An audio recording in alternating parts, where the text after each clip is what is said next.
Sau đó thì cái họ đang đẩy tiếp trên đường giữa mở luôn ngay lập tức. Nhưng mà Saucy gặp nguy hiểm, bảo đạn xả khá là đẹp. Bút lao vào hút tung qua. Cơ hội quét sạch cho team TSW và 3 mạng có cho chúng ta. 也是只能慢慢走进来，先是一个球放出去，瑞儿被踹出去了，全部 CC 控制放在小 T 身上，玉铁之助没骑出来，就在空中倒地。而 Pop 9这里选择钻出去，还2个顶2个，配上好运姐的 double， 差一点，而且没有前排的关系，但是野区这个2被抓了，不对，嘉文被顶了起来 ，Pop 9交闪后面有一个华丽谢幕，这波野区打起来。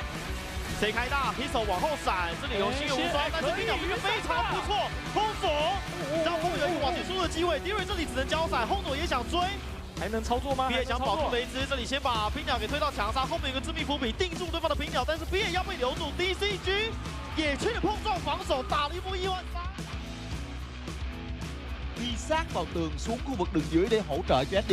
Những ý định băng trụ của Deep Road vẫn có. Bóng này đi thẳng vào làm choáng, đánh đu lên câu thời gian, đáp xuống chạy về trụ. Bia sẽ hỗ trợ tốt cho đi trong pha này. Thậm chí chúng ta có cơ hội phản công khi Saucy đã khá là thất máu, nhưng đi cũng bị bắn khá nhiều. Bóng này mất công kích vũ bão. Dide đã vào vị trí nhắm vào phía rừng của đối phương, có đầy đủ tầm nhìn, đang khép góc lại cứ đánh tay mà thôi. Bóng này quyết định đổi góc, giật bắn cũng được kích hoạt vào chỗ của Dide và tạm thời Dide cũng phải tìm cách đúng bởi máu của ta không còn nhiều đó, và phải tốc biến qua tường. Phía bên này SD vẫn đang bắn tốt, nhưng sát thương tốc biến là chưa đủ, bắn không đủ rồi. Nội tại được kích hoạt sau lượt 90. Lần sau nếu như cái cán nhận trúng kết hợp với lại 7 thì đó có thể là màn hạ gục, nhưng cán nhận đã bị che, cho nên là Phân vẫn có khoảng trống tiến lên, nhưng người không bị áp lực nhiều lắm là Saucy nằm xuống, Fan cũng nằm luôn. Double kill cho Bia. Hear the chorus of sun and moon, our voices, an untiring hymn against the silence. Do you feel it at last? Long have I circled this world, descending only when the watchers first stirred.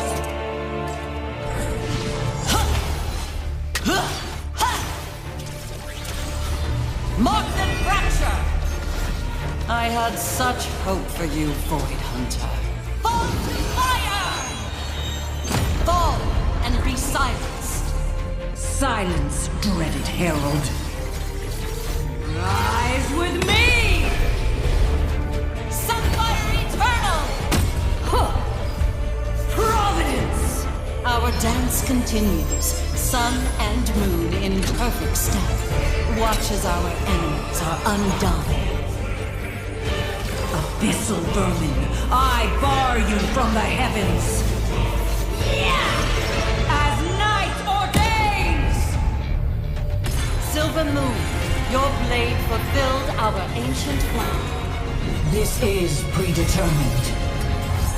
Keep on! A lunar storm gathers. All in my path shall burn.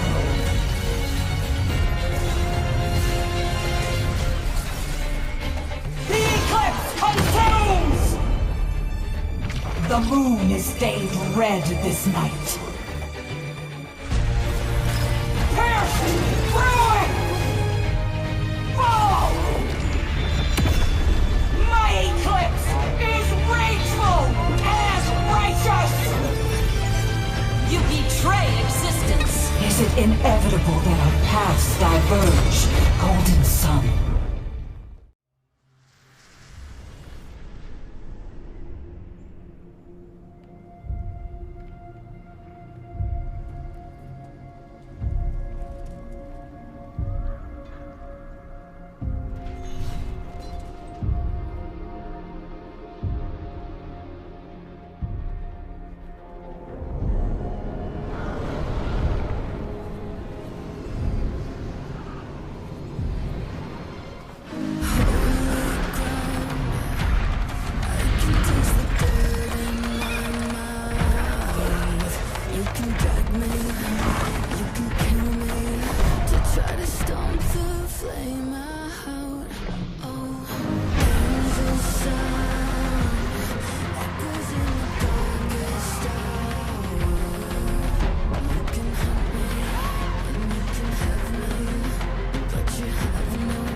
can see mercy on the hill. Don't let your faith dim.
There is a light. The darkness can never.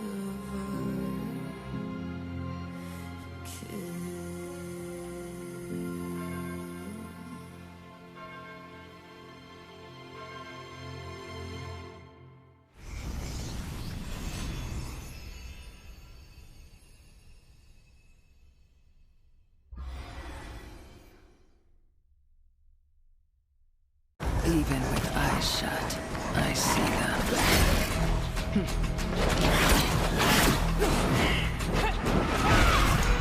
Vile creatures. Lurking. Watching. You wanna play too?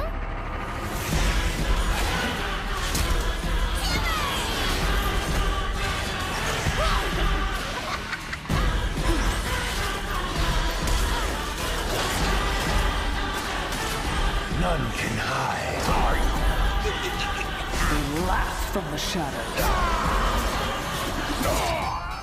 They won't be laughing for long. I'll cut out their rot.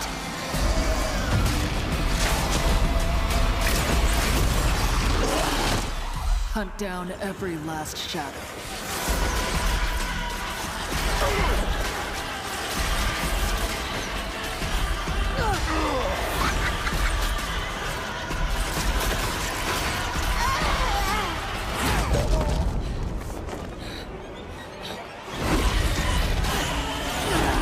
Cleanse this place once and for all.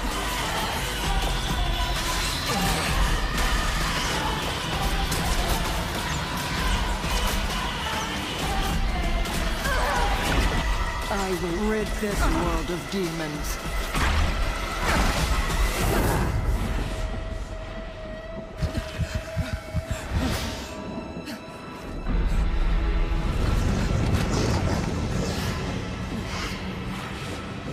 No matter the cost.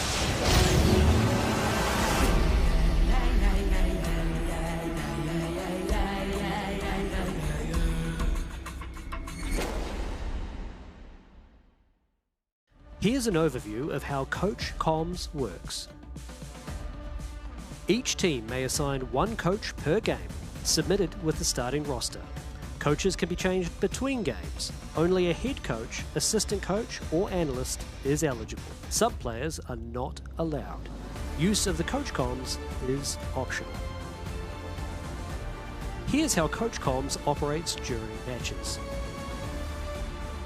The coach is placed in an isolated room, wearing a soundproof headset to ensure competitive integrity. They may only view the 5-player POVs on stage. No live stream, spectator mode, or external devices are permitted. Each team has 3 Coach Comms uses per game, with 45 seconds per use. Unused users do not carry over. After all users are exhausted, the coach may leave the room. If they leave early, they cannot return. Team members not participating will have access to standard spectator mode for post-game review. Coach Comms has received positive feedback from teams and fans and adds an additional strategic layer to the game. The feature will be reviewed at the end of Split 2.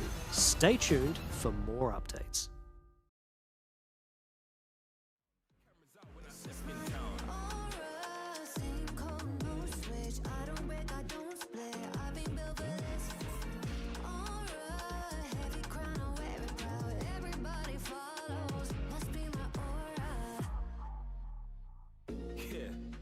Correct, only the big wins I collect. And when the Wi-Fi connects, I'm all over your timeline, that's the effect of aura.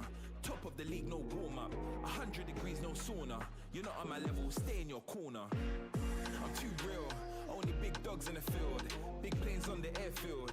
Big houses that we build. Yeah, definitely, it's all in the way I walk. Matched by the way I talk. Celebrate my bunkers and Welcome back to the LCP. Welcome to the grand finals of Split 2, Pike. Nearly 100 games over 2 months. It has all come down to tonight's best of 5 rematch between Team Secret Wales and Relove DCG.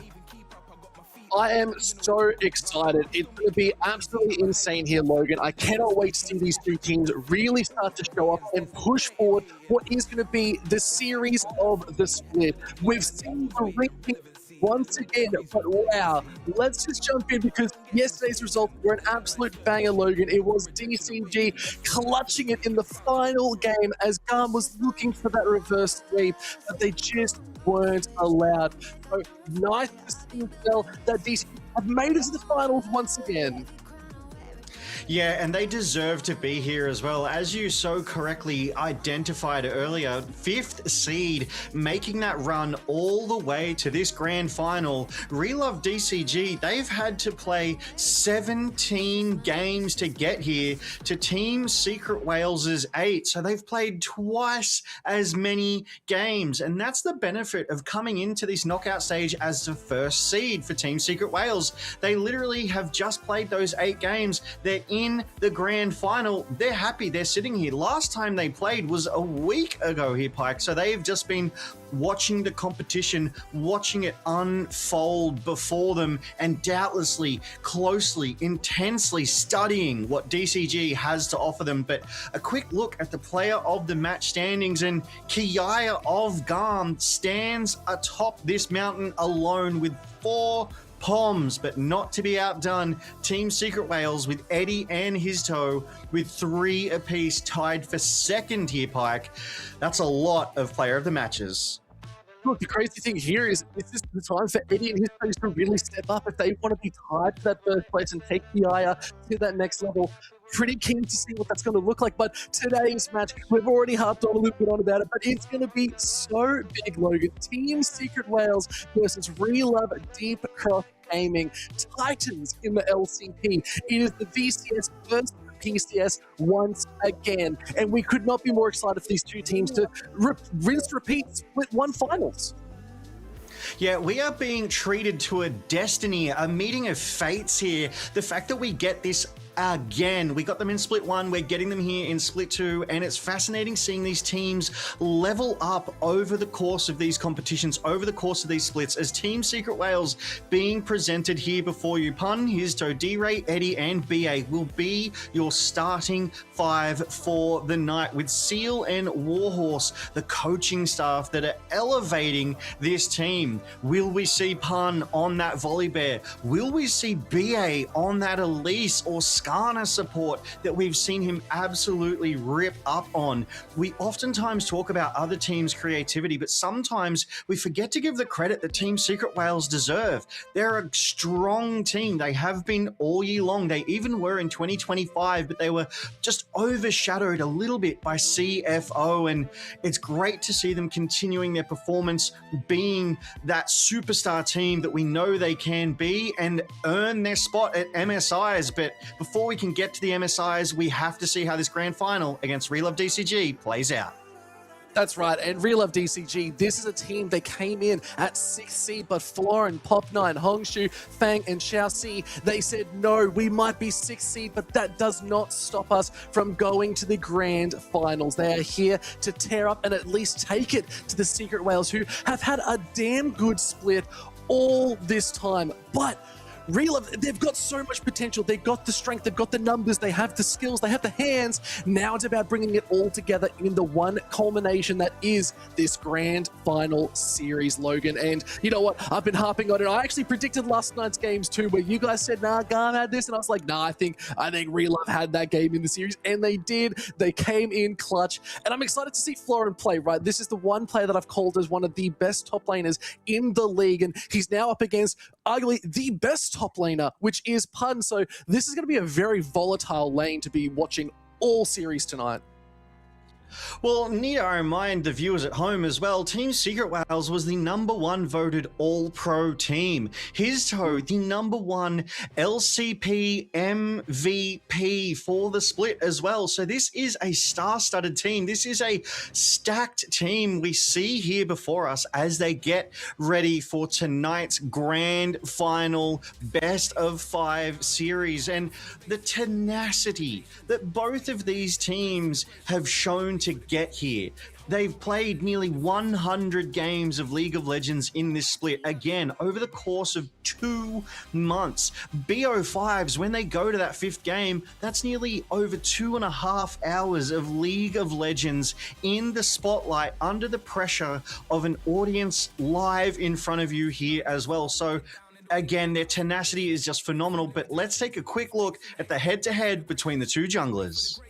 Look, and we had to highlight these players, right? We've been saying it all split long. We even said it last split. The jungle and the junglers is where all of this happens. These are the two players, Hizto and Pop9, that work the map so incredibly well. But look at the stats. They do not lie. You can already see Hizto has already just pipped the post in almost every single stat, but unique champions. I guess that goes to show that Pop9 likes to be a little bit versatile, likes to shake things up, but Hizto has the identity and knows exactly what they want to do and goes for it, and they make it work every single time. So I'm so excited to see these two players go up against each other, because this is where that domination really comes in. Who is first to the objectives? Who gets the first couple dragons? Who's at those scuttles and looking for the big fights here? It's going to be so important to have that proactivity early on in these games, or else they will fall behind and they just won't know what to do.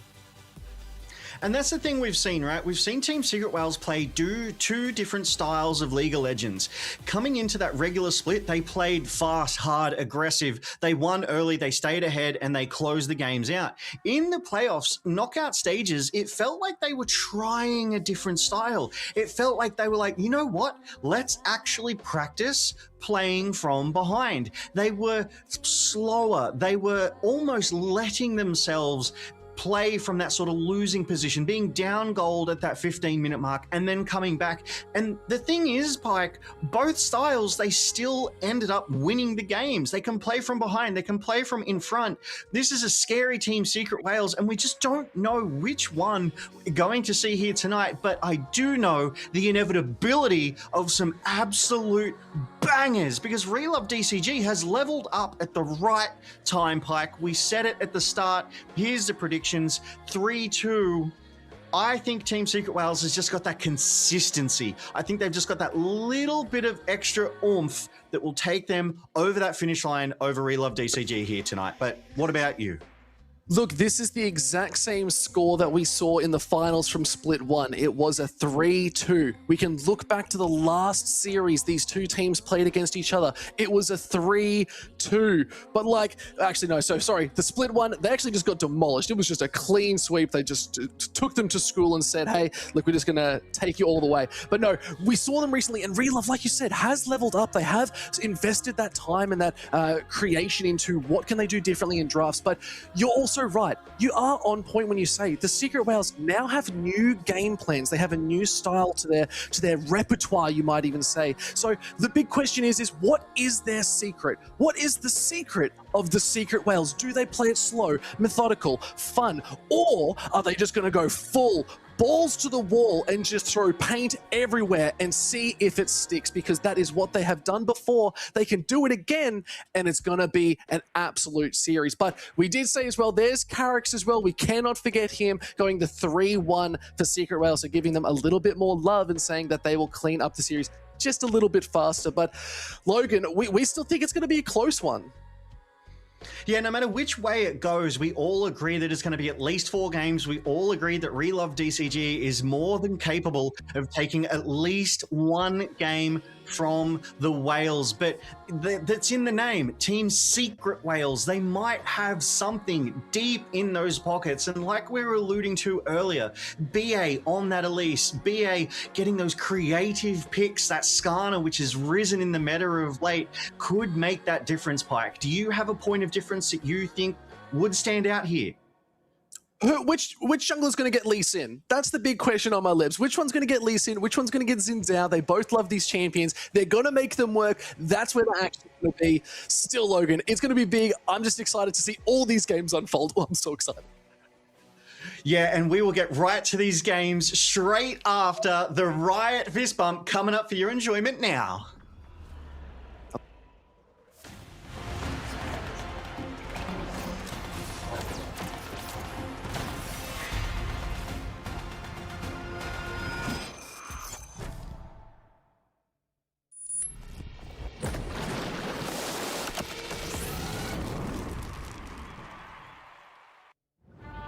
Feel it before the game even begins. The noise, not pressure, electricity.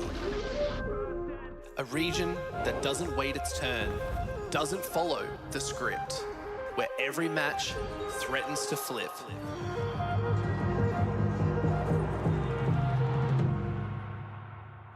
Because here, nothing stays quiet. The pace is faster, the moments hit harder, and if you hesitate, someone else takes it. Anyone can break through, but not everyone can hold it. It's not just about the play, it's the next one, and the one after that. No guarantees, no safe paths, just opportunity for anyone ready to take it. Made for the stage, made for the moment, made for this.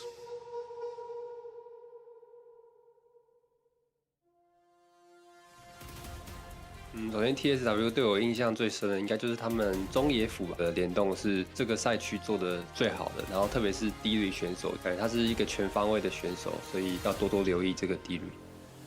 进 MSI 的话，就是会很开心嘛，然后很兴奋，因为这也算是我们队伍跟我自己第一个国际赛。如果不包含之前替补的话，是以自己去争取到的国际赛，所以就充满喜悦的心情。我相信我们可以。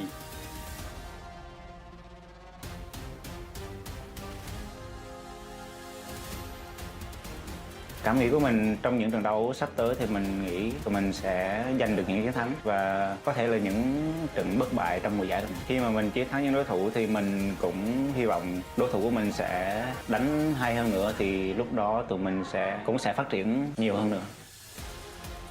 Mình và tập thể Silver Wales và khi đến với MSI thì tụi mình sẽ cố gắng hết sức và làm tốt để giành nhiều chiến thắng nhất có thể ở kỳ giải đấu quốc tế này. Đây không chỉ đơn giản là chiến thắng, đây là trọng trách của một khu vực.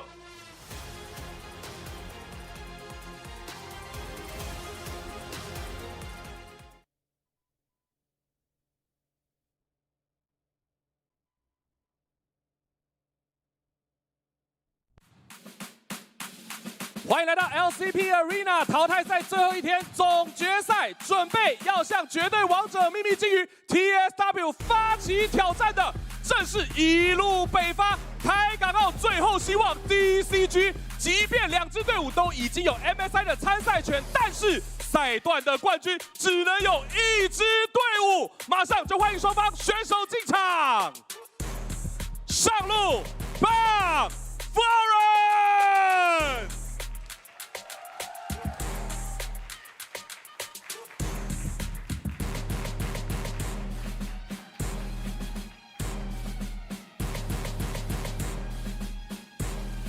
打野 Histo Pop 9，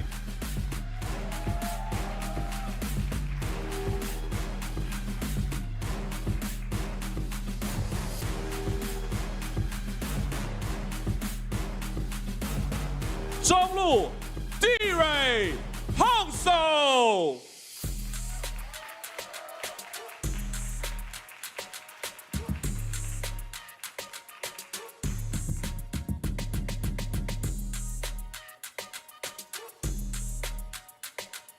下路 Eddie Feng，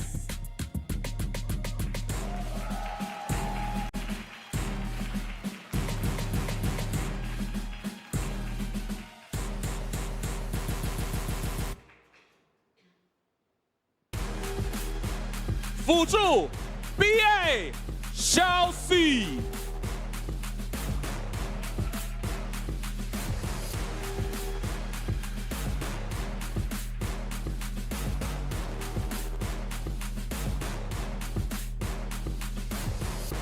教练 Warhorse Refrain，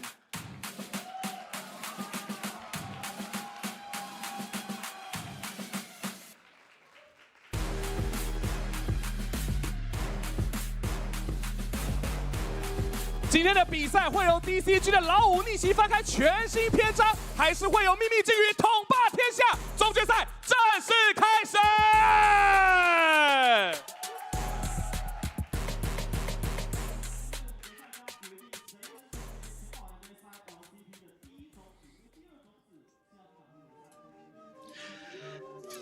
Thank you for that rousing introduction, Tommy, as we see Team Secret Whales have opted for that second pick, and they've got the blue side because DCG have valued that red a little bit higher here. And Team Secret Whales going for that second pick is interesting here, Pike. It means they're going to get first pick in 2 roles, whereas DCG only going to get that first pick in that first. However, it speaks to priority. It speaks to a comfort pick for one of their most important team players, and I have to think DCG want to enable, they want to equip Florin with all of the answers because he was in spectacular form last night.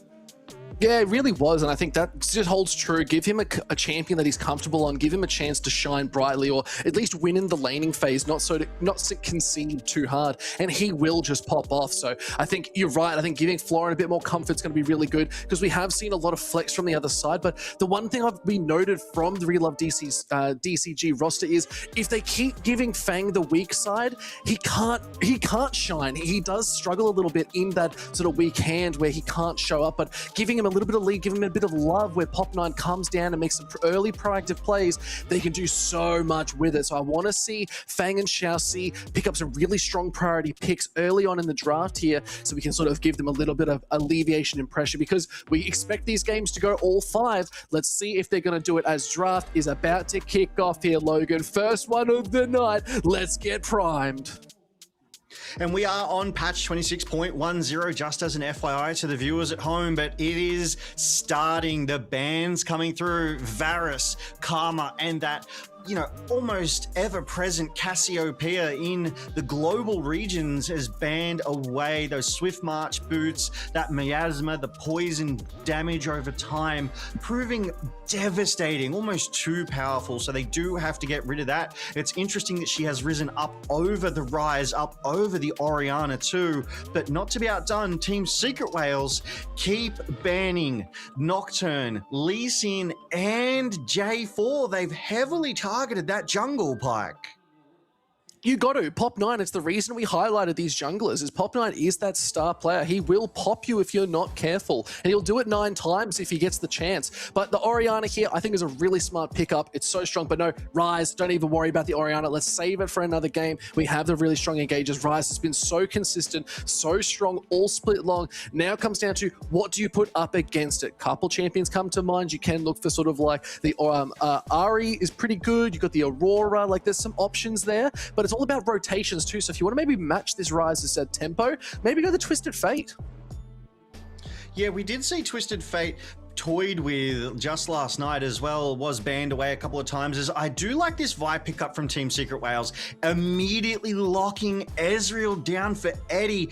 They slammed those picks, Pike. They knew exactly what they were doing, and I love the Vi pickup, right? Histo is the LCP MVP for a reason. He is such a strong, effective jungler. They have targeted Pop9's champion pool heavily and then removed the Vi from him as well, which is another champion he is so strong on. Team Secret Whales, they've come into this with a plan, and it is shut down Pop9.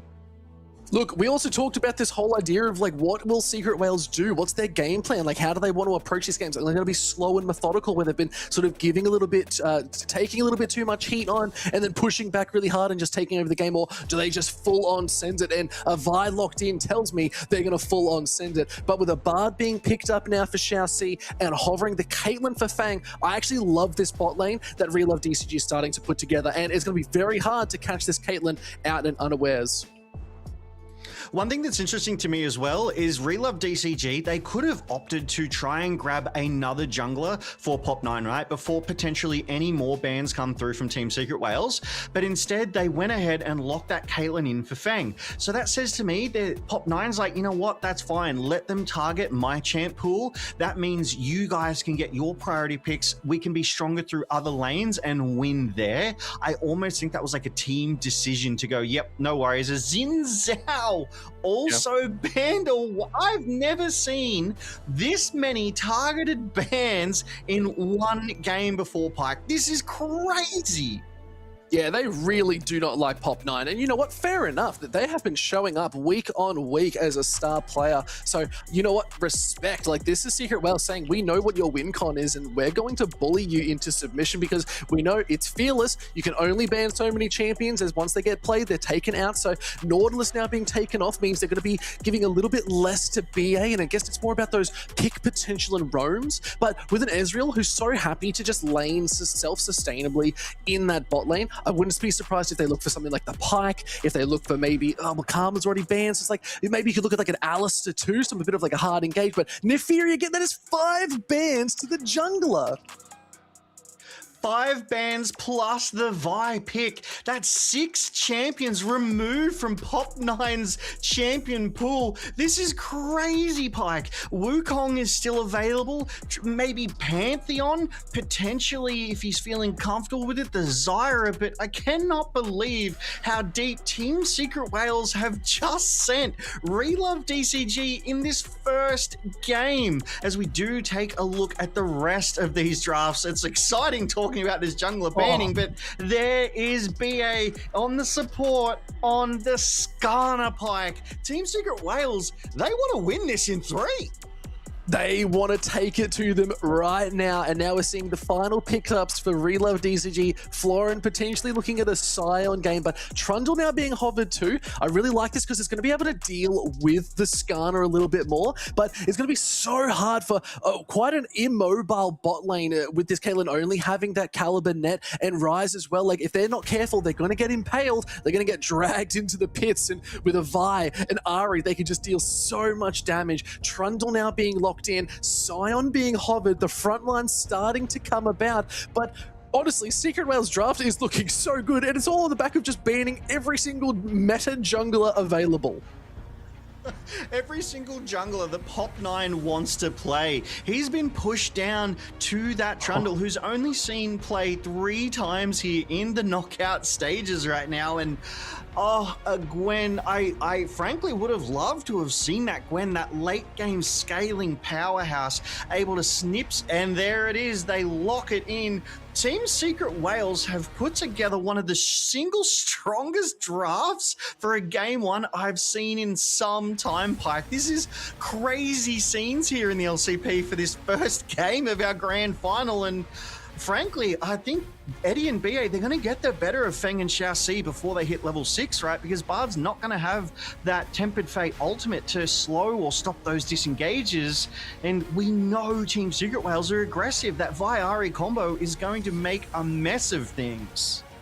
Look, it's not just that. The Vi Ahri combo, like I sort of called it at the start, that Ahri was a really strong pickup. It has great lane potential, can get to the jungle and help out. But I'm also looking at this top side. I talked about these 2 top laners being the one lane that I think I'm going to enjoy watching the most. That's a Gwen into a Scion.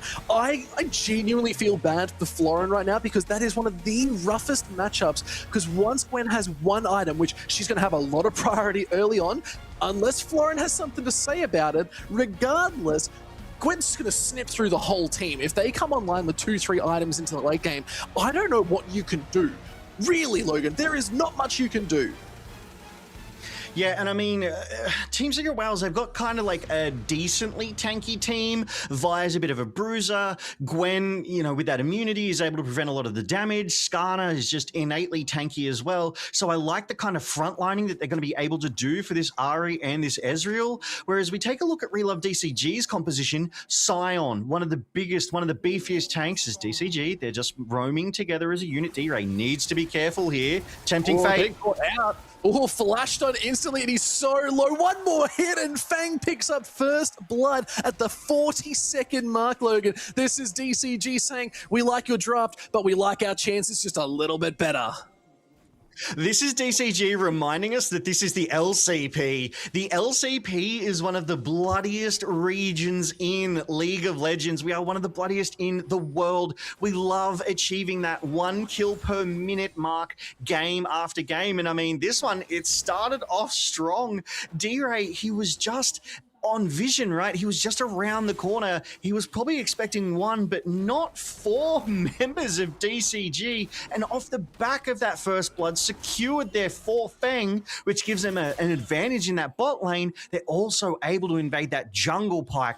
Just a master stroke of a play to get us started here in this grand final. And they also get that deep ward. So they're going to get that intelligence onto his toe when he starts to swing down to that bot side and discover, hey, your jungle's gone. Well, I think they've already got a little bit of that vision, right? Like, you can see there is that one single ward that's just inside the Raptor pit. So they're saying, okay, clearly some tomfoolery is afoot, and there's not much I can really do. So probably going to be looking at a bit of vertical jungling, but I'm worried about Pop9 looking for a dive. Like, 80 already below half health, that electrocute proc from Xiaoxi. It's really rough to deal with. Like, Bard will have the slightly early game in this, but because, like, once you hit level 6, BA is going to be very tanky. Xiaoxi really needs to be hitting these Tempered Fates to be able to do a little bit more, but now they're spotting them out. They know Histo's up looking at this top side of the jungle, but it's going to come down to which jungler has the impact in these lanes. And right now, yeah, Histo's making some good moves and is farming up a storm, but here comes Florin looking for a bit of a beef up.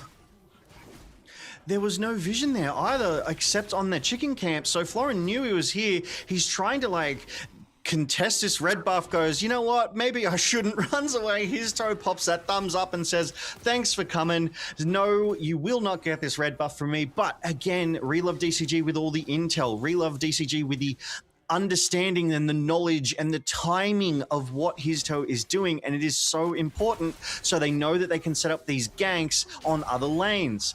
But like you called as well, Xiaoxi and Feng, a double range bot lane into one range, one melee. I have to believe that they're going to get that sort of early game advantage. They're going to get that little bit of shove. However, BA on this Skarner, no slouch, does have a little bit of range poke, some good shielding, and we take a quick look at those wards. They're both in that DCG topside jungle around those chicken camps, that entry point to see any jungler movement. Okay, flashes go wild. BA obviously is wanting to put a little bit of pressure down, but not too much. Is okay. Popnow's now looking for a little bit of a beef again, saying, look, we traded our sides of the jungle, that's fine. I think that just got smited away, which is a little bit rough. Now here comes D-Ray looking for a bit more, but no, a beautiful pillar does stop them in their tracks. The scuttle now being looked at on this bot side. I wouldn't be surprised if we see Histo moving up to the top to look at that second one. But at the same time, one thing we haven't noticed, let's look at the top lane real quick. We can't actually zone up there. Well, hold on. BA's being looked at by the rest of the team. Xiaoxi's up here. Yeah, this is what I'm talking about. Pun is having a really good time.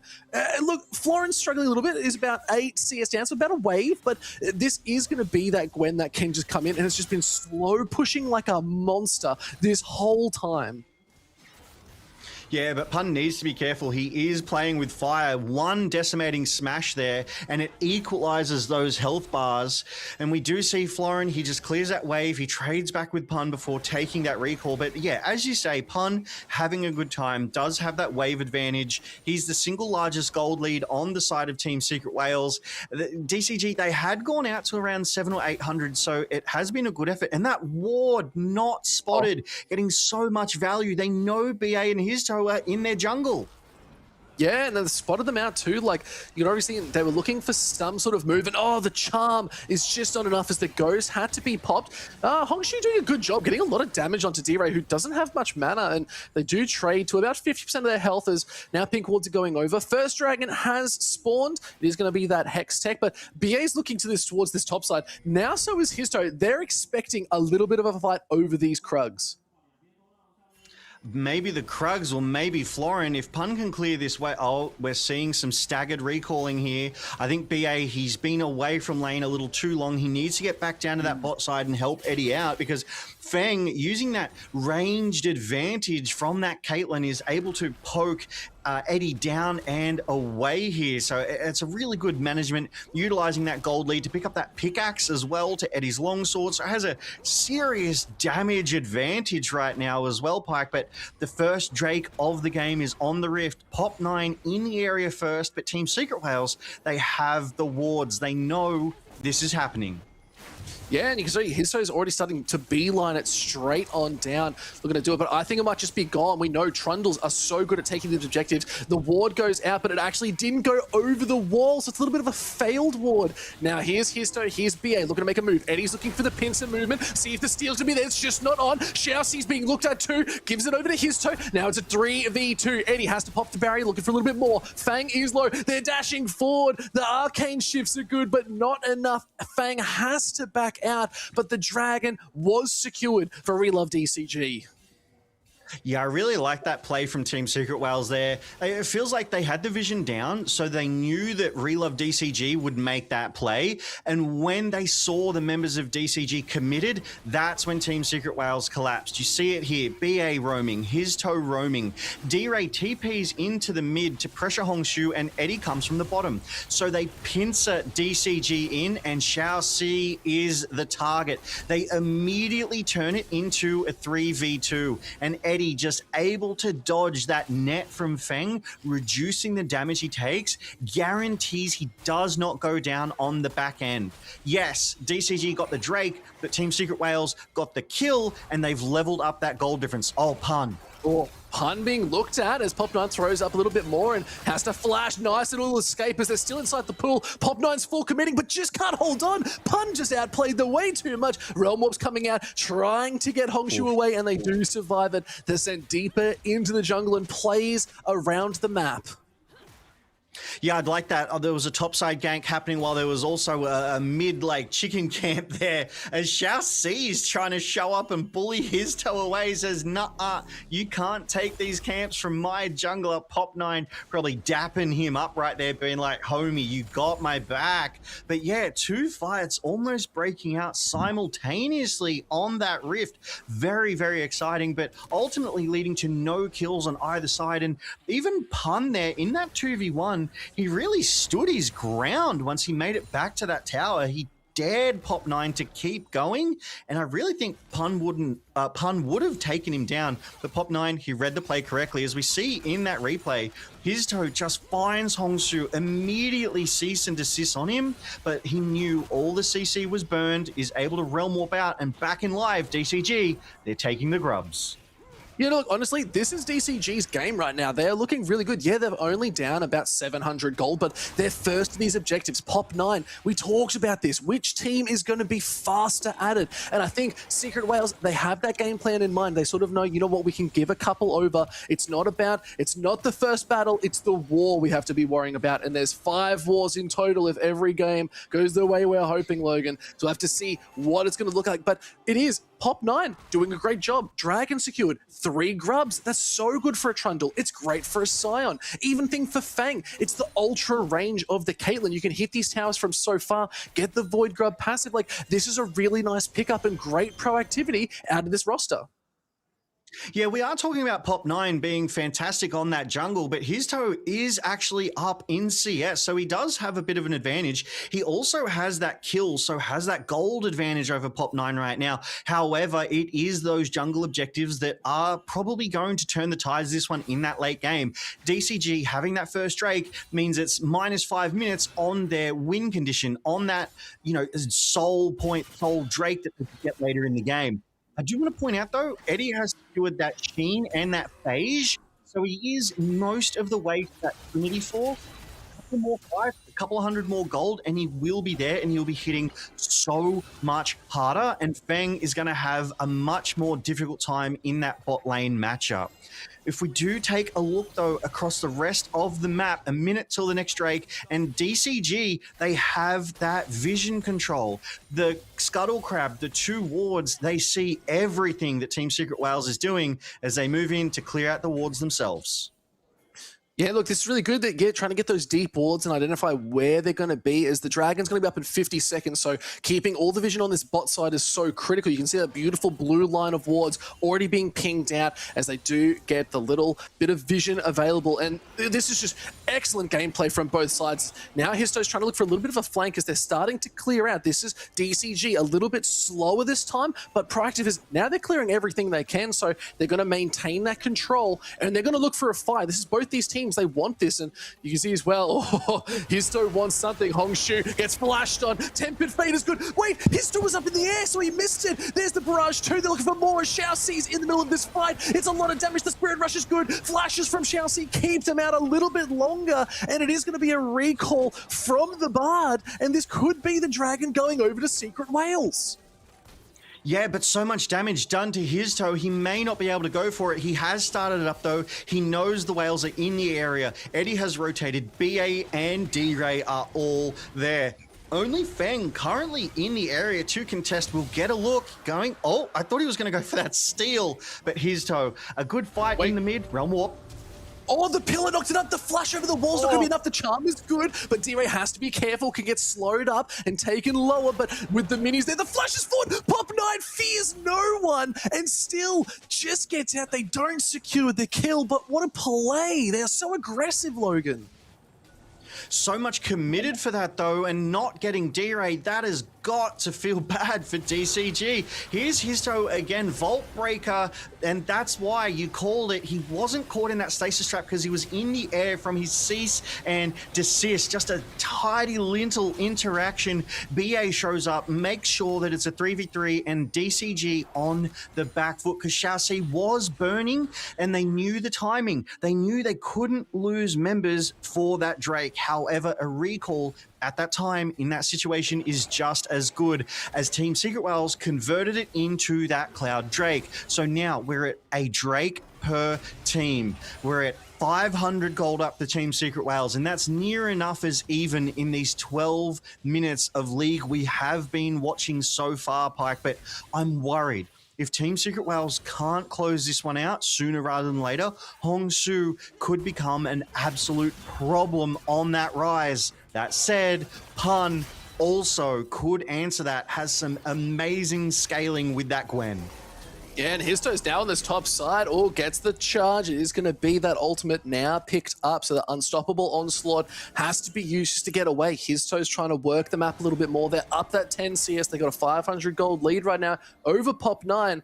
But it still feels, it's a game of inches right now, Logan. It's so close to call. You're right. This 500 gold lead doesn't feel like much. And for the game that's only been going for 13 minutes, I'm surprised we don't have more kills with how much aggression there has been all over the map, around objectives, around cooldowns.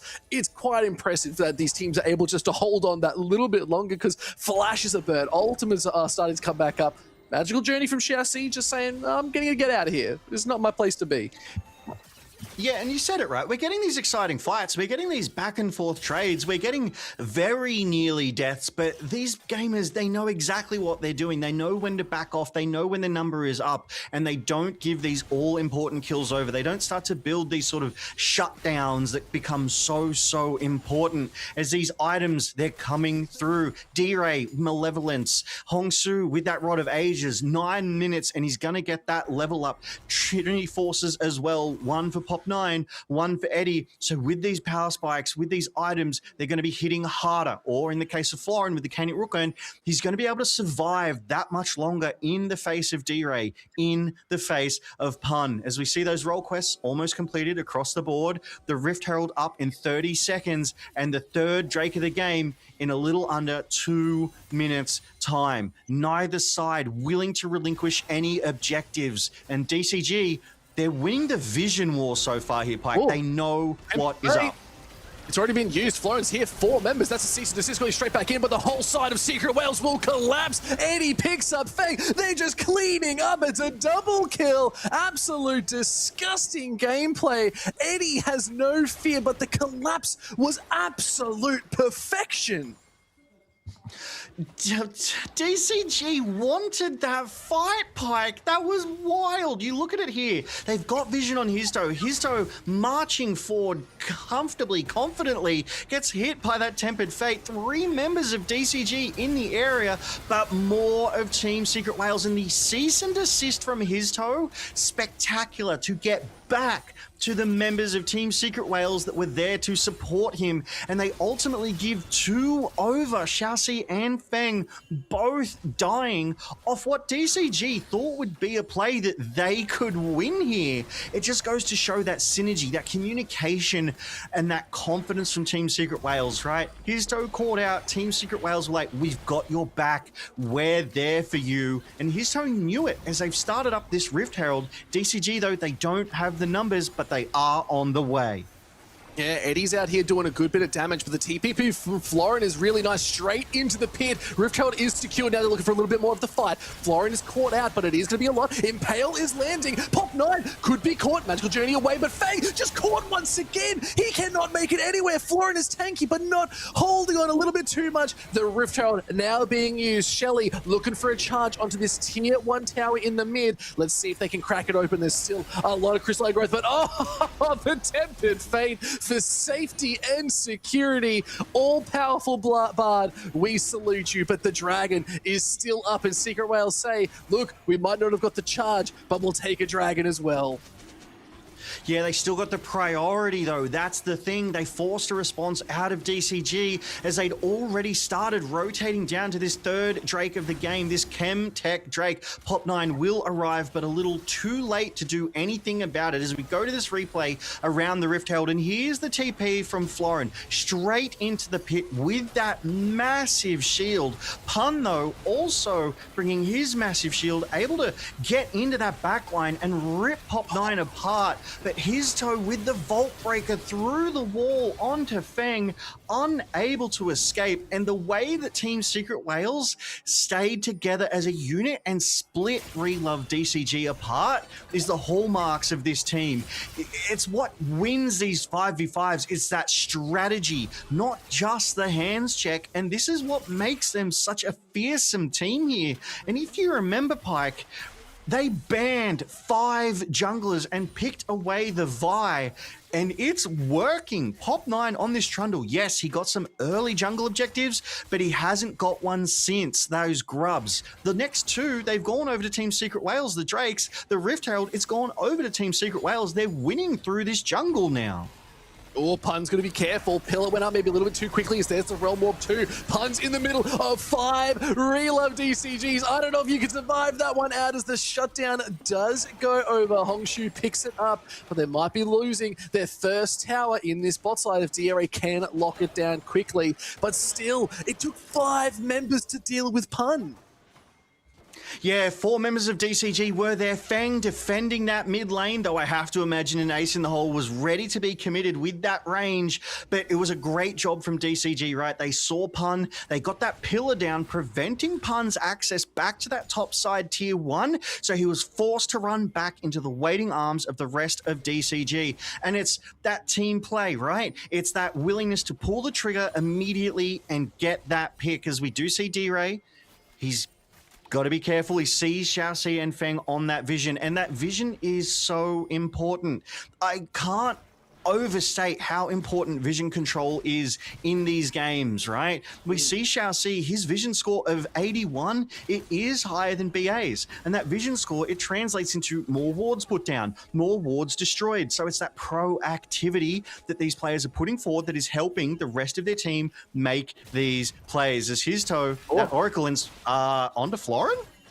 Yeah, Florin hit with a cease and desist too, so I'm not sure how far as they do have the Unstoppable Onslaught still available. Actually, still it's on cooldown. Tempered Fate goes. It's not enough. It doesn't land straight into the pool. They were trying to get some more members to that side, but they just couldn't catch them. So what was really good proactivity out of Secret Wales was just stifled a little bit, and now Xiaoxi being looked at. The heal, oh my lord. Okay, Eddie, you are doing some damage. The flash, Xiaoxi just gets away on a knife's edge. Seal now coming in with the 3rd coach comms of the game. It is all she wrote for Secret Wales coach comms here, as they are looking to clean up the 2nd tower, the first one in this mid. Unstoppable Onslaught coming in hot. Let's see if it's going to hit. Is D-Ray able to just sidestep it smoothly, and they walk away.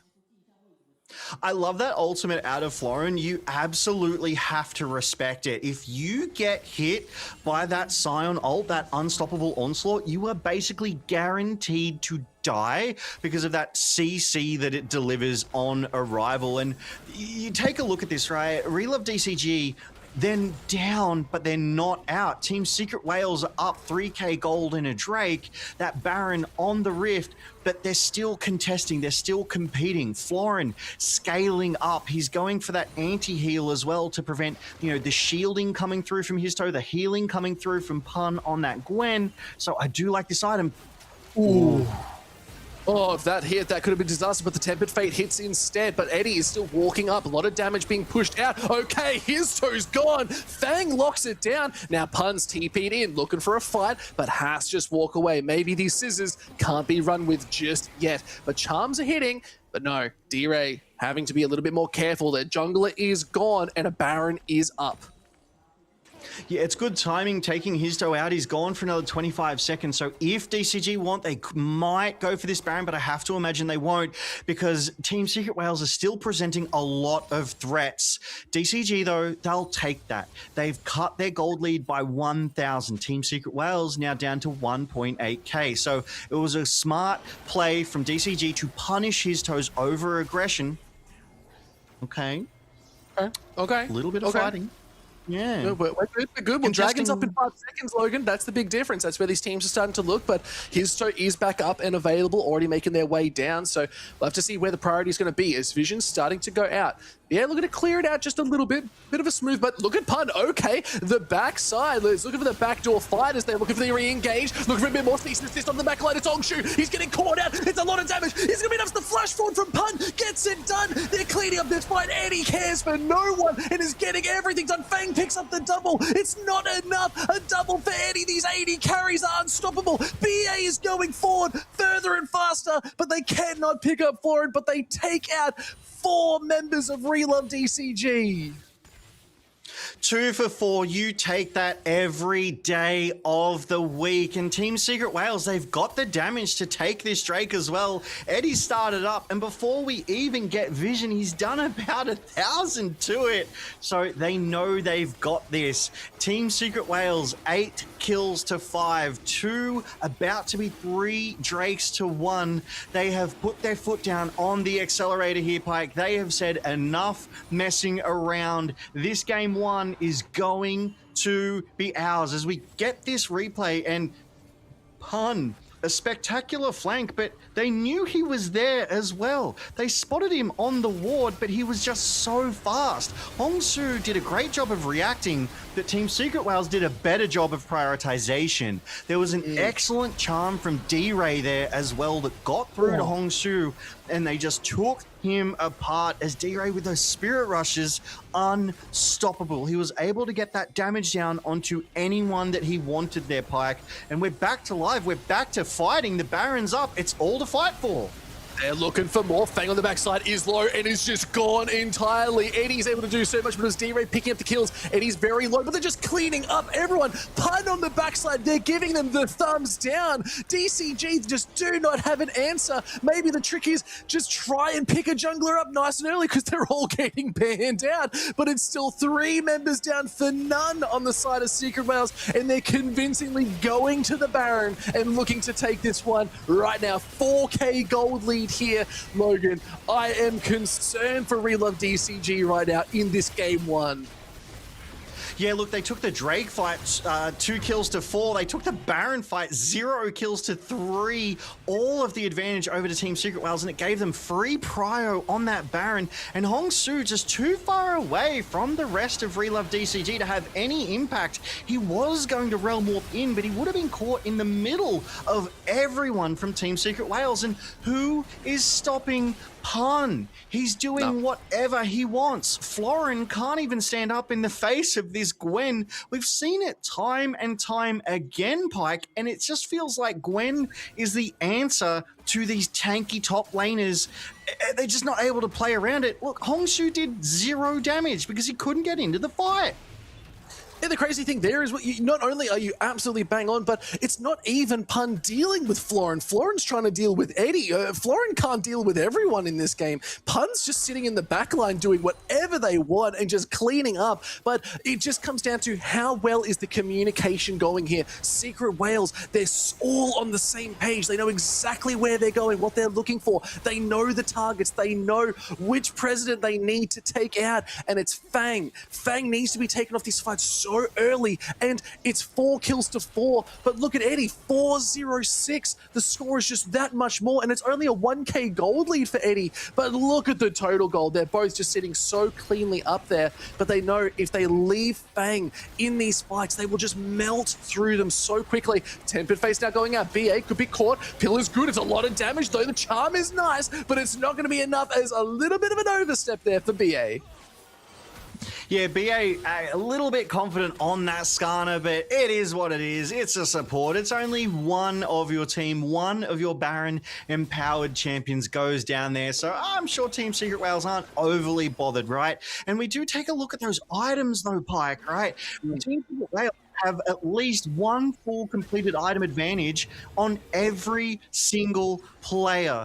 D-Ray has a 9-stack Medjai's. The damage he's doing with those Orbs of Despair interceptions, those foxfires and spirit rushes, absolutely unstoppable. It's forcing Pop9 to get that spirit visage. It's forcing Florin to build more into that MR than he would probably like, because he also has to face off against Eddie. He also has to face off against Histo with that black cleaver that shreds armor, and he's just not able to build that. And the advantages are all on Team Secret Whales right now, Pike.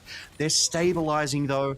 Admittedly, DCG down 5.5k gold. The Baron power play 1.5k for Team Secret Whales, and the 5th Drake of the game up in 50 seconds. This could be Soul for Team Secret Whales. They are on Soul Point right now. It's going to be such a big movement, but another item that's just about to be picked up for Histo here is going to be that GA. Once you get this Guardian Angel, it's going to be so much harder for anyone on the side of DCG to clean up the fights, because they can just full send. Pun now being looked at as a couple members looking towards this top side, but you're right, Dragon is the next big call. Secret Whales will have to be there, as they're already starting to get really good vision and control in the mid and bot lane. But now D-Ray being a little bit more cautious, trying to hold them back, but they are isolated, and Florin's one tanky boy, so one good unstoppable onslaught could start the fight, but we'll have to see as a Tempered Fate also very much on cooldown, so it will not be available for this next Dragon fight if it gets started up on spawn. Yeah, and I mean, Florin, he's already starting to get traded into here. Eddie has to respect it. Impale's good. They're looking for a little bit more, but the stuns are even better. Eddie's just getting absolutely minced. 5 members strong. The shutdown is on to Fang. The Realm Warp's now coming in, but they're not going to use it. They're looking at Histo, but now they can flip the script, and they're going back towards the Dragon. Looking for a bit more real fight. Punch on the back line. They're looking for damage. It's too much. Fang's gone. It's a huge knockup, but it's not enough. D-Ray's trying to clean up as best they can. Hongshu is doing a lot of damage still. The knockups are fine. Hongshu is just on the lowest. It's D-Ray. Gets the damage off. The charm finds its mark. The Tempered Fate cannot hit a Spirit Rush. And yes, it is still most of Secret Whales getting cleaned up. BA and D-Ray are the only ones available, so it will be Dragon going to relove DCG, but still a good fight and something to claw back for Secret Whales. Yeah, obviously Eddie just got caught out of position there. DCG saw their chance and they collapsed, taking out that Ezreal, even through all the protection. Oh, Florin. Okay. All right. Okay. Drift King. He's clearly played, Tokyo Drift, Fast and the Furious, and he's collected his reward. Did you see that? It was a 995 gold injection into the pocket of Florin, and he just takes the coolest, calmest sip of his drink, as you see. And he did what Kiaya does, flash forward ult to get that knock-up, get that CC onto Eddie. Xiaoxi comes through the wall, really just shuts down any opportunity that Eddie has for any kind of escape there. So really awkward positioning from Eddie here, but Team Secret Whales, they're not deterred. 4v5, they still go in. Yeah, they lose 2, but they also take out 2 members of DCG. A small consolation prize, if you will, but like we saw, Florin then closes D-Ray out on the back end and collects that shutdown. Even more of a fight. The Impale's coming straight back in. Fang's picked up BA already, but Fang's caught out on the backside. Histo's here looking for more. Gets the cease and desist, but Fangs has to go over the wall. Histo does have the GA. Jumps back in. Oh, but the GA has been popped. They're going to drop a trap right there. This should be an easy pickup. The knockups are good. Fang is just going to get hit with the charm on the backside, but it is still DCG cleaning up this fight. They are not out of this game yet here, Logan. They are holding on, and Fang is getting it done. They are doing so much on this Caitlyn. Yeah, that Caitlyn was 4-4 and now is 8-6, has picked up 4 kills to 2 deaths. That's a positive KDA in the last couple of minutes there, Pike, and you will take that as we go back and see how this kicked off. It's all 5 members of Relove DCG here in mid, and unfortunately Team Secret Whales only had 3 in the middle. Histo did come from behind, did try and get that flank angle, did a lot of work to try and get on to Fang, but DCG protect the president, did everything they could here and forced D-Ray far too deep. He had to commit everything and then some to just make sure they got Fang on the back end. But Relove DCG, they're clawing their way back into this one. They've cut the gold lead from 6k down to 2.5 as they wait in hiding. Oh, Charm goes out. Spirit Rush is used too, but let's see if they can hold on as his toe has to get knocked up. Pillar is good. Look at Bio on the backside. Tempered Fate's going to land. Impale's good, but Fang still picks up the Skarner. It's not going to be enough, and then jumping over the wall. D-Ray is doing it, but no, it's Fang, the double kill, but it's still Secret Wales picking up the whole of the team. It's only Florin left up and available, and now they're looking at the Baron, but Florin says, I'll still take what I can. Florin trying to get some push on this mid lane tier 2 will doubtlessly get that turret, but Team Secret Wales win the team fight convincingly and secure themselves that second Baron of the game. They'll now have to reset, spend that gold, head back out to the Rift and bounce this wave that Florin has so intelligently decided to push rather than contest the Baron. All of that priority here, but look at the healing on Pop 9.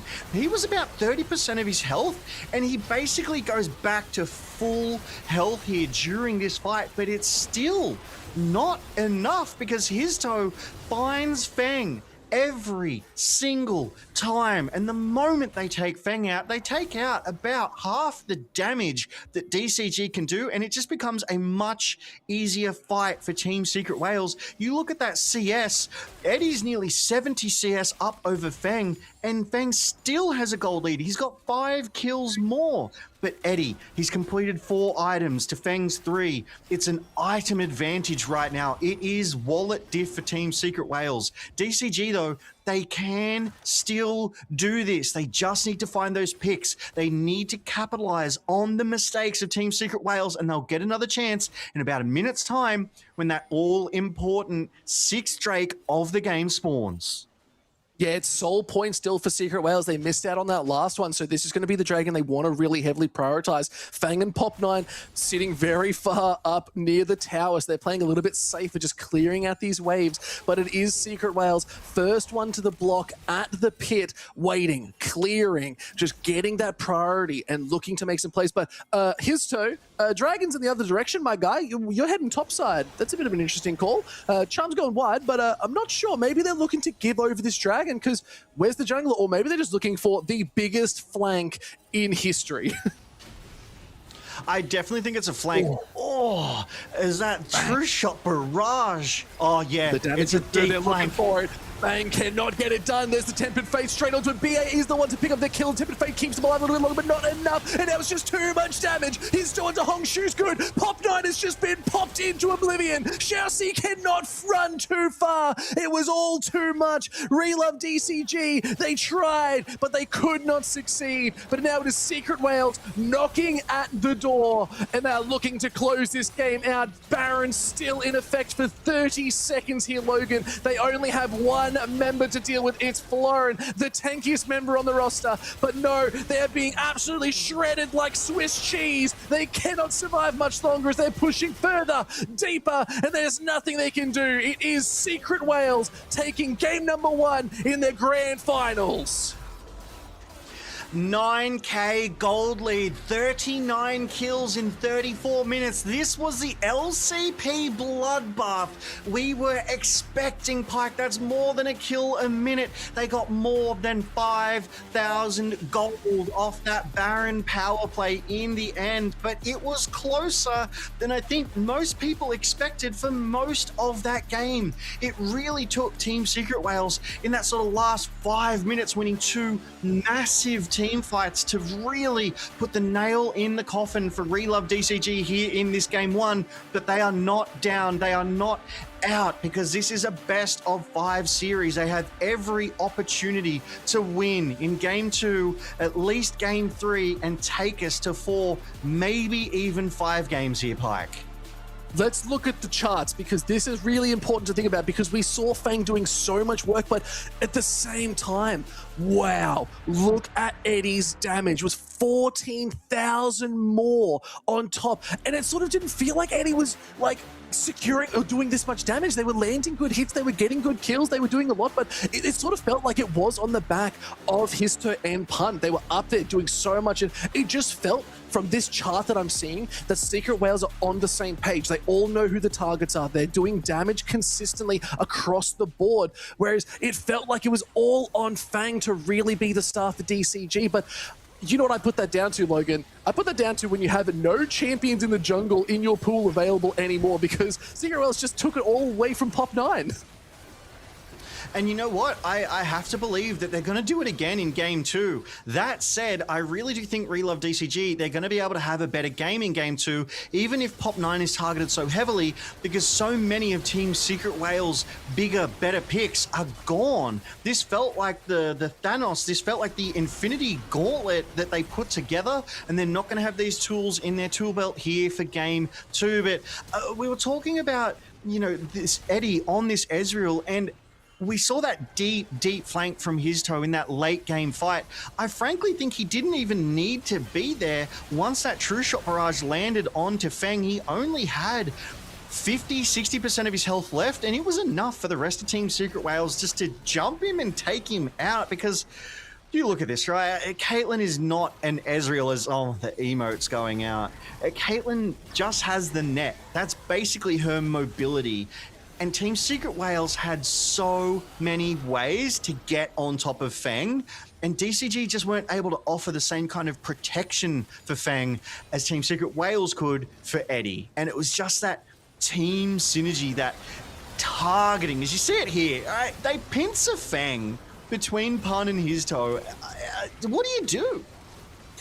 I'm not sure. It's not often that you do see the Caitlyn, who is the predominant sniper in this game, be sniped. It's very hard to sniper a sniper, where we've seen a lot of movies about it. But still, what an actual performance too, where we did just see so many. We saw his toe making the proactive plays. Even here, yes, they went down, but they took so much time away from them to get back into the fight. It alleviated the pressure. It enabled D-Ray to get back into it, gets them over this wall, hits the charm, secures the kill, and gets really strong gold leads from it. But it really came down to such close team fights. And you know what, Logan, you said it best.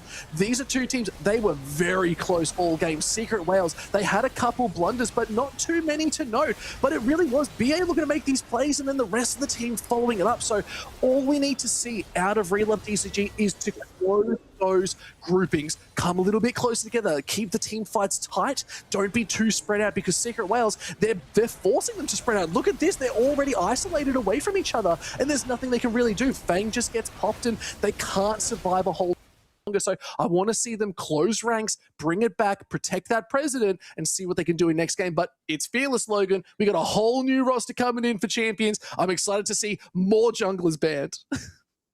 Yeah, but what I'm expecting as well is for Relove DCG to pick their jungler up much earlier in that first round of picks, because if they don't, I have to imagine Team Secret Wales is just going to run it back again and ban all the junglers and not let Pop9 get onto something comfortable, right? Because two junglers are Fearless, that Vi, that Trundle, and then Team Secret Wales, if they can, will just ban another 5 junglers. So it's at least 7 gone, and Pop9's going to struggle with that. But enough about the woes that were. Let's take a look ahead to Game 2 right after this break, because here in the LCP, we're made for this.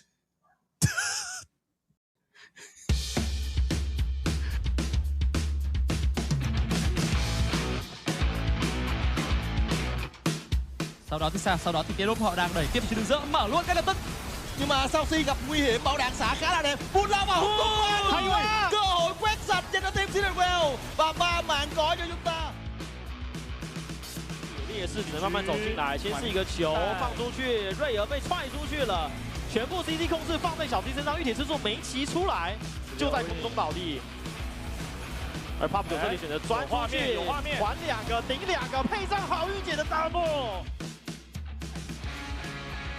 差一点，而且没有前排的关系，但是野区的2被抓了，不对，嘉文被顶了起来 ，Pop 9交闪后面有一个华丽谢幕，这波野区打起来。 谁开大 ，Pistol 往后闪，这里有心无双，但是冰鸟鱼非常不错，轰左，让后面有一个往前输的机会。迪瑞这里只能交闪，轰左也想追，还能操作吗？比也想保住雷兹，这里先把冰鸟给推到墙上，后面有个致命伏笔定住对方的冰鸟，但是比也要被留住。DCG 野区的碰撞防守打了一波1万3。 Đi sát vào tường xuống khu vực đường dưới để hỗ trợ cho SD. Nhưng ý định băng trụ của Deep Road vẫn có, Bóng nay đi thẳng vào làm choáng. đánh đu lên câu thời gian, đáp xuống chạy về trụ. Bia sẽ hỗ trợ tốt cho đi trong pha này. Thậm chí chúng ta có cơ hội phản công khi Sao Si đã khá là thất máu, nhưng đi cũng bị bắn khá nhiều. Hôm nay mất công kích vũ bão, Dire đã vào vị trí nhắm vào phía rừng của đối phương, có đầy đủ tầm nhìn, đang khép góc lại, cứ đánh tay mà thôi. Hôm nay quyết định đổi góc, giật bắn cũng được kích hoạt vào chỗ của Dire, và tạm thời Dire cũng phải tìm cách đúng rồi, bởi máu của ta không còn nhiều nữa, và phải tốc biến qua tường. Khi bên này đi vẫn đang bắn tốt, nhưng xác định tốc biến là chưa đủ, bắn không đủ rồi. Nội tại được kích hoạt sau lượt 90. Lần sau nếu như cái cánh nhận trúng kết hợp với lại 7 thì đó có thể là màn hạ gục, nhưng cánh nhận đã bị che, cho nên là Phân vẫn có khoảng trống tiến lên, nhưng người không bị áp lực nhiều lắm là Sao Si nằm xuống, Fan cũng nằm luôn. Double kill tuyệt vời.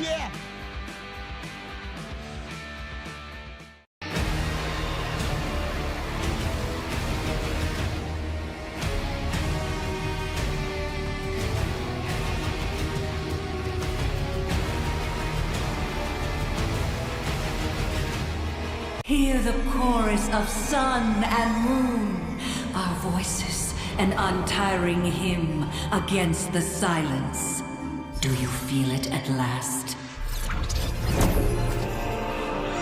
Long have I circled this world, descending only when the Watchers first stirred.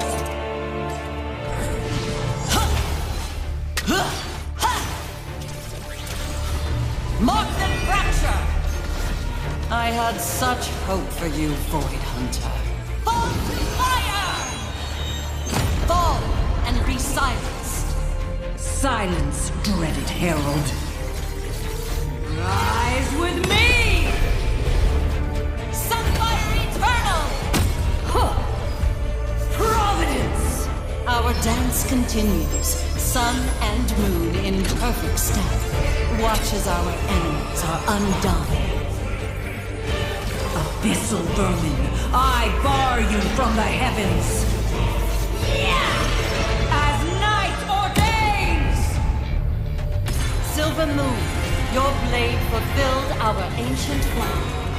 This is predetermined. Be gone! A lunar storm gathers. All in my path shall burn.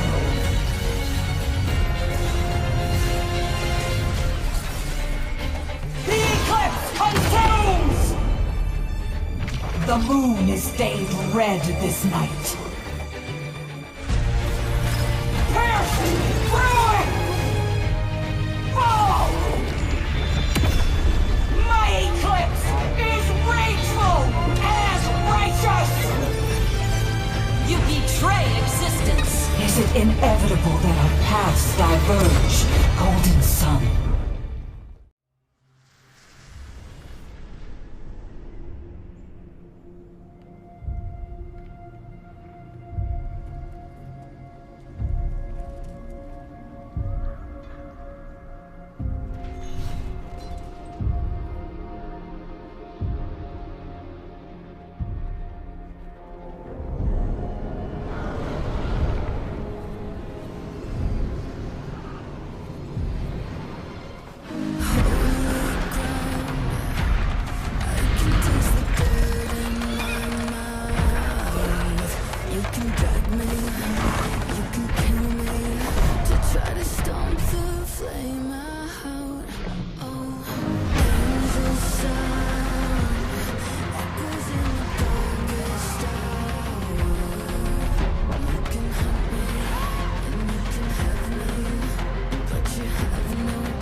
Game 1 done and dusted, and we are back for Game 2. Team Secret Wales take it convincingly here, Pike, and they did it by identifying one of DCG's better strengths, one of their more upstanding team players with Pop 9. They banned 5 junglers away and picked the Vi away. Does DCG get first pick? And Team Secret Wales, they're on that blue side. But do we think we'll see such aggressive, isolated target bans again?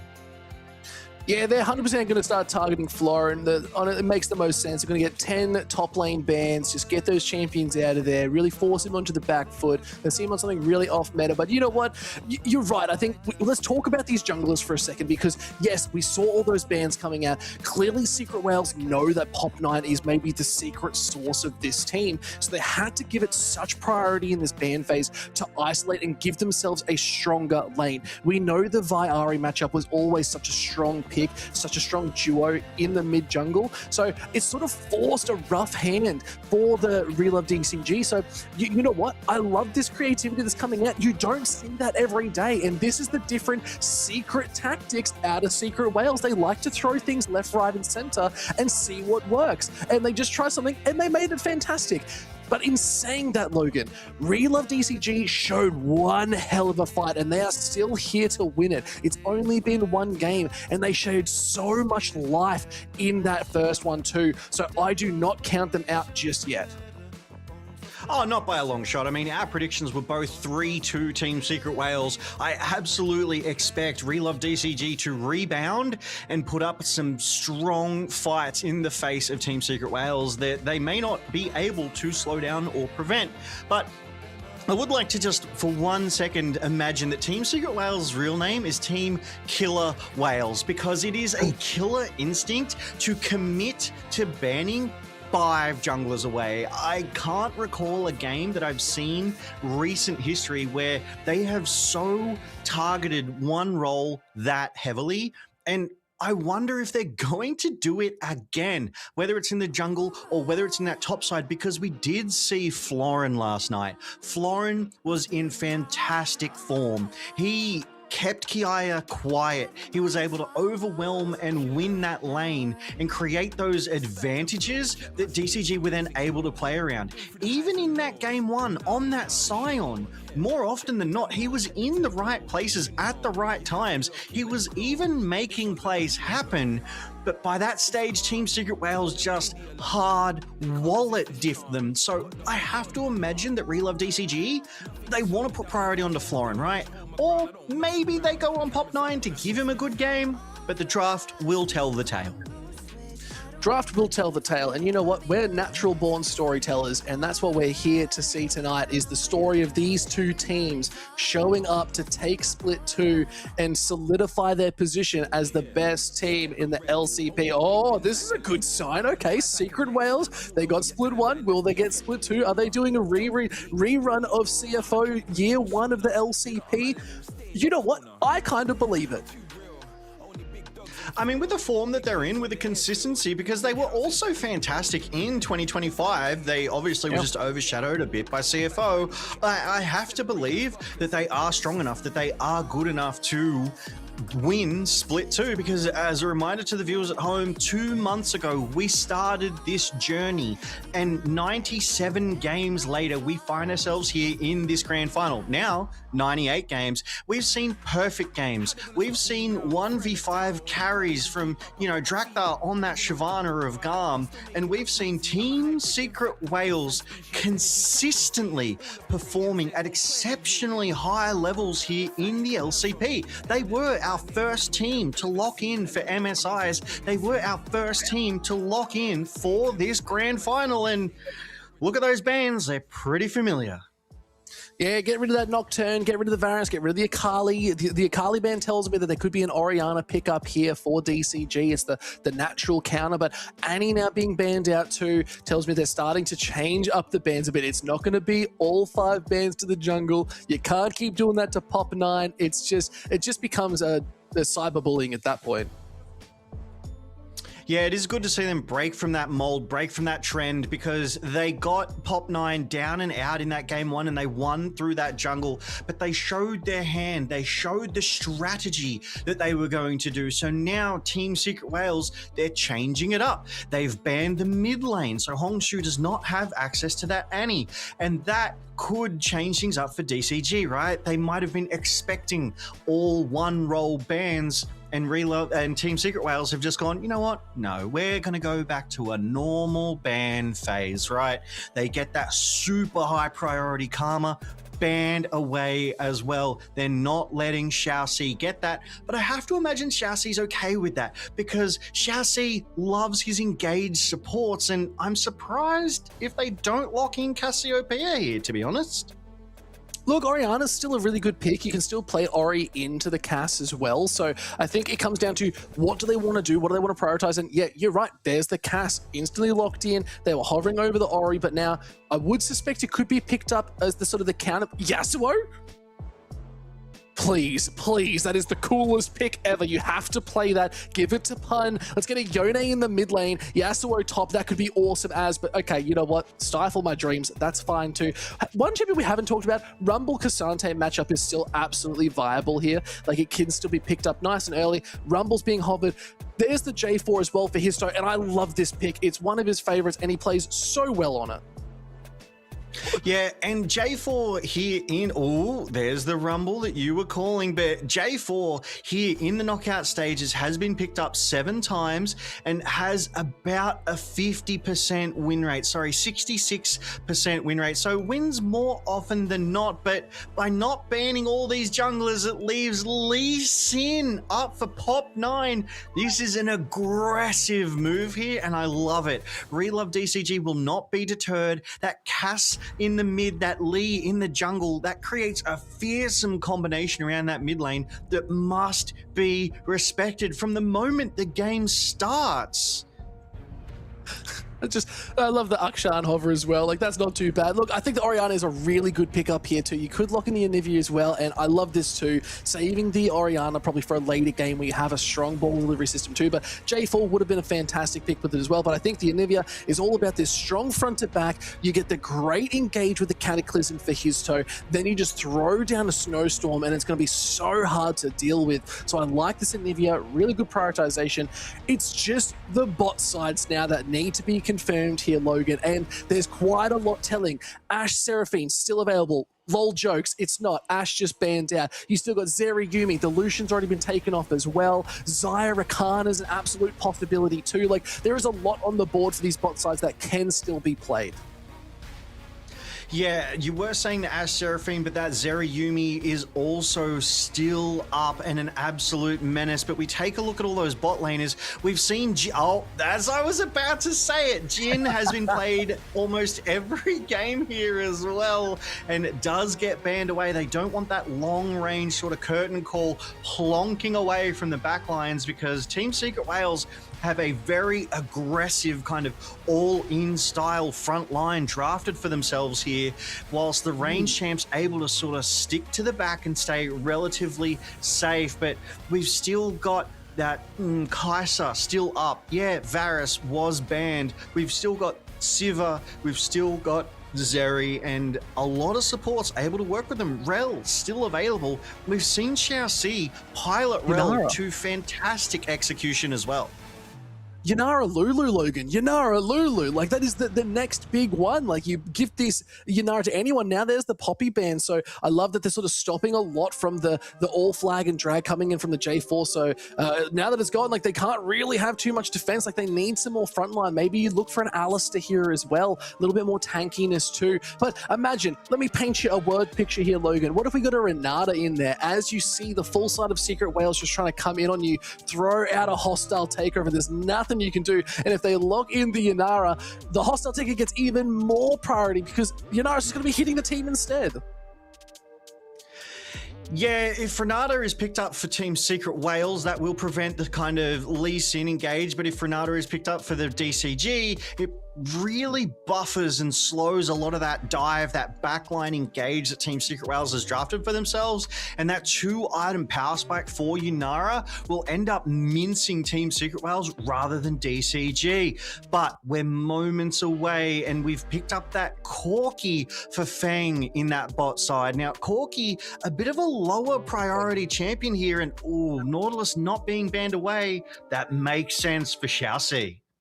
Yeah, I love the Nautilus pick up here. Like, I'm surprised that it became the 5th pick for the side of DCG. It's such a strong champion. Great engage, great frontline as well. The Rel now being hovered. I wouldn't be surprised if they do go for something along the lines of the Lulu still. It's still really strong with the Yanara, but maybe they need a little bit more frontline tank sort of to stifle a little bit more. Braum is an excellent call out for that.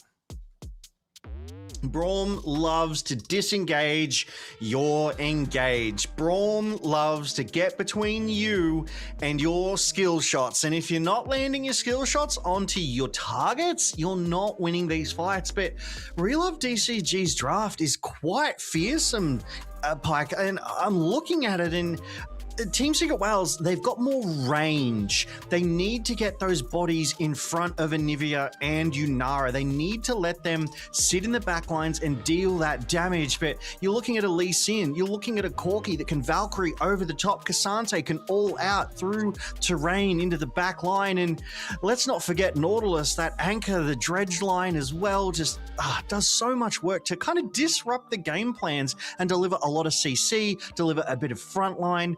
I like this draft a lot more from DCG here in this game too, whereas Team Secret Whales, it's a bit more standard. It's definitely a more front to back. So I wonder if they've gone with that sort of keep it simple concept and they're just going to execute on it well. And was that a Pearl embossed fan sign really that cool. we just saw? That was amazing.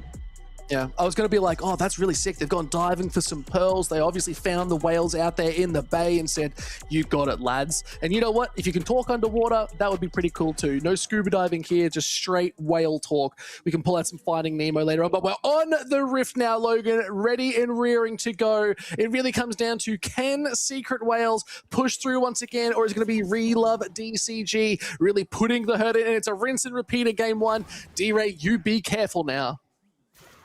Yeah, D-Ray learnt the lessons from game one and will not be taken out immediately. So it actually gives us time to look at these skins here, Pike. Pop 9 with that divine heaven scale Lee Sin. Just stunning. Oh, Black Frost Anivia, though, arguably best Anivia skin. And you know what? Arcade Corki, but Obsidian. Ooh, danger. And okay, Subterranean Nautilus, not bad.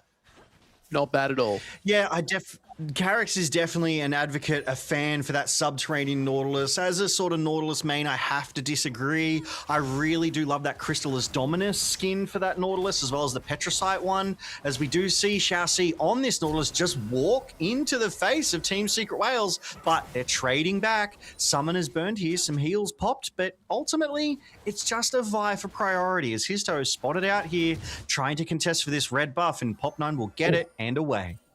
Yeah, nah, pretty good. Histo obviously just a little bit too late to the party, but you're right. Pop 9 knows that he's there, and it's still the level 2 Flag and Drag is good, and that's already a lot of damage here, Histo. Standing inside the Krugs means you can avoid the flash straight out. Okay, like what is going on? There are some shenanigans afoot, and it's just Histo saying, I just want your big Krug, and I'm going to go home, but they could be caught out. They're unawares. Histo does have the Flag and Drag, looking for the re-engage now too. Gets the slits. Too much damage. Hongshu needs to be very careful. Oh, flash go wide, and they do survive. Hongshu just has to back off. Now D-Ray's just following Pop 9. This is just delaying all the clears. BA's already gone for first blood. Fang picks up more. D-Ray also got Pop 9 on the top side. Didn't even get the egg passive, but 2 kills to 1, and it's Relove DCG with a nice lead.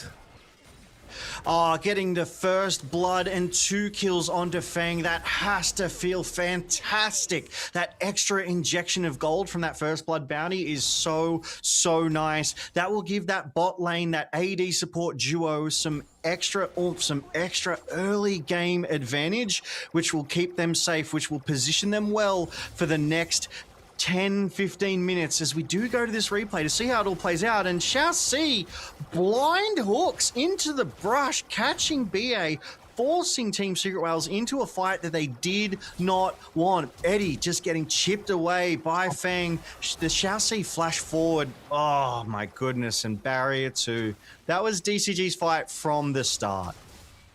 Yeah, and look, even this invade here was looking so questionable as well. And now we're going back to the picture-in-picture. In live, they are looking for more of a fight. BA is going to throw up the shield, but is only level 3 and does not have too much. They're actually able to survive a little bit longer. Histo's onto the backside of Pop9, looking for more, and he's trying to pick up Fang. It's not enough. The shields are too good. Fang wants more. The Sonic Wave is going to land, taking the next hit. It's going to be enough. Oh, Pop9! He just gets the kill, but D-Ray secures one off the back, and now they're in a bit of a pickle. You might see the bird brain is not going to live for much longer as the egg is now up, and it's scrambled eggs on toast as they're trying to get over this wall, and they might just be able to come out of the egg looking for a little bit more. The Flash Frost is used.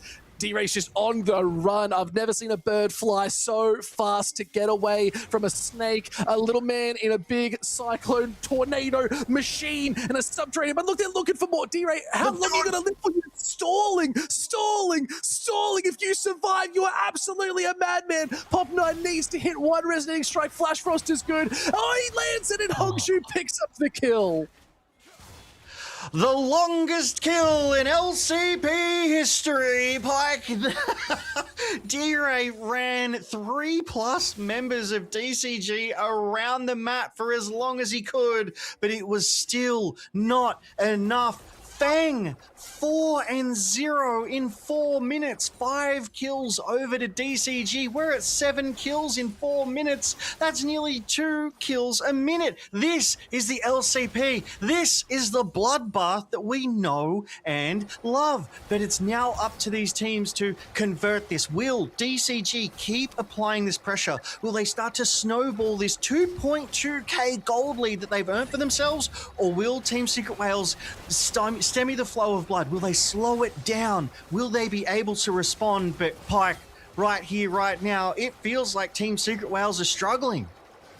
Look, they're just getting slightly caught out guard. Like, they're just in the wrong place. Maybe, like, they're almost too far ahead. They're too quick to the play, and then they're just getting caught behind. But you're right. 4 kills on Fang is disgusting in this early game. 1.2k gold lead. First Dragon is going to go over, so it's going to be an even better lead for Relove DCG. They are really feeling good this game, and it just feels like they're playing just that little bit closer together. It's what I asked for, Logan, and they're delivering.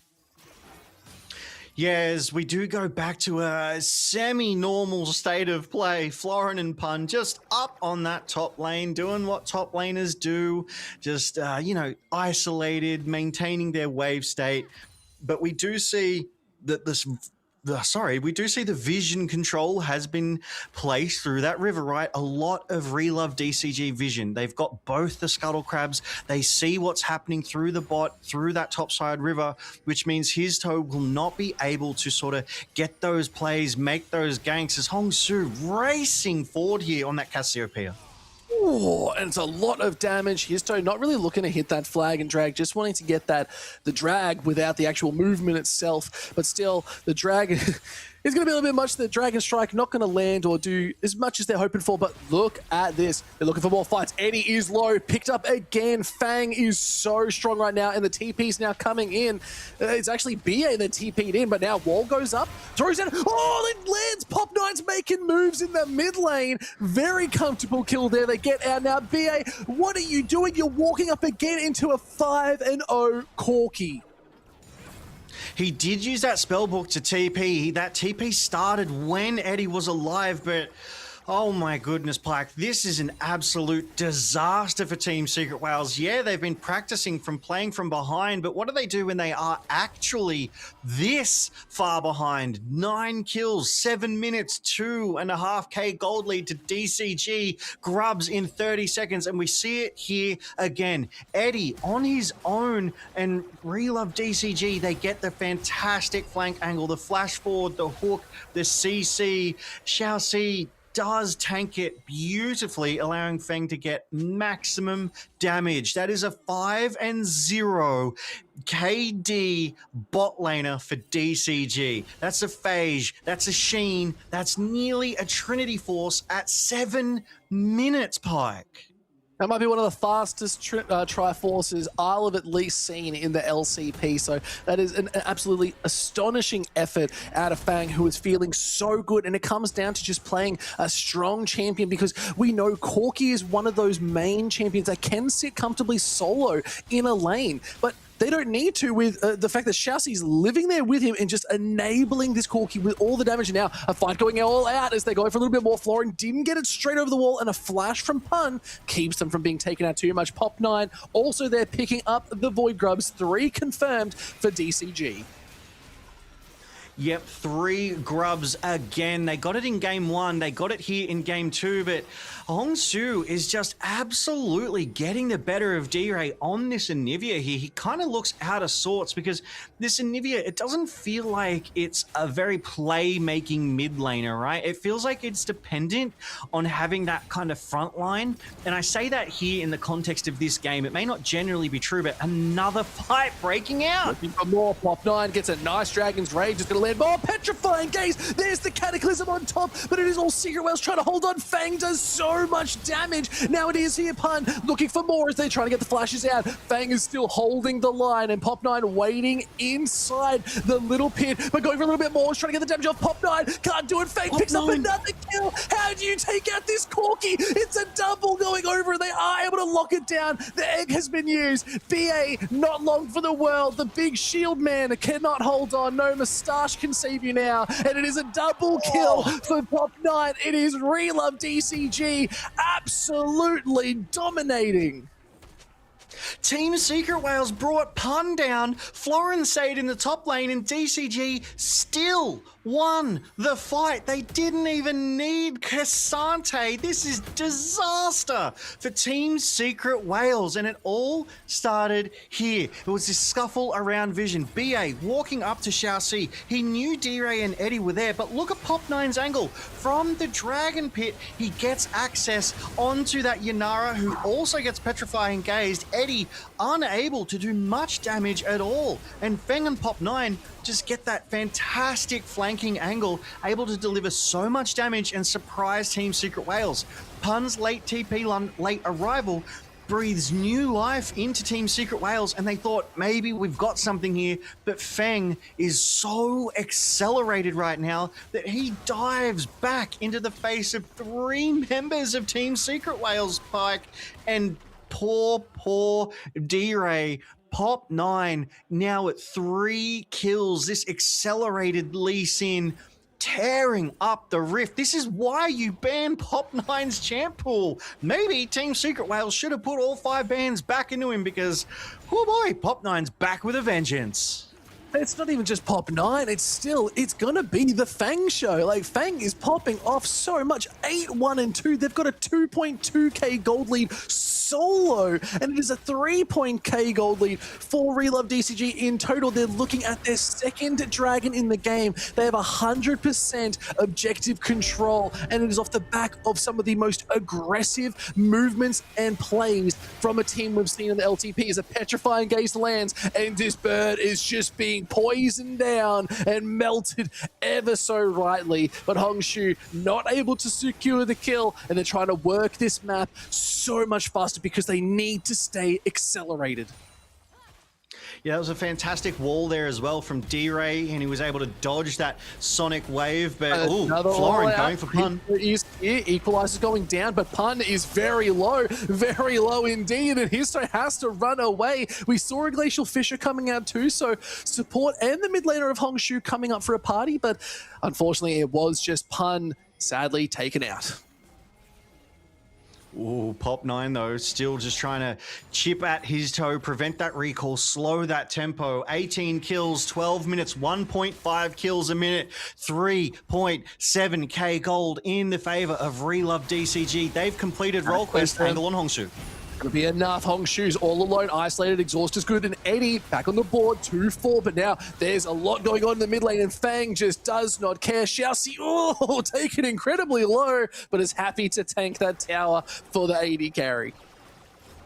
Xiaoxi with that Kindle Gem is tanking so hard for Feng right now. That's 2 tower dives that Xiaoxi has just tanked every single shot, and Feng has been able to Valkyrie forward and get maximum damage applied to their target. In this case, it is D-Ray. He's only got that Rod of Ages, and it's at 1 stack. Another 9 minutes before it comes online and gets him that level. But the way Relove DCG is playing right now, I can't even see this game going to 22 minutes. Piker's Pun desperately clearing the wave in the face of Florin's aggression.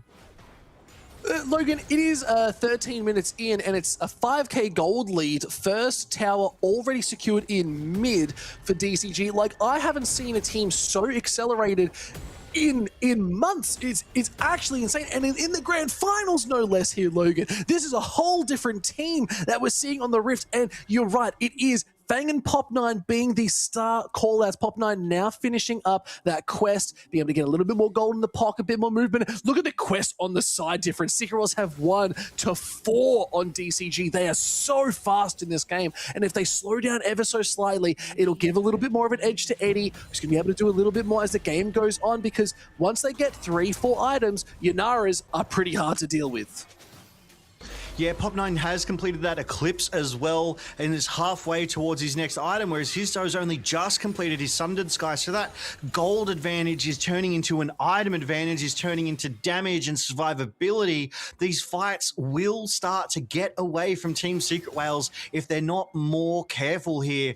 That Rift Herald up in 30, the third Drake of the game, which could be sole point for DCG, up in 1:45. And we take a quick look at that vision. Team Secret Whales, they've got it down all in their sort of top side, but no vision in DCG's jungle. They're blind to the machinations, to the movements of what DCG want to do. Great hook. Yeah, TP's coming out. The depth charge is going to go down, but D-Ray has to be careful, uses the flash to get out of dodge, and it could be top tower tier 1 going down as well. It's the acceleration play. They need to keep moving fast. At this point, it's going to be back to the future because they're going to be moving so fast, we'll be seeing the future. All 5 members of DCG used their Scryer's orbs and went, it's top. They all collapsed on that top side. They brought so much pressure. D-Ray forced to flash and escape away off that engage from Xiao C. And this is Xiao C on these engage champs. He's been involved in, 6 out of the 14 kills. It's less than 50% KP, but when he is involved, it's almost a guaranteed kill as Relove DCG also pick up that Rift Herald. Oh, Pun, you might be caught here, buddy. Oh.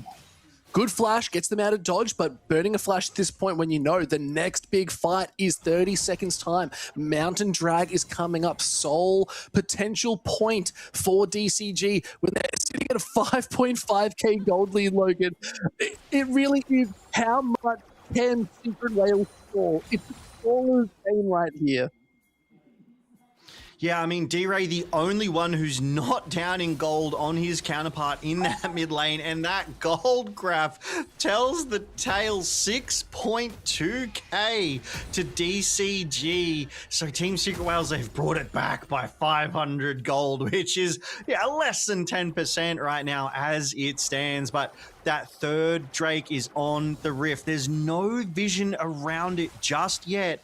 But Relove DCG, I'm sure that they value it. I'm sure that they want to prioritize it, and I see them moving down because this will put them on sole point, right? This will put the game on a 5-minute timer that Team Secret Whales has to respond to. And because DCG is so accelerated, they want these fights. They want Team Secret Whales to come into them because they've got the items, they've got that gold advantage and that dragon objective advantage. And yeah, look, Team Secret Whales, I think this is the right call. I think they were smart to not contest this one, not to kind of lose some of that fight, lose more gold, give it over to DCG, and instead keep farming, keep protecting their objectives that they have on the Rift, and hopefully get ready for that 4th Drake of the game with 2nd and maybe 3rd completed items.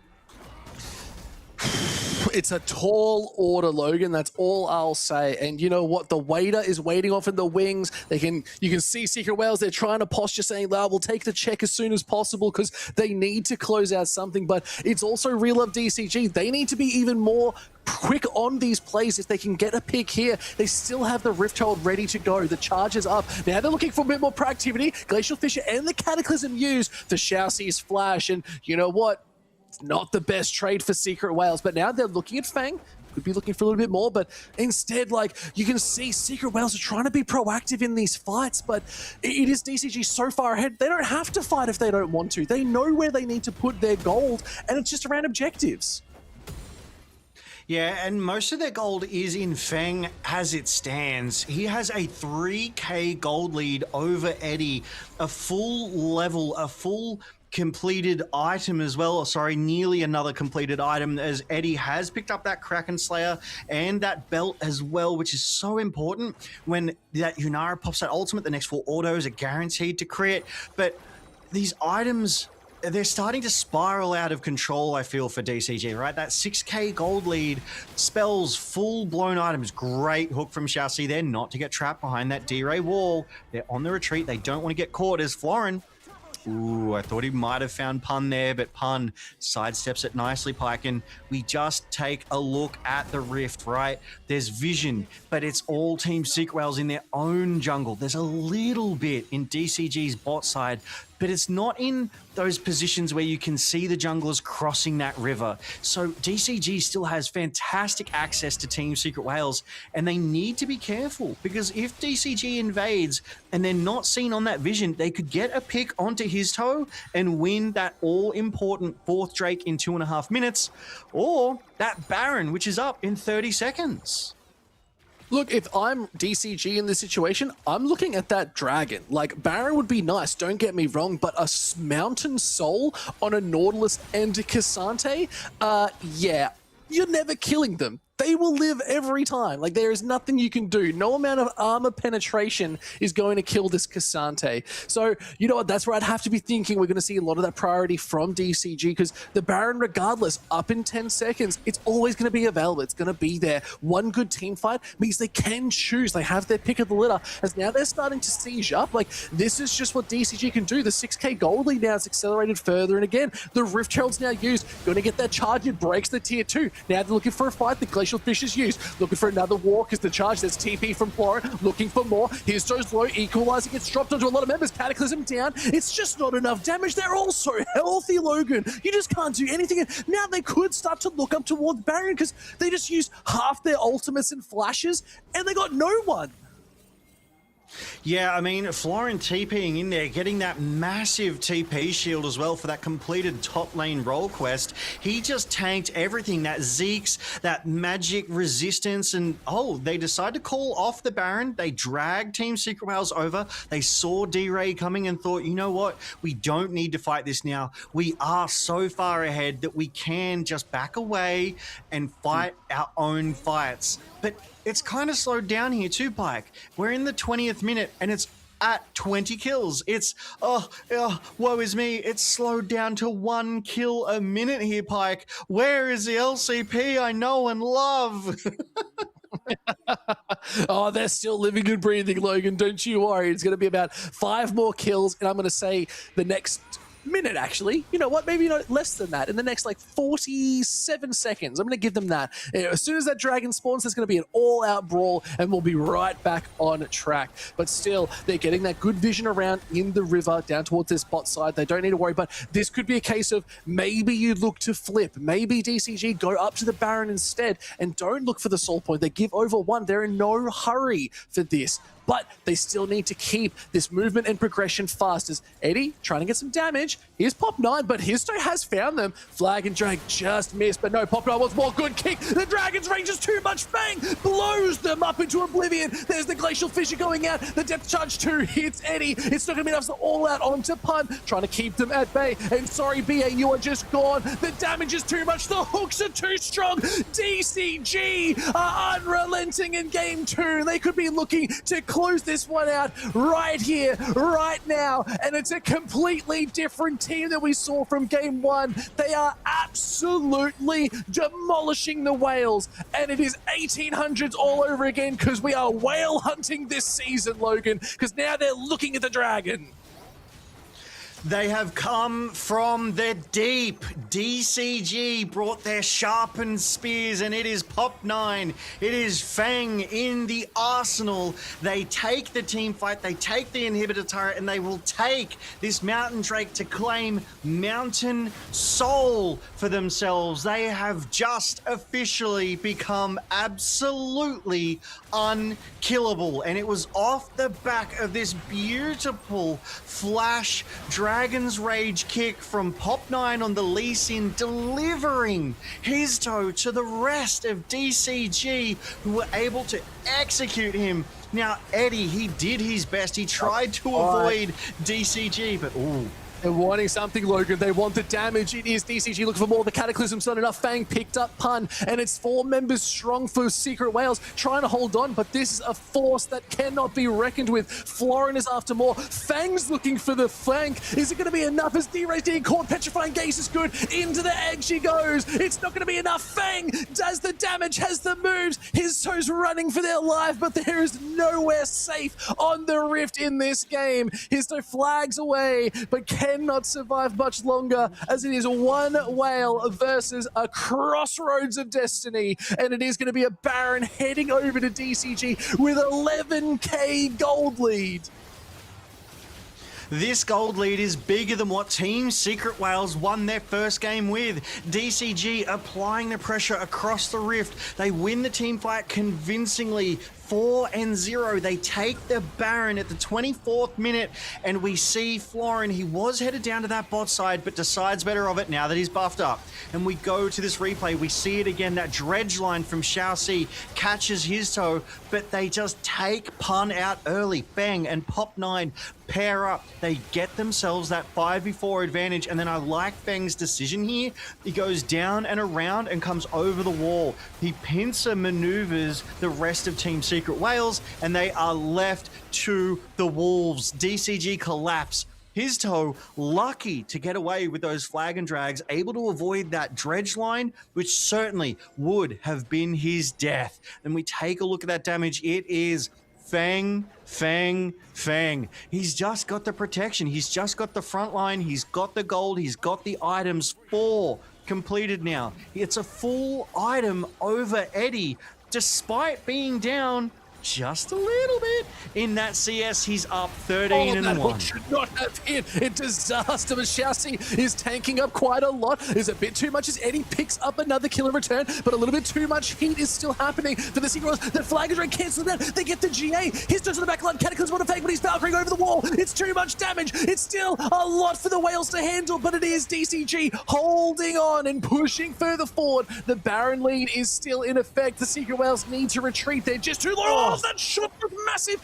It was just one auto attack, and it still popped 1/3 of their health bar, Logan. And it's just a little bit too much fire. The oil of the Wales could not hold on. They're looking at their first inhib. Now they're looking at their second. They have the Baron. It's a 2k Baron play. 23 kills to 7 for DCG. They could be looking to close this one out right here and now as they're looking at the Nexus Towers. Fang has so much damage in the belt. It's just going forward. It's too much. Fang here. GA is still up and available. This is a totally different team that we've seen. All split long, and they're taking the Wales to the cleaners. We're going to game 3.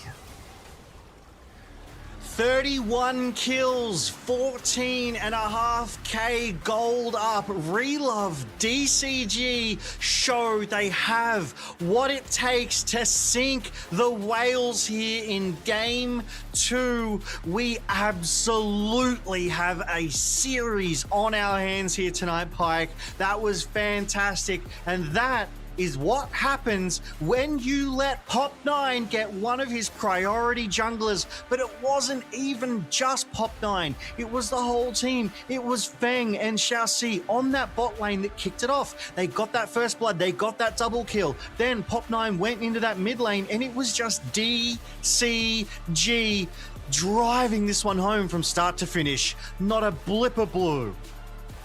Oh, absolute shenanigans. You could see how ecstatic that DCG roster was looking just then in the green room too. But look at Fang's damage. This Corki was the pick, but you're right. It was every member on the team of DCG that just played absolutely spectacularly. It is all zeros for the side of Secret Wales. They got no objectives, no towers, and nothing in the books in this game too.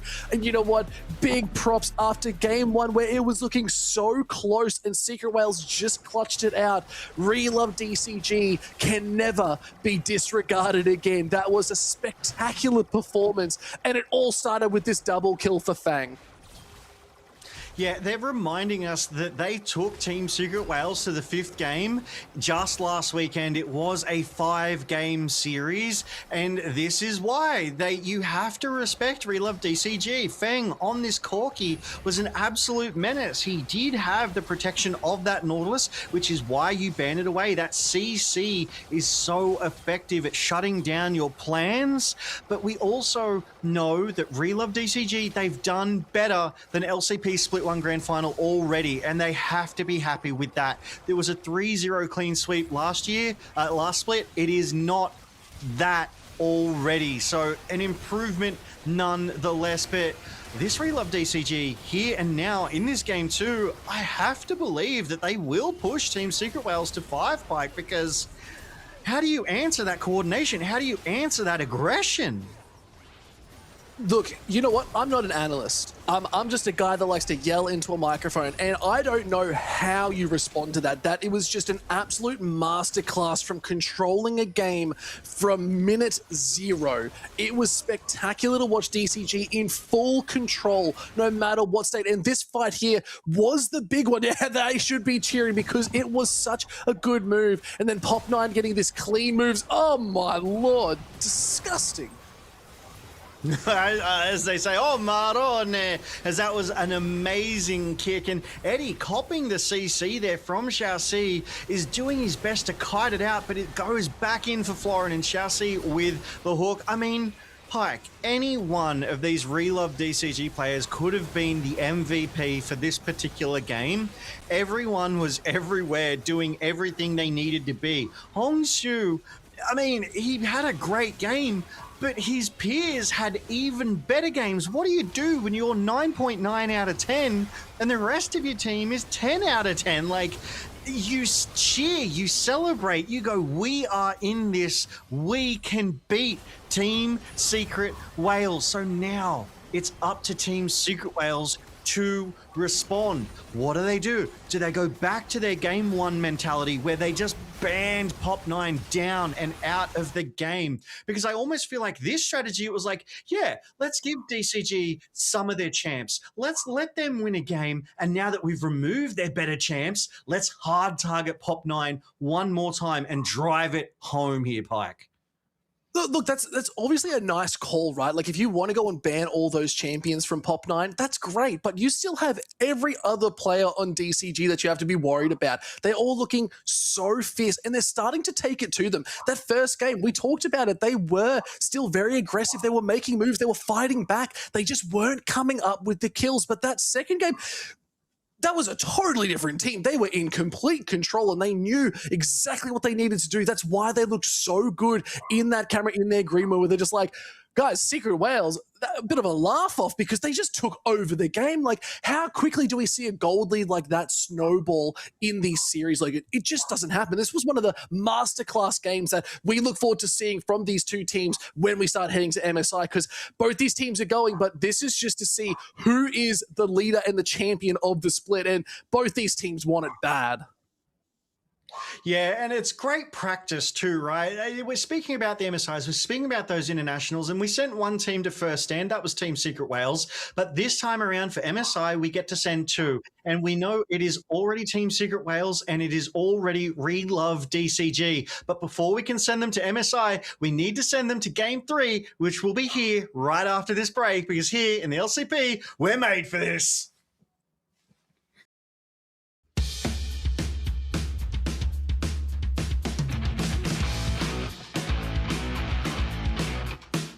Sau đó thì sao? Sau đó thì T-Drop họ đang đẩy tiếp trên đường giữa, mở luôn ngay lập tức.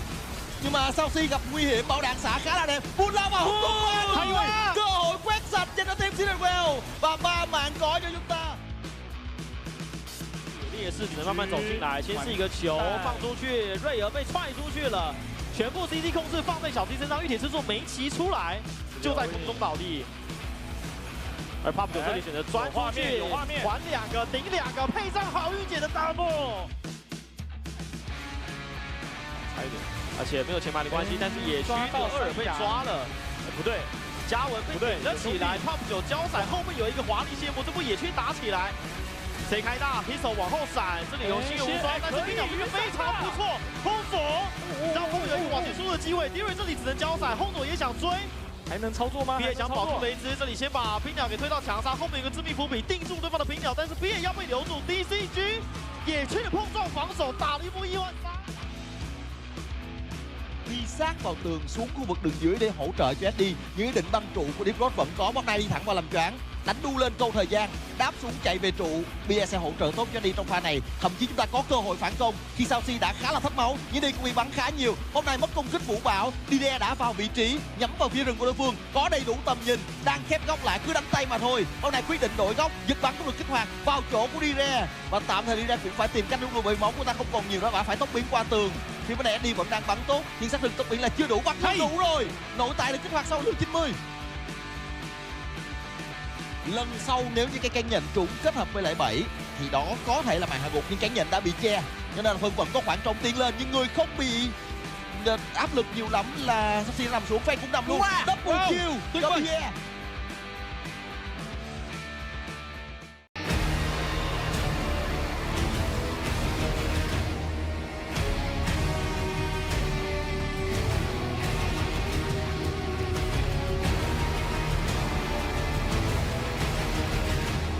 Hear the chorus of sun and moon, our voices, an untiring hymn against the silence.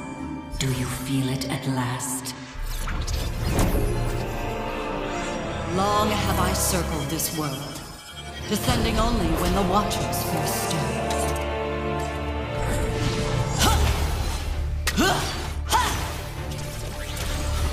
Marked and fracture! I had such hope for you, Void Hunter. Fall to fire! Fall and be silenced. Silence, dreaded herald. Rise with me! Sunfire eternal! Huh. Providence! Our dance continues, sun and moon in perfect step. Watch as our enemies are undone. Abyssal vermin, I bar you from the heavens! As night ordains! Silver moon, your blade fulfilled our ancient vow. This is predetermined.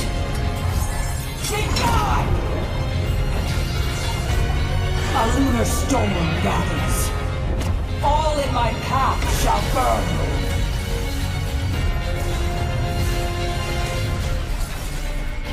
The eclipse consumes! The moon is stained red this night.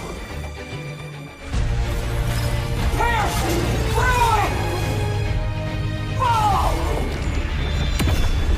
My eclipse is rageful as righteous! You betray existence! Is it inevitable that our paths diverge, Golden Sun?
Welcome back to the LCP. Welcome back to Game 3 as Team Secret Wales, they're running back the strat from Game 1 where they have opted for the second pick here, Pike. So I feel like there's going to be some banning shenanigans one more time. They saw what happens when Pop9 gets a good champ in that jungle. I just felt like the draft was just so much better for DCG. It was a much cleaner identity of what they needed to do, where they need to go. Florin looked good as well, but it felt like Florin was actually sort of like not even the star of the show. They were just a really strong presence regardless. The Cassante didn't really have that huge time to shine because the rest of the team was just shining that much brighter. But now we'll have to see as we are entering into game number 3 here, Logan. Different champions, it is Fearless, it's a best of 5, so those pools are starting to get a little bit more dwindled down. The big downside here is both teams have incredibly deep champion pools, so I feel like they can all show up very well on multiple champions. Yeah, I mean, we were just talking about it on the break, right? Like, I feel like you can spend a lot of bans on one of these players and it won't get the job done every single time. Would I say it got the job done in Game 1? Yeah, his toe was a bit quieter on that Trundle, was just a pillar bot, but in Game 3, right, if you do the same thing, he can go even deeper again. We saw in those replays, he's got that Rek'Sai deep in his pockets, and that's not to say that any of these players don't have deep picks as well. We've seen Silas's come out, we've seen Zaya's in the AD in that bot lane, we even saw BA rip and Elise in the knockout stages to fantastic effect. So it really comes down to how much do you value target banning as we do get to these picks and bans. Lucian banned again, Akali, Nocturne and Olaf has hit the list of bans from Team Secret Wales here targeting Florin. Yeah, no, it's a good little ban coming in. The pools are starting to get a little bit worse for Wares, so it's about starting to bring in some new identities of where these teams want to be looking. I think the Olaf ban, you're right, looking at Flora, not giving them this really strong pick of going forward, but Nefiri, that was literally the champion I was going to say is this the next jungler? Has been this very hard all-in aggressive junglers on both sides. When we saw the Lee Sin for Pop9, it just looked so good being able to get to the back line and do damage. That's where I think these junglers really shine. So what other champions are available in the same vein? Pantheon's still available. Same with Wukong too. Xin Zhao, I believe, is up and available, not banned out just yet. So there are some options for these junglers to really still shine in this Game 3. So many options in so many of these lanes because it is only that Game 3, right? The champ pools, they haven't been trimmed that hard, that deep just yet, and Xin Zhao, as you were calling, is still up, is still available, and it looks like they're prioritizing Pop9. They want to get him onto that strong jungler, and he goes for the Wukong. Now, this tells me that this is playing for team rather than sort of the individual jungle power that he would have on that Xin Zhao. I really like the Cyclone, the 2 kind of charges that this Wukong can do. It really shuts down a lot of dive comps if Team Secret Wales wanted to build that way, but they've opted to go for this Ashe for Eddie, and if they can pick up that, oh no, they pivoted to Xin Zhao.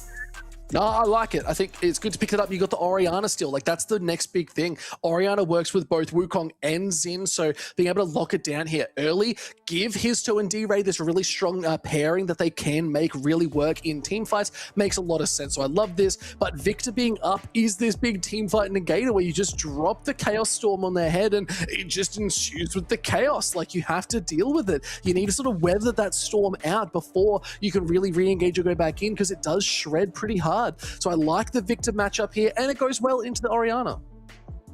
Yeah, I do like that. It does create a big zoning space as well. Sometimes League is about circles, and Victor's is one of those circles that can become the biggest. It grows with every kill. And fun fact about Orianna, this is the 6th time we will see Orianna picked up in these knockout stages, but it is the first time that we're seeing D-Ray pick this one up. So it almost feels like it's a aha, surprise, pocket Orianna for you. But we've seen Florin on the Nah before, Pike. this could be just a show from Florin. And I mean, if we do think the top side, Pun has been relatively quiet so far this series. I would like to see more out of him. Yeah, I think you're right. Like, Florin's Nah is like the staple. Like, this is one of his best champions, always has great effect. But with a Malphite, like, this is one of these champions we haven't really mentioned or seen in the LCP for a long time, and it's being locked in here. Pun is just saying, I will just weather the storm. I'm a mountain. You cannot hurt me after a certain amount of time. So I really like this. And what's better, you got 2 ball delivery systems. Chuck the ball onto this Malphite, straight ulti in, and you are laughing. Yeah, I mean, he's one of the best ball delivery systems known to the Rift, if you will. I was going to say known to man, but I'm like, it's not necessarily, you know, man, this is the Rift, this is League of Legends, known to all, the Void, the Shadow Isles, Bilgewater, and then some. He's tanky to boot. He has his own fantastic ult. There is that Pearl embossed Team Secret Whale sign that we did see a little earlier. And then paired up with that Shockwave, that's an AoE combo that could absolutely delete a backline instantly. You better have your flash, you better have some CC, or you're going to die. But before we can get to the killing, we do see more bans coming through, and I like this Camille ban. We have seen this Camille in the support role be absolutely devastating. That hook shot, that range, that flanking angle that support can bring down, and the damage is quite surprising, even though she's just a support. I'm never surprised by the Camille's damage here, Logan. You can never underrate it. It's always too much. And I love the Xayah ban here too, because it now says you need to play an AD carry that doesn't have a safety net. That's the big thing. And if there's a target, if ever I've seen them, Victor is the target. A low mobility mage, if they don't get like a proto belt, which doesn't really fit too well onto the Victor, it's going to be so hard to avoid this Malphite that will have the unstoppable force that will just charge at you. And the Kai'Sa as the final ban means they don't get the full-on dive effect. So now it comes down to what AD carries can you really pair with this full-on engage? Karma, how did Karma not get banned out this game? What? We're like, oh my god, what happened there? But yeah, I think Karma ban makes sense. Sorry, Karma pick. I was like still talking bans there, but Karma pick makes sense, right? Karma just has so many tools in her belt. She's able to do some massive shielding, heal back her AD carries as well, whatever Eddie does decide to go for. That Karma Q poke is deadly. It's almost unavoidable because it has such a massive AoE to it as well. So I really like this. They're going for an aggressive pushing bot lane here, but I mean, this is Xiaoxi, this is Rakan. He is able to break up those engages. He's able to initiate fights himself. You don't want to get caught out as, I was like, be still my beating heart. Was that a smolder hover? But instead it looks like they might go for this Tristana Pike. Oh, look, I prefer the Tristana. You have a lot more safety with the rocket jump too. You can buffer it too. So it does mean if you still get caught by the Malphite, it's going to be rough. But as Ziggs as well is now talking about taking this house, Zeri being the final pickup here is really great. You do have mobility on this champion. You can shred as the game goes on. And a Jinx, Misfortune as well, would be phenomenal into this team comp. Yeah, maybe you're looking for the late game of the Vayne, but I think overall Misfortune adds so much with this big bullet time. Jin's still available too. If you're going to get that curtain call, there is some good options, and Eddie can perform on every one of these champions. We have seen Jin played quite a lot as they lock it in through these knockout stages, and I dare say he's had mixed results here. 7 times played and only has a, he's 100% win rate with Artemis, 100% win rate with Eddie, but a 57% kind of win rate overall. So I really think he's compositionally dependent. And I like the composition that Team Secret Whales has put together to kind of protect this Jin, but I'm still questioning, is it the right one? Zin's only really able to tank very, very well when that Crescent Guard is up. Malphite, you can kind of get around a Malphite relatively easy. This Zeri can skate over these walls, has a lot of easy backline access, that lightning crash, a massive AoE damage. This Jin's going to have to really kite pretty hard to escape that Zeri in the 1v1. Look, the benefit here is as well, you do have the Karma on your side. You do have the little speed boost you can get. Jhin does have a little bit more in the bank, you might even say, when they can sort of skirt around. Like, yes, they don't have the high mobility out of like a Zeri. Zeri being able to use a little bit more of like the Ultra Shock Laser, or being able to just jump those walls and just go wherever they feel like. So it really comes down to how well, you're right, how well can Jhin stay alive? Can they weather the storm? Is it going to be enough? Are they going to be given the space to get the damage out while standing behind the team? So it really is on Secret Whales, I think, to push this game really far forward. They have the Malphite. They need to be pushing forward as we're getting into the map. We're onto the Rift here, Logan. Game number 3. Some interesting drafts are back on the table once again. Malphite is finally back after I've been asking for it for so long. But here we are, rearing and ready to go. Florin, though, has picked up that Rose Quartz Chroma Dino Nah skin. So I like to see those chromas, right? It changes how these skins look. D-Ray, what are you doing, buddy? No skin on the Orianna, please. We need to see some mogging happening here in that mid lane, just like that Cosmic Dawn Rakan from Xiao C Pike. That's a banger. That's all right. I think Rakan has some better skins than that, if I'm being paired. It's only good if it's paired with the Xayah with the Cosmic. Like, that's the only way it really works together. Like, I want to see something a little bit nice. Like, you got the Sweetheart skins too. Like, we can get some more. But you know what? We're in the finals, Logan. We're not worrying about the skins. We're worrying about the plays, because D-Ray is kind of suffering into this mid. Hongshu is forcing this robot out of this lane. Yeah, Hongsu got the level 2 first and was able to get that ray down and get that extra poke, that death ray there. And unfortunately, D-Ray is getting hit by pretty much every single thing this Victor is wanting to do. On the bot side, DCG also first to level 2 there, as BA was just one creep behind. And that level 2 power spike, we were talking about it last night, is one of the single most powerful spikes in the game, right? Because it unlocks another ability, so you need to take advantage of it while you have it and your opponent doesn't, which is why you'll see these players back off the moment their opponent gets that extra ability. As D-Ray, oh, mate, doing well to keep up with CS, but not the health bar.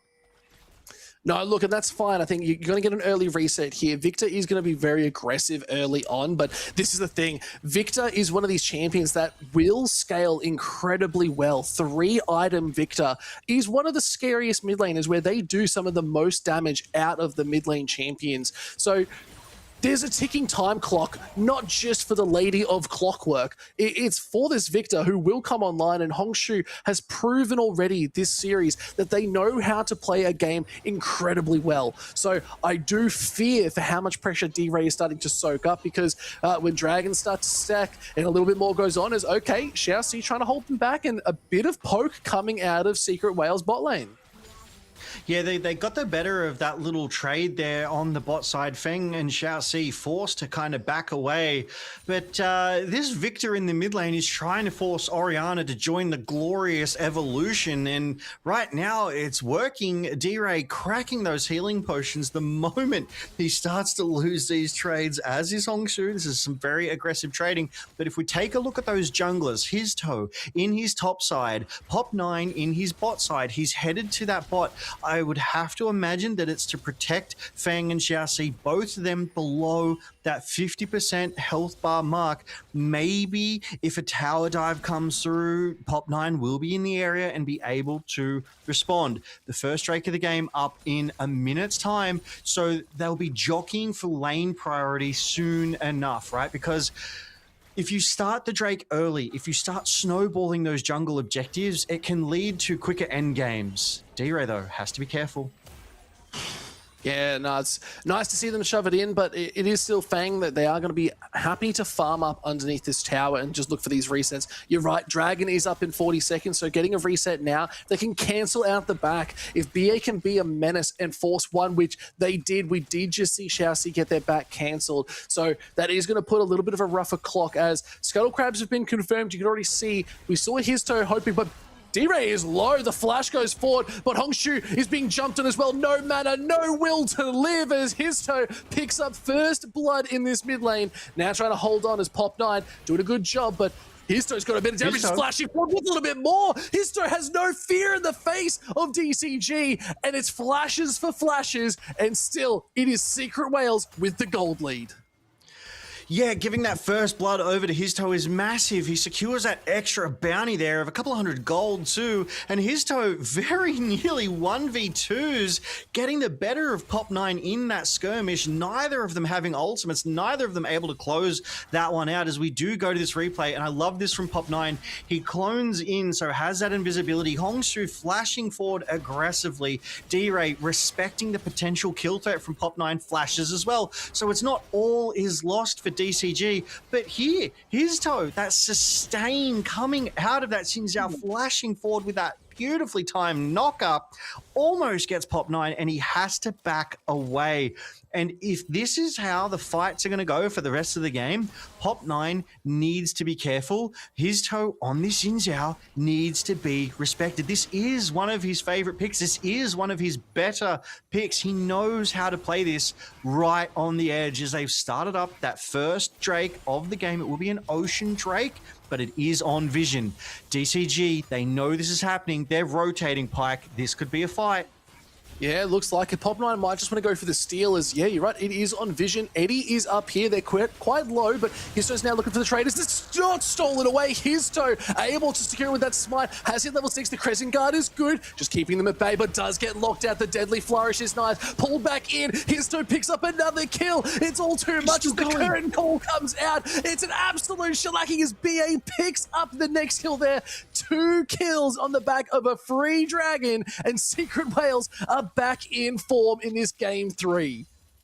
How did Histo not die? He kept going and going and going. This is why he's the LCP MVP. He gets the dragon in a smite off. He prevents Pop9. He has the ult. He knows he can Crescent Guard and tank for the team and keep biting that Deadly Flourish, locking Pop9 down. And here, he's at less than 10% health and he goes, I don't care. He aggresses forward onto Hongshu, who he knows doesn't have the flash from that earlier fight in the mid lane. So that is just clean play from Team Secret Wales. 3 kills to 0, 1.5k gold, and the grubs are up in 30 seconds. Histo is running this rift right now. Pyke, this is great. I'm so excited. We're back. Look, we expected this though. If Histo gets this Xin Zhao, this is the big thing. He's got a 60% win rate over just the regular split on this Xin Zhao. That's 5 games still, so it's a pretty good statistic to have. But they've also got a KDA of 3.4, so they know how to play this champion. They love to get these early leads and be very aggressive. So we expect Histo to be running this game a little bit more, and Pop9 is trying to respond, trying to retaliate. Is okay, getting caught out in this bot side. Eddie has to be careful, but the shields are good. A lot of damage still coming out. Deadly Flourish does just miss, but not enough. But still, you got to worry if Histo is in these fights. You probably can't fight as DCG at the moment. They have a 1,000 gold lead on themselves. They've almost finished first item and it's only 8 minutes. Yeah, they very nearly got that Sundered Sky, but it is only 8 minutes. It is only a 1.5k gold lead, which will be reduced when they take these grubs. Florin has rotated down. Oh, Xiaoxi might be caught here. Oh, no, it does just get off to the side. Let's see if they can pull them back out, as it could be looking for a dive here. They need to clear out the wave. BA has to flash, but they picked up one. Okay, BA's got the damage. The Deadly Flourish goes forward, waiting for the little bullets to come back up, and Eddie's just like, I easily secure this, and a clean pickup as 2 members go down on the side of DCG. But wow, was it worth the Void Grubs, Logan? No, it wasn't. That gold lead has crept up to 2.4k. 2 more kills in the pocket of Team Secret Wales. 1 over to BA, 1 over to Eddie. That is an accelerated bot lane compared to their opponents of Feng and Xiaoxi. And it all started here. BA just playing with Xiaoxi. The Deadly Flourish landing. 2 shots able to hit Xiaoxi, and Feng takes the 4th, but BA I love it. He just runs forward. He's willing to take that tower shot, and 4 members of Team Secret Whales in the area. They didn't need to be, but my goodness, if that's what Team Secret Whales is going to do every time, how does DCG compete? Ooh. Yeah, quickness already being used here as Histo's going forward. Very aggressive. Shockwave is good. D-Ray picking up their first kill of the game. They're going to be looking for more as Fang wants a little bit more. Lightning crashes used. Histo has the aggression and the prowess of a tiger as they're going forward. Histo cannot do more than that. This is a flash out of the Wukong. And he picked up another kill. Histo is running this game like a book. Histo was styling on them. He was stutter stepping. He stopped attacking and was like, you can hit me all you want. Eddie will take you to task and get the kill. Oh my goodness. Where's this Histo in game 2? Because it doesn't even look like Pop9 can compete. He's down a full level. He's still only half that Triforce where Histo has that Sundered Sky. Eddie has a completed item. BA has a completed item. There's advantages in almost every single lane except topside. Well, yeah, don't worry about topside. We haven't been there in a long time. I don't even think we've looked at that lane this entire game because the action has all been mid and bot side. But they will come into effect soon enough. Logan, do not fear. The Malphite will be here, and so will Florence Nah, because that is still a big game decider. One good Mega Nah can change a game for DCG. But now we're finally looking at top, and you know what? They're pretty healthy. They're looking good. And we've seen Florin do it before. Oh, no, humped you a little bit too close to the sun, Icarus, because you are just gone once again. Oh, it's a bit of a bummer. Before I could even call it, though, congratulations to Histo on 500 kills in the LCP. Yay! And that's just another reason why he is the LCP MVP. He has that bloodthirst, but he has that tempered bloodthirst. As his bot side's going again.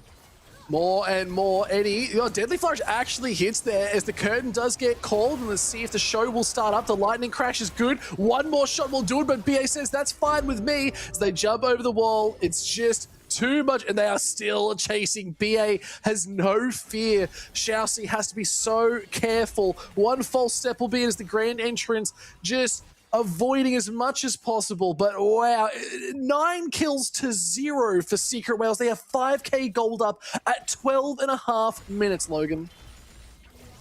Yeah, it's not a kill a minute, but it is every kill over to Team Secret Whales right now. Relove DCG struggling to find a way into this, and it was all here. Histo started up that Infernal Drake, and BA and Eddie probably just vying for priority, probably just wanted to push DCG away, started to get the better of that trade and went, you know what? We could win this fight. Unfortunately, Eddie whiffs that third bullet, but it was still enough for BA to be able to, the second bullet, but the third one landing, let BA come in and get that kill. The bot lane of Team Secret Whales, 30 CS up, 3,000 gold up, 5 kills up over Feng and Xiaoxi. If this keeps up, Feng and Xiaoxi are going to have no impact. BA's on the top lane.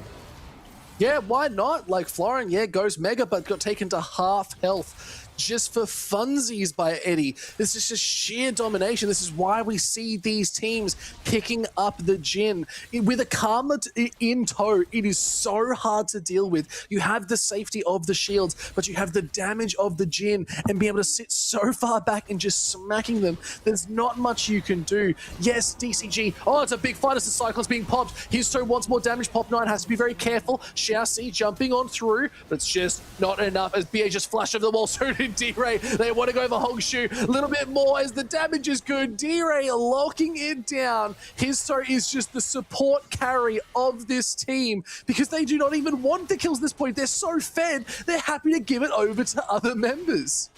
I mean, this is a 305 Karma support. Hongshu's doing everything he can. Look at that damage. It's more than anyone else on Team Secret Wales. But, oh, good engage from Chassis. Lightning crash, D-Ray. Oh, there's the unstoppable force. D-Ray might go down for their troubles. A great shutdown for Fang. They're back on the board. But Pun gets a little bit more as the team's looking to recover. It is Secret Wales walking forward, but now being chased by DCG. Crescent Guard goes forward with a lot of members on top of them. His toe is going to be taken out. They're trying to get more. It's too much DCG. They return fire and they pick up 3. Relove DCG down, but they are not out. They have enough of a wave. It looks like they're even going to try and crack this as Florin just sits. Oh, he bit the bullet. 4th shot, it hits its mark. They lose the tower, but they lose their jungler. Pop 9 gets popped by Eddie, my goodness. As it all started here, I think Team Secret Wales is getting a little cocky. They're getting a little overconfident. Yeah, they had the 3 members here, but D-Ray was so deep on his own that 3 members of Relove DCG were able to collapse and take him out. They commit the TP. They know they've got this mid lane pressure. They know they've got the push. The ult out of Pun, it didn't do too much damage. It was more of a disruption. So DCG knew with those almost full health bars that they could keep pushing down that mid lane, and Eddie walks up from the safety, and look, Florin thinks he's got the angle here, but brilliant sniping from Eddie to be able to get around Florin. No movement either, because Florin assumed that he would be there to block it, so it's nice to get something back. But DCG showing excellent signs of life. 3rd Drake of the game up in a minute. The Rift Herald still available for whomsoever wants to pull that trigger, and I do see his toe is in that area. Yes, DCG, they've got some kills, they've got some push, but Team Secret Wales still comfortable. They're large and in charge with that 2.7k gold lead. Yeah, it's a good gold lead as well, and Eddie is a big factor in that. As okay, Fang, just what is going on? Eddie is just on a rampage, 405 right now, 2.3k gold up on Fang. And this Zeri, yeah, had a good play before, but there was a little bit more as now Florin has to be careful. They're already at half health, and Eddie's got some damage behind them. That Stormrazor is working, and now they're going to break open the mid. Yeah, they saw what DCG did in their mid lane, and they are turning it around, but notably Eddie soloed Fang as well. He's 70 CS down. He's 2.5k gold down. Eddie has completed 2 full items to Fang's 1.5. So that item advantage and that level advantage, Pike. Fang on 9, Eddie on 12. How do you compete with that in that 1v1 matchup? This aggression coming out of Team Secret Wales, this initiative coming out of Team Secret Wales, it's overwhelming DCG now as Team Secret Wales take themselves to that sole point. 5-minute win con. TikTok DCG, you need to find an answer. Yeah, TikTok, but it's hard when the controller of clocks is D-Ray, the clockwork lady, doing work as best they can. And now Pun up here looking to verse Florin, but here comes his toe. So the damage is now going to be available. Nah pushes him back. Unstoppable Force sends them forward, and now it's a mini Nah. How do you really get away? Oh, they're just too quick, and they can't commit the fight. They're on soul point, like you said, so the clock is on for 4 minutes. Baron is up in 2 minutes, just as good of an objective, if any. Second coach comms coming out of Seal means that they are getting that important coach information of what they need to be doing, because we have seen Secret Wales, they've gotten leads, and then it is DCG that knows how to sort of bring it back a little bit more. So one big fight could turn the tides, but Wales know how to weather those storms.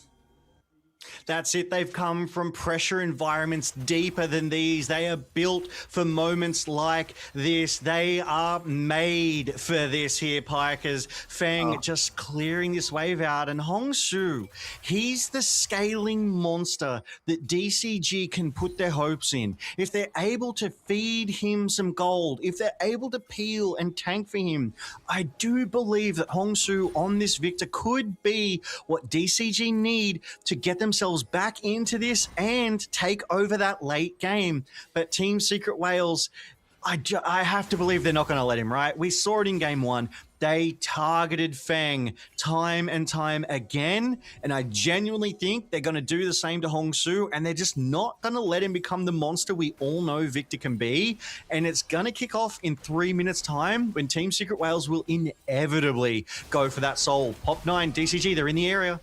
They're looking for the dive. They want a little bit more as the quickness is used. And sorry, D-Ray, this is not your space to be in. They just had the damage. They had the moves. The Chaos Storm was used. And now they're looking at that tier 1 on this top side.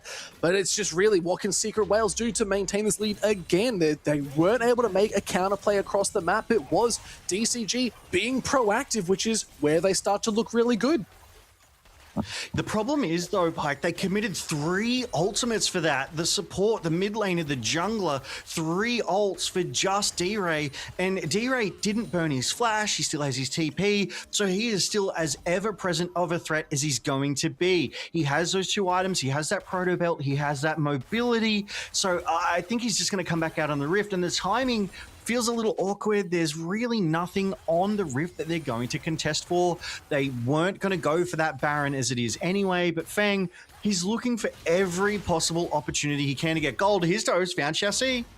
Yeah, he's also found Pop 9 too. He's also found Florin at this point as the Deadly Flourish is good. Looking for a little bit more as the Crescent Guard's even nicer. Wind becomes Lightning, not going to finish off Xiaoxi. Curtain Call goes out. Flashes are not enough, and Xiaoxi is able to get out of dodge. Unstoppable Force is not going to get it done. Flashes over the wall to secure it. They really wanted to take this lover off the map. Histo now trying to regroup with the team. Pun caught out to a little bit too far overextended and probably going to go down for their troubles. The mountain could not last long enough, but a dragon up in a minute and a half. Cooldowns end. Everyone should be up, but still a good tit for tat from DCG. Yeah, I do like DCG's play there, though. Xiaoxi forced Team Secret Wales to overextend. It dragged Pun deeper than he doubtlessly originally intended, right? They were hoping to get that pick onto Xiaoxi and retreat and bail and not give anything back over to DCG. So I do like their resilience in the face of this push. As we see it here, his toe finds 3, and in the face of 3, he still goes back to life. He does not care. He's looking for damage. Cyclone's been used, but is it going to be enough? Is Pop not trying to hold on? Hongxue, but it's a big crash. Is it going to be enough? Fangs in the heat of it, but could not hold on. A double kill for his toe. And they're looking for is the shutdown is good. Hongxue able to get this done, but his toe's now on the right side of the wall. Hongxue, they're trying to hold on. They're chasing Eddie, but the damage is not going to be enough. Blast code into the back. It's too much damage. Technically a triple kill. His toe wants the unofficial 4. It was a haste heading out for Secret Wales. 18 kills at 22 minutes, and the Baron is being looked at. They are racing towards that Baron. It is an ace for 1. You take that every day of the week. This team, Secret Wales, is like, how dare you take a game from us? We are going to remind you why we are the #1 seed. 18 kills to 6. 4.5k gold advantage. They get that Baron, and the soul is up, but I have to imagine DCG is going to go for it. And here's where it kicked off. Histo was just getting the Scuttle Crab. Florin thought he found an angle, couldn't even go mega before he died, which means so much value removed. No, Feng, where did the health go, Pike? I don't know, into the oblivion at this point, because his toe is just so strong. And we're going back to live once again. Curtain Call has been pulled. Unstoppable Force goes forward, just sending out the shots. D-Ray picks up Feng once again. No lightning can save this series. A Cyclone in the backline hits 4. It's a lot of damage, but his toe's trying to hold on. Look at Eddie run. He throws out the Quincy grenade and it lands. It hits its mark. Pop 9 cannot survive. It is all she wrote. D-Ray coming in clutch once again. The perfect ace coming in for Secret Wales.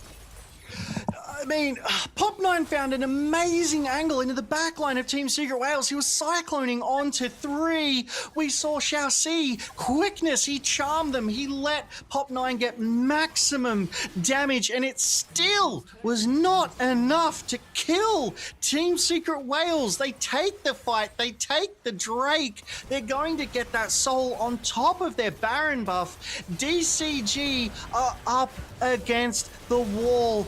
I mean, they're not out of this one yet, but it's just, I know I called Hongshu coming back into this one, but he's just not being allowed to find an angle. He's not being allowed to spend time and get the damage down here, Pike. As we go to live, they're fighting again. Crescent Guard used. Fang cannot go too far. The unstoppable force hits 2, takes 2, and it's a mountain in the face of unrelenting damage. And it is now Hongshu trying to push back this Baron-empowered wave. It's a 5k Baron-empowered lead with 1 minute still to go, and it is Secret Whales teetering on a 10k gold lead. Now Hongshu having to use that Proto Belt just for a little bit of safety, but it's a lot of damage. Eddie is fast, he is dangerous, he is fierce, and he can weather the Chaos Storm like it is nothing with a Karma Shield on the back, and it is Secret Whales running away with Game 3. I mean, they didn't even have to go for that, but they did. Fang goes over the wall. Pun is tanky. He pops the thumbs up. Look at this. Fang is just free-firing on Pun for a good 10 seconds, and he just starts to recall in his face. He lived long enough for his toe to get there, and then his toe has the damage. Pun has the ult. Oh, it's devastating. Pun was playing with his food before he devoured it. Yeah, now you don't like to see that. Oh my god, the damage is insane. Oh, okay, we got a tower back though, that's all right. DCG, they're still making moves, they're still getting objectives across the board, so getting those objective bounties is not too bad in the current state of the game. But now his toe's over the wall, wanting more. The curtain call comes out. Fang is taking shots to the face. It's his toe with the damage. Pun comes charging in. There's no fierce. Eddie's gone legendary. It's an 8-0 Jin. It's all too much. They tried to pick up BA, but DRA says, I will keep you alive. Deadly flourishes left, right, and center there. Now looking at Florin, Meganar is about to go down, but still, the Chaos Storm cannot do anything in the face of these Secret Whales. 11k gold lead. It is all way too much in this Game 3. It's a repeat, but a flip of game number 2. And it is Secret Whales knocking on their Nexus, saying this is ours to take, but no, they're backing out. They've got enough. They know DCG is racing back out onto the Rift to repel them. Team Secret Whales, they know their limits. They don't want to overextend. They don't want to flip the game here. But Pike, if I had to call an MVP for this game, it is his toe. All day, every day. That man is aggression in the face of the entire team of Pop 9.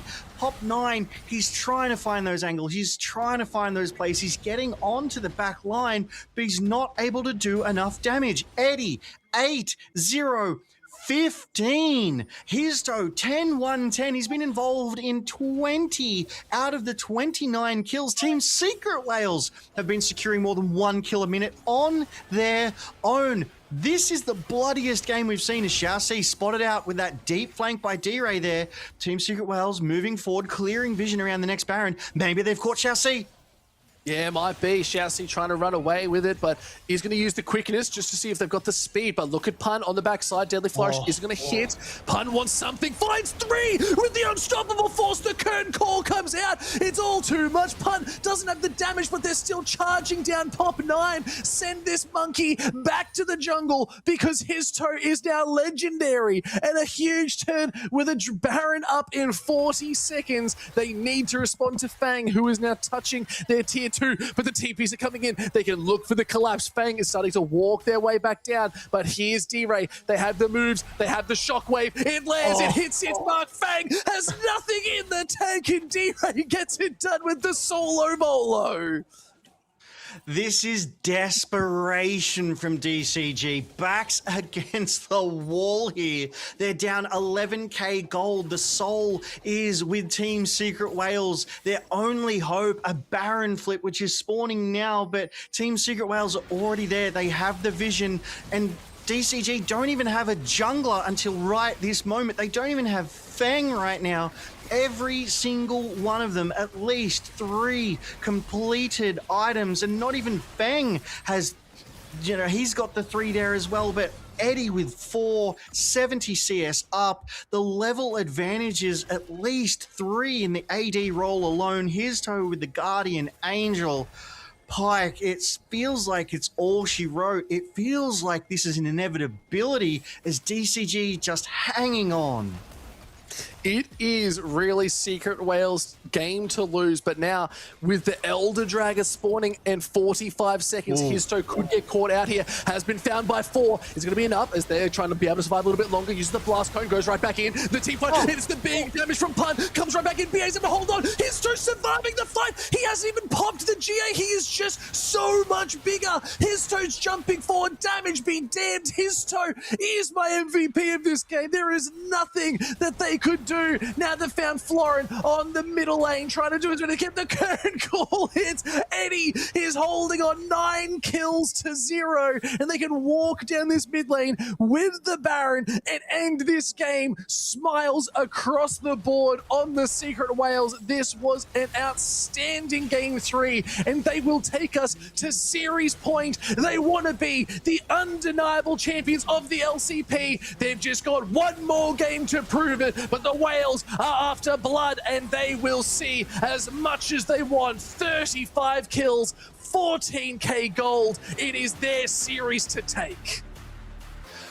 43 kills in 30 minutes, 1.5 kills a minute, our bloodiest game yet. This game 3 of tonight's best of 5 series between Team Secret Whales and Relove DCG.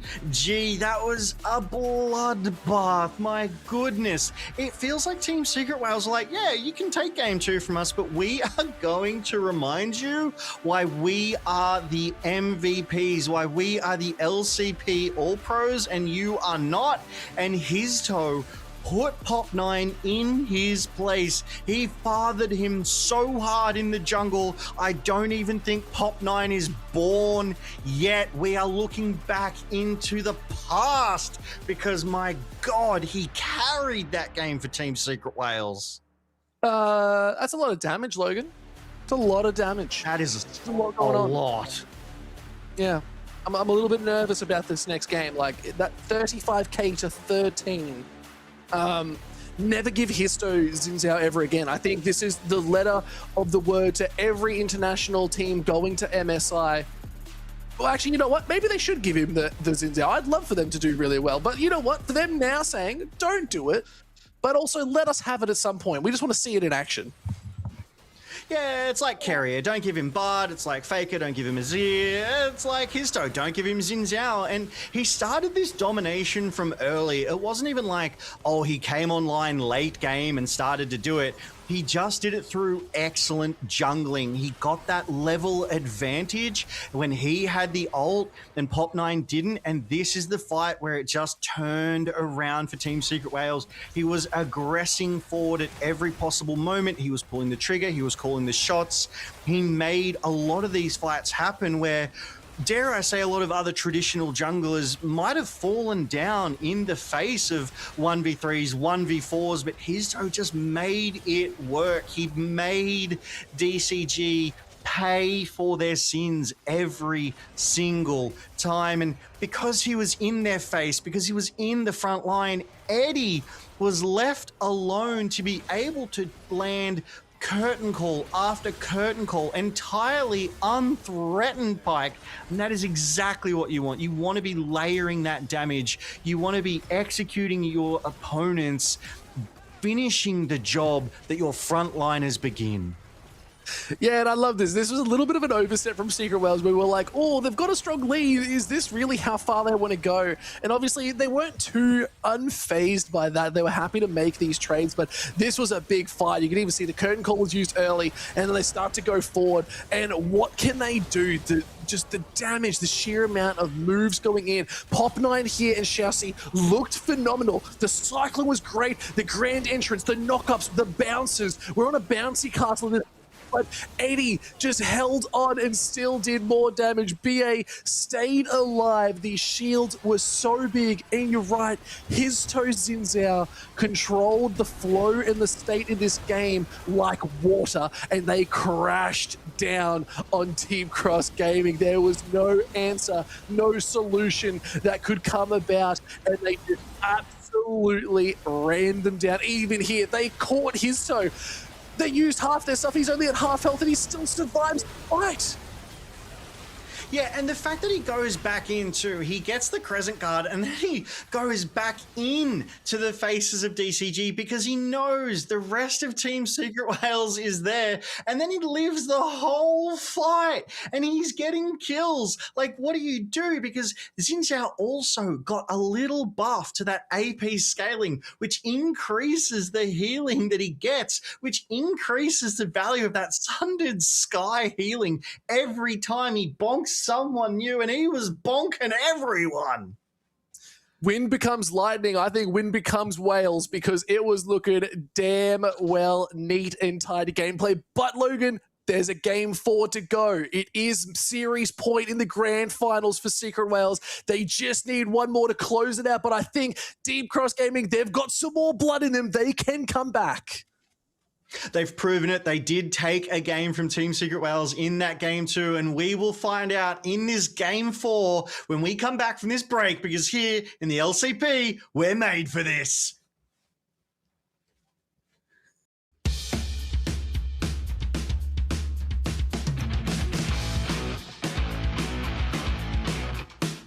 Sau đó thì T-Rope họ đang đẩy tiếp trên đường giữa, mở luôn ngay lập tức. Nhưng mà Saucy gặp nguy hiểm, bão đạn xả khá là đẹp. Bút lao vào hút tung qua rồi. Cơ hội quét sạch dành cho team Secret Wales và 3 mạng có cho chúng ta. 也是只能慢慢走进来，先是一个球放出去，瑞尔被踹出去了，全部 CC 控制放在小 T 身上，玉铁之柱没骑出来，就在空中倒地。而 Pop 9这里选择钻出去，还2个顶2个，配上好运姐的 double。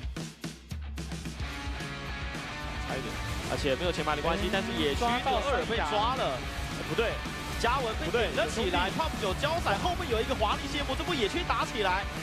谁开大 ，Pistol 往后闪，这里有心有无双，但是冰鸟鱼非常不错，轰左，让后面有一个往前输的机会，迪瑞这里只能交闪，轰左也想追，还能操作吗？比也想保住雷兹，这里先把冰鸟给推到墙上，后面有个致命伏笔定住对方的冰鸟，但是比也要被留住 ，DCG 野区的碰撞防守打了一波1万3。 Đi sát vào tường xuống khu vực đường dưới để hỗ trợ cho SD.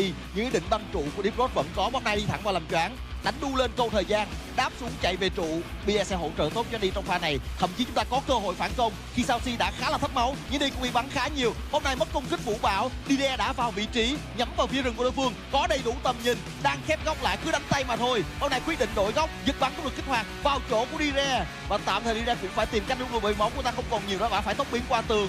Phía bên này SD vẫn đang bắn tốt, nhưng sát thương tốc biến là chưa đủ, bắn không đủ rồi. Nội tại được kích hoạt sau lượt 90. Lần sau nếu như cái cánh nhận trúng kết hợp với lại 7 thì đó có thể là màn hạ gục, nhưng cánh nhận đã bị che, cho nên là Phân vẫn có khoảng trống tiến lên, nhưng người không bị áp lực nhiều lắm là Saucy nằm xuống, Fan cũng nằm luôn. Double kill cho Bia.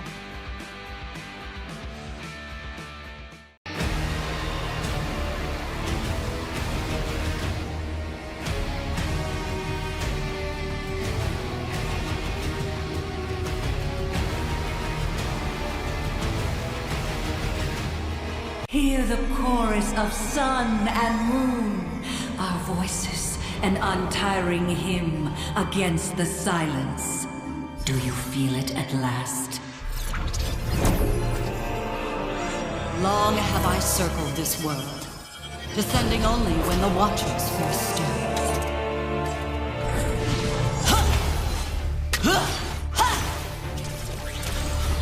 Mark and fracture! I had such hope for you, Void Hunter. Fall to fire!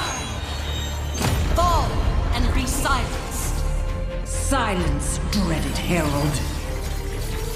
Rise with me! Sunfire eternal! Huh. Providence! Our dance continues, sun and moon in perfect step. Watch as our enemies are undone. Abyssal vermin, I bar you from the heavens!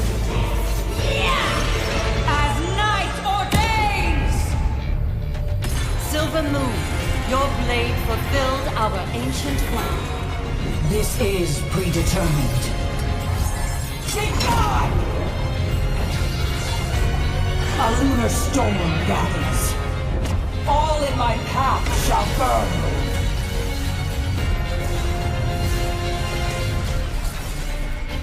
The eclipse consumes! The moon is stained red this night. Pierce through it! Fall! My eclipse is rageful as righteous! You betray existence. Is it inevitable that our paths diverge, Golden Sun?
Welcome back as His Toes LCP with 500 kills. Well-deserved accolade there, Pike. Any thoughts on this one after that game as well? Yeah, no, that's awesome. That's sick. Like 500 kills, is a big achievement that everyone in the LCP should be aspiring to. It just means you've been around, you've been playing a lot of games. His Toe, absolutely well earned, and yeah, being our MVP of the entire split, like it's fitting that they hit this incredible sort of mark in their history in the LCP with a pretty good number. So you know what, I'm pretty proud to say that they've been showing up tonight and putting in the work, and let's see if they can run it back one more time as they're teetering on the grand final win. Yeah, absolutely. That milestone is a massive one for any jungler in any region, and His Toe has hit it here in the LCP. And after seeing that Game 3 performance where he led the way, he was charging forward aggressively on that Xin Zhao, you can see why he has done it and earned them. But we are here in Game 4. Team Secret Whales on match point here. They are up 2-1. They need to win this Game 4 to win the grand final. DCG need to prevent Team Secret Whales to keep themselves in the running. And Pike, I have to believe Relove DCG have the tools. They did take a game in number 2 here. So Team Secret Whales, they're going to have to really play perfectly here in this 4th game to close this one out. We've seen these series close out with some pretty wild picks, Logan. That's the big thing. I'm waiting to see Pun throw in the volley bear, throw in the set. We're getting into really deep pools. Is it possible? Yes. The answer is yes. And I'm so excited to see where these teams are going to go, because one unique pick, one little splash of damage that they can put into this next draft could change the game. As we are entering into the 4th draft of the night, bans are looking very similar. But the thing is, Pike, the deeper the pool, the higher the pressure, the more the whales thrive. This is where they've come from. They've been here before. They did go to first stand, so they know what they're up against here. But it is these picks, it is these bans. Lucian, Akali, and Yorick banned away by Relove DCG, and there are those two junglers that Team Secret Whales refuse to give over to Pop 9, that Nocturne, that Nefiri, and Varus. Still such a high priority AD that demands respect. Yeah, and I'm surprised we won't be seeing something like the Pantheon starting to come out here too, as the jungle pools are really starting to dwindle. We've already seen like the Trundle, the Vi, we've seen the Skarner being put in the bot lane, so this is where we're starting to see some very unique picks, as Annie, great first pick for the mid lane. Yeah, this was banned away by Team Secret Whales. I believe in Game 2, they didn't want Hongsu to have it, but here in this Game 4, Annie has been picked up Hongsu, that oppressive mid laner. The moment Tibbers comes off cooldown, they absolutely let it rip. But I was gonna be like, oh my God, is that a Kayn? Would that be our first Kayn we've seen? But instead, they have pivoted to pick up that Olaf in that top lane. 4 games played, 3 wins. I do like this pick. It speaks of aggression coming out of Pun, and he does it so well. Now, this makes sense. You see the Seraphine, you pick the Ashe, and vice versa, because you don't want that pairing against you. Yeah, but the big thing here is if you pick the Ashe here now, you need a really good support that's going to lock down, because they're just going to pick Mel for Secret Whales, and then that Ashe is going to be able to throw as many arrows as they want. They're not going to be able to do much with a rebuttal from the Mel, so this is the clear pick, is the Lulu now being picked up for this Ashe in this bot lane. I do like this. I think it's going to be really good in team fights, but Mel has to be a big priority right here.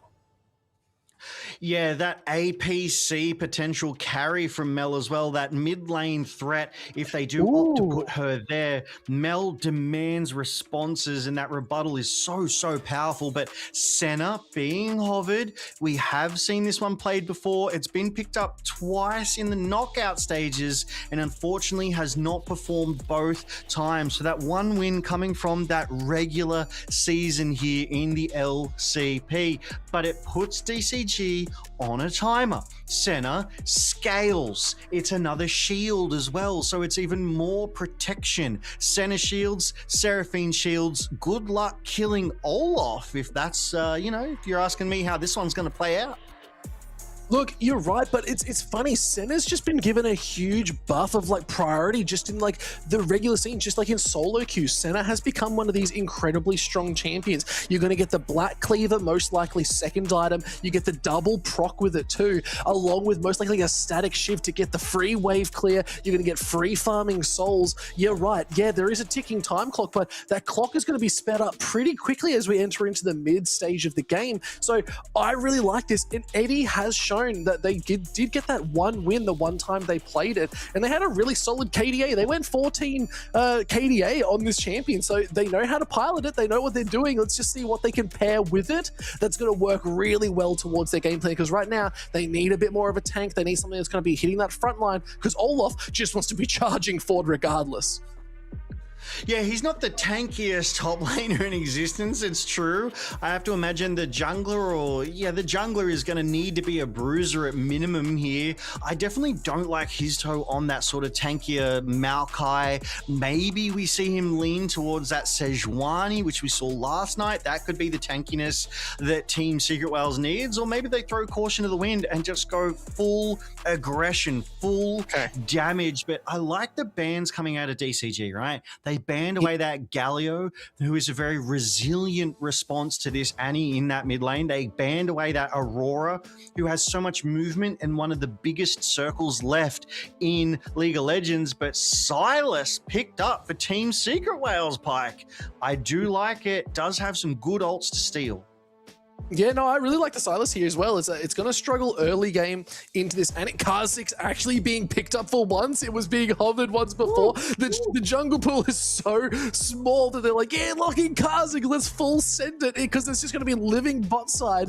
I really like the bug here. And with the Jax on the back, again, it's not a super tanky comp, but the pick potential is incredible. And there, we might see it. It could be his toe. No, okay. It is Pun on the Olaf. I was going to say Sejuani's a really big pickup here for the side of Secret Wales. They need that tank engage, followed up with a Silas doing all this damage, followed up with an Encore. Like, I see Secret Wales really taking control of this game unless DCG get a huge snowball off this Kha'Zix permanently ganking lanes. One thing that I'm quite proud of is I called that Sejuani in the jungle for his toes. So, you know, like, yes, thank you very much. Come and see me next time for your predictions of these drafts. But I do like that Jax in the top lane out of Florin. We saw him pilot that thing beautifully last night into Kiaya's Aatrox. He was winning trades left, right, and center. There was even one fight where Kiaya went in at 100% health to Jax being about 50%, and Florin's Jax came out at 50%, and Aatrox did not come out of that one. So he's definitely competent on this one. Pun, he's got a challenge in front of him here, as both of these drafts quite different, very unusual compared to our sort of regular season drafts as well. Yeah, no, you're right, and we haven't seen this Kha'Zix really before in the draft. Like, this is a very unique pick that is not greatly seen in pro play. It hasn't really had that effect, so to see it here in a grand final is a big point to mention. Like, it's going to be very interesting to see how it interacts in this game as we are making our way onto the Rift here, Logan. Game number 4 of the LCP Grand Finals. We've seen this story once before. D-Ray, if you walk up again, let's just relax, take a deep breath. Florin's being pushed out by Pun in this top side. You know what? It's all coming together. This is the LCP, right? It's aggression from the first minute. I do like, though, that Team Secret Wales, they've learned. DCG, for the last 3 games, have aggressively invaded with 3 or more members in the same spot. So BA just able to get that nice Q down, just chip away at a couple of those health bars. See, less than 50% already, Pike. Oh, but so is Eddie, as the heal's already coming back out. They've sent a lot here, but now Fang needs to be pretty careful. They could flash forward and get a little bit more damage off, as they are incredibly low. And now the tables are turned. There's BA. Double flashes to Fang. Had to get out of dodge. And Chassis, this is still level 1, Logan, and they're already forced incredibly off the wave. Yeah, I'm sorry. Senna is meant to be a scaling champion. Senna's not meant to have this insane early game win, as BA is just doing so much work here.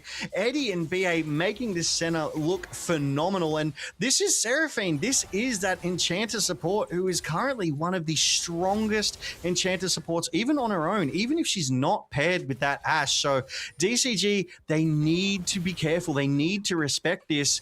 Only Xiaoxi has that flash left, and I have to imagine we'll see his toe rotate down to that bot side. He's on a ward, though. We saw this last night. All right, good. I was going to say, we saw this last night, right? Garm was waiting on a Pop 9, sorry, on the Nocturne, was waiting on that ward and was caught out, but it will not happen again here tonight with his toe. No. Smarter heads prevail. That's the simple truth of it here, Logan. Sometimes it's knowing better. That maybe fell for it before, but they put a ward there specifically thinking, maybe they'll do that. Maybe this will happen. So they're learning from their mistakes, which is what you want from a top-tier team, and now they're trying to make it work. As okay, a lot of damage going out. Hongshu getting a lot of poke off on D-Ray, so they do need to back off pretty quick, but the wave's coming in. They're losing minions, so it is going to be an early reset. TP is going to be in effect. Yeah, he's going to have to miss the experience, miss that gold from a fair few of those minions, as Hongshu definitely getting the better of D-Ray, and he's actually picked up that Doran's shield and Dark Seal, so he's going for that tankier, more survivable build because he just knows Hongshu's trading so aggressively. His toe's here already. Go for a dive. It is Fang being caught out as a lot of damage. They're able to lock him down. First blood for Eddie. It spells well for the Secret Wales. This Senna is going to be big. BA was the one who ended up tanking that tower as well. So his toe just casually, as you please, walked in, helped damage Feng, and just walked straight back out. No flashes required. All summoners preserved because they know they got the flash out of Feng in that earlier level 1 trade. And like I called, I had to expect his toe to come down that bot side. I really do like this, making maximum advantage of those missing summoners. And now we've got the ball rolling. Eddie, 15 CS up, 700 gold up. He is the entire gold advantage for Team Secret Wales right now at the 4-minute mark. And that first Drake of the game, the Ocean Drake, a minute away. Histo, here again. Caught once more. The polymorph is not enough, and Histo picked up the kill. Just live bot side, keep Eddie strong, and they will thrive. This is not boding well. 2 kills at 4.5 minutes for Secret Wales. It's putting the DCG team in a rough spot. Absolutely. His toe now, yeah, he's down in CS because he's trying to get his side lanes ahead, but getting that kill is a nice injection of gold for his toe. He'll be a bit tankier. It'll be all flashes burn topside Pike. Ooh, that scared me for a second. I definitely would have flashed that too. That was a little bit unnerving, but Florin able to survive a little bit longer. They both used their TPs to get back to lane just before, but now another flash is down. Pop9 has just been spotted out. They could be looking for a little bit of a sneaky dive, but instead Pop9 has to back out. The bug has been caught in a trap. Now BA as well. Look at the damage coming out. Fang has to be so careful. Eddie is not losing any health. The polymorph's not enough. The heal is good. Fang is able to get a little bit more, but Eddie is able to lock it down, and it is too much. It's a 2-kill swing, and BA is keeping them very healthy because Eddie is looking so good on this pick. Eddie has more than double the CS of Feng because of that acceleration, because of that level. It all comes back to that, Pike. That level 1 aggressive trade that Eddie and BA won where Feng burnt that flash. He's been killed 3 times since then. His flash still hasn't come back off cooldown. This is what you call capitalizing on the weakness, and the weakness is Feng not having flash, and Team Secret Wales are driving the point home. That first Drake is up on the map. We do see DCG has rotated it 2 at first, but Team Secret Wales, they've got vision. They know what's happening. They're moving in. Yeah, no, it is going to get taken away. Pop9 trying to do a little bit more, but good stuns come out. Where did his toe go? Seeing Tibbers up on the map as well. They do walk away with the Dragon as their prize. There it is, DCG bringing back a little bit of that gold lead so that they're not too far behind still. So there's 700 for Secret Wales, but an early Dragon, it fits into DCG's goal. It is going to be on Pop9 on this Kha'Zix to be at these objectives so early and use that as their advantage for momentum. Now, Fang again, taking a lot of damage once more, but Eddie says, guys, there's too much of a wave. I don't want to fight this. Shousty needs to be taken. Oh, okay, BA's just too good. It's too much damage. The slows, it's Fang, Eddie, BA, they're sharing kills around left, right, and center. And what can Fang do? Oh, but look at Eddie's health. He's like, if this minion hits me, I'm so dead. But now he's double the CS of Feng. He's 3-0-3. He's been involved in 100% of the kills, which is all on the bot side of Relove DCG. His toes early roams paying serious dividends as topside fight. Yeah, it looks like they go for it as the Ragnarok's being used. Counter-strike, but there is the big dawning shadow. But Florin still comes out clutch with the solo bowler, even with the center ulti to give that shield. It's all too much, and Florin is feeling good about that. Yeah, really nice job there from Florin on that Jax to get that one back. So he's ahead in that top side, and that's off the aggression of Pun. Pun ran into that bush. He had to know that Florin was ready and waiting for him, and he just bumped him down a notch. He says, hey, you need to respect me on this Jax, because Florin, he's picked up that Sheen. Pun, though, has the phase. So has that little bit of extra movement speed as we go back to this top side again. Florin knew he was coming, was able to start damaging Pun, before Pun had vision to be able to damage him back, and not even the ultimate out of that center was able to turn the fight in his favor. It was close though, but Team Secret Whales, they need to take this bot side advantage and get it bigger, snowball it, carry it into the rest of this map. They need to take it into the mid lane. Oh, DCG. Okay. Yeah, Pop9's here. Pun doesn't really have far to go. Has to burn the flash, and trying to hold on a little bit more is taking a couple tower shots there. Pop9 is not the right ideal move, but Hongshu is up here. Xiaoxi as well, looking to take on his toes. The Void Grub is the last one, is still up. Counter-Strike goes forward, wants a bit more. Florin couldn't finish it off. Taking a couple more hits. Pun is low, but not low enough. Here comes Histo trying to hold on, but it's too much. The flash has come out. Florin's on negative HP, but still holding on a little bit longer, and they do return fire. And still, they survive out the fight. Great sequence of plays there from Relove DCG, but this bot side. See ya. Sorry. Just like, what can you do? Look how healthy they are. Oh, Pop9, okay.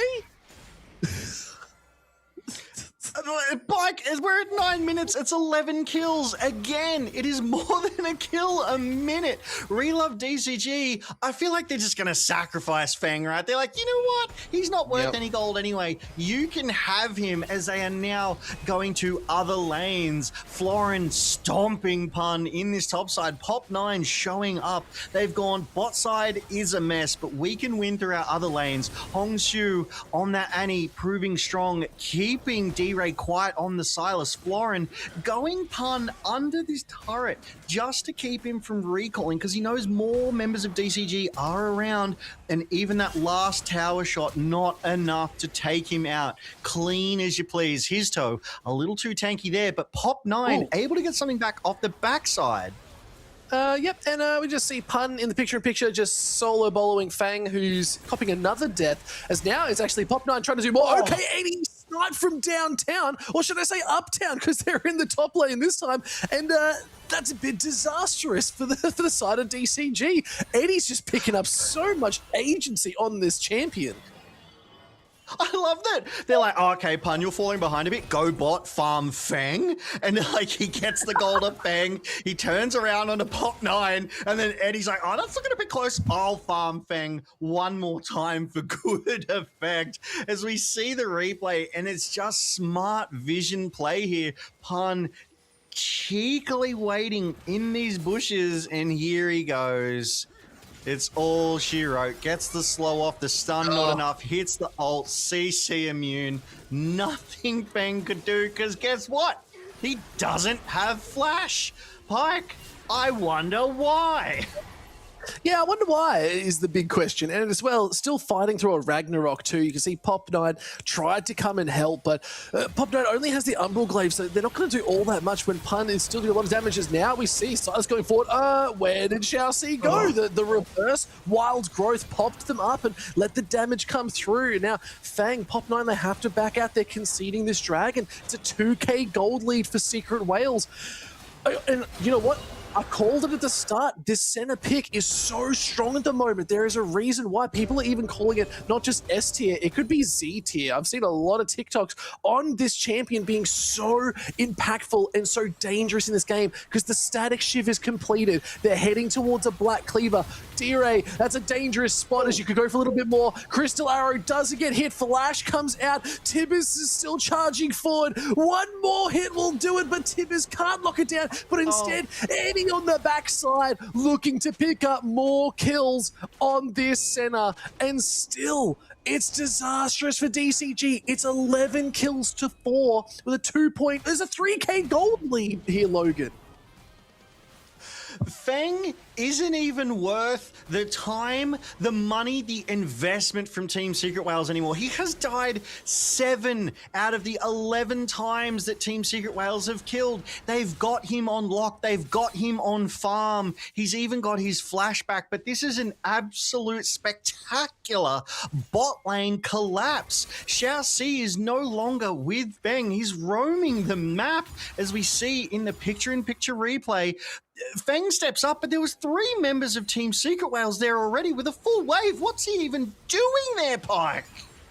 they're not even trying to just kill this Ashe. They're trying to shatter Fang's hopes and dreams with how aggressive they are onto this Ashe. They're sending so much to break his spirit. So that, 'cause he's already been flame horizoned as well just before. Eddie had double the CS still at 13 minutes in a professional game, let alone a grand finals. It is unheard of, but we'll have to see if they can come on back. They are not out of this race just yet. There are still members strong. You still see Florin, Pop9, Hongshu still have individual gold leads over their laners. The downside, Eddie has a 3.4k gold lead alone on this center. So now it comes down to who can get on top of center first, because Eddie's damage is looking pretty good. The counter-strike does go forward, Cleanse is even better. Wild Growth looking for the damage, but Eddie has able to back it back out. Florin holding on, his toes low, Dawning Shadow hits no one. It's not enough. Now D-Ray's coming to join this fight. Is there going to be damage? The Encore hits one. It's onto Pop9, the slows are good. Here comes everyone. D-Ray's able to do a pun, is on this fight, but now Pop9's trying to run away. He's trying to look at this backside. He's trying to pull the flight away. Pop9's caught. D-Ray locks him in. Pun's all alone, but now Eddie's here trying to hold them back. Throws out a little bit more. Flashes are good. No mana on Florin, and it's a very long fight, but it comes up good for Secret Wales. They're not done yet. D-Ray going forward. Chassis able to avoid that. And Fang was doing negative damage to Pun on that Olaf. He doesn't even have a completed item, whereas Eddie has that static shiv. He's got that phage and the pickaxe. He's just doing so much more damage right now. He's completed that black cleaver, as you called out. And here is that fight again.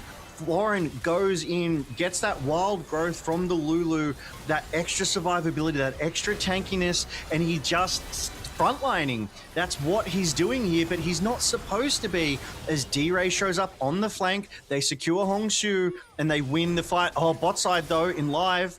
Pun. Yeah, a little bit more. Pop9 picked up Pun there, but looks like it's already done. They don't even want to show it, so that's okay.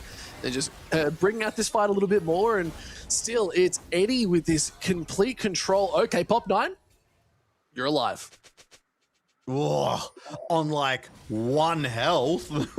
But living is living. Whether you win, whether you live by 1 health or 100 health, you live, and you've got to be happy with that as Pop9 to not give more over as D-Ray.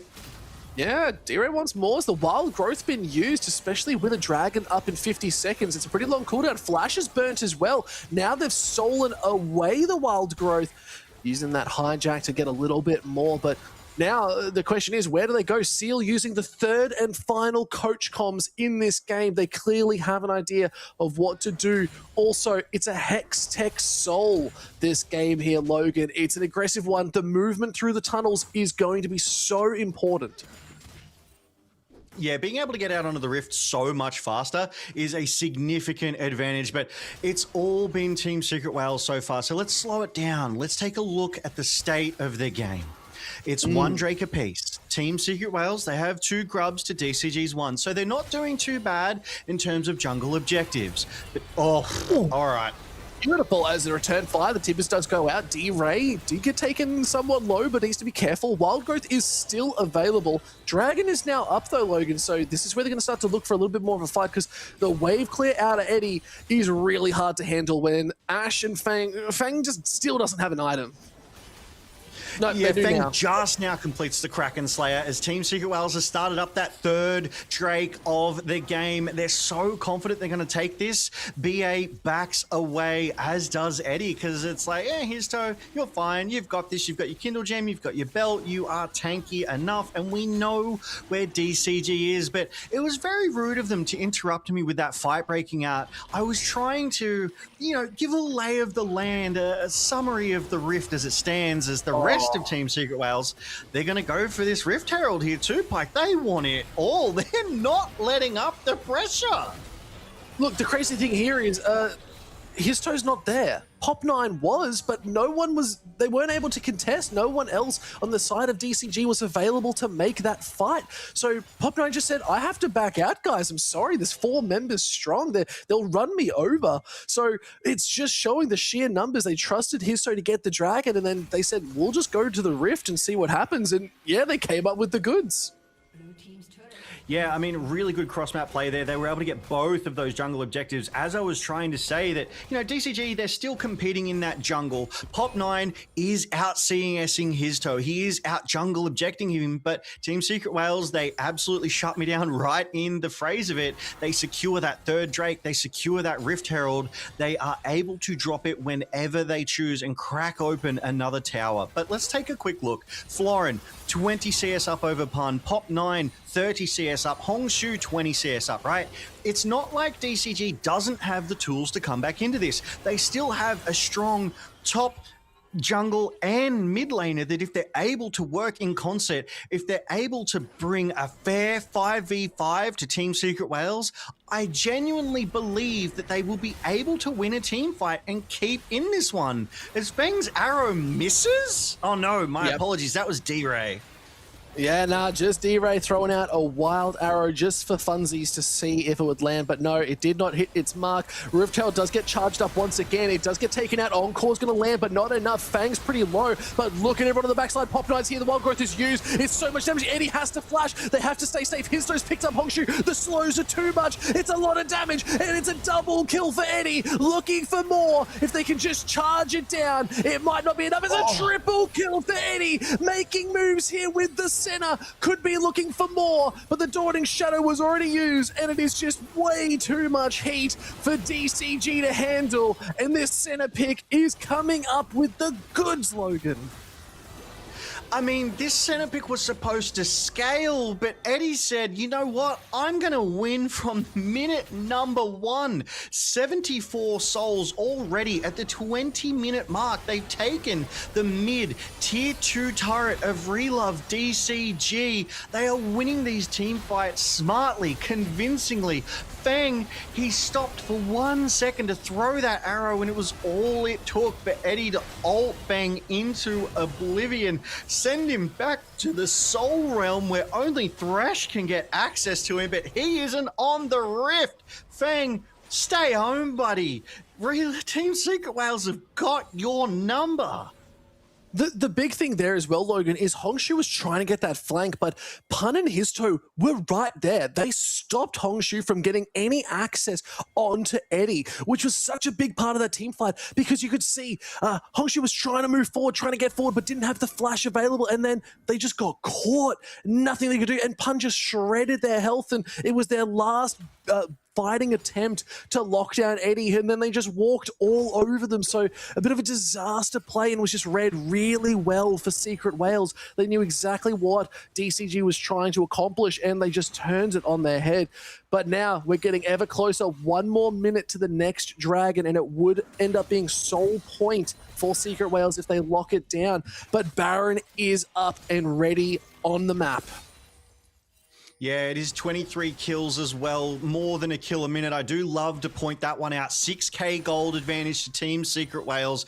Pop9, he does have 2.5 lethality items. If he's able to find a squishy target in the backline, he could take someone out immediately. But Team Secret Wales, they're better than that. They're able to collapse. They're able to protect and peel. So it's really difficult for him to find those angles. Even though he's got a gold lead, he's out CSing his toe, it's just harder. There's less synergy and unison happening right now. I mean, BA 2013, Eddie Godlike 907, D-Ray 203. 3 members of Team Secret Wales haven't even died yet.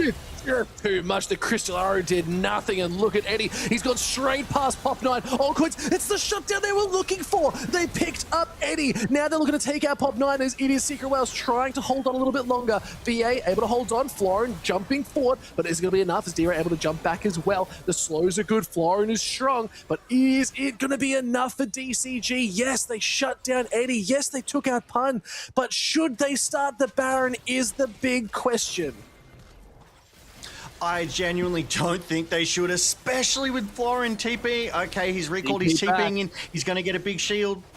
Yeah, D-Ray getting caught out instantly, has to flash over the wall, but it's not going to be enough to shut down his good. His toe needs to run, and now they can look at the Baron, Logan.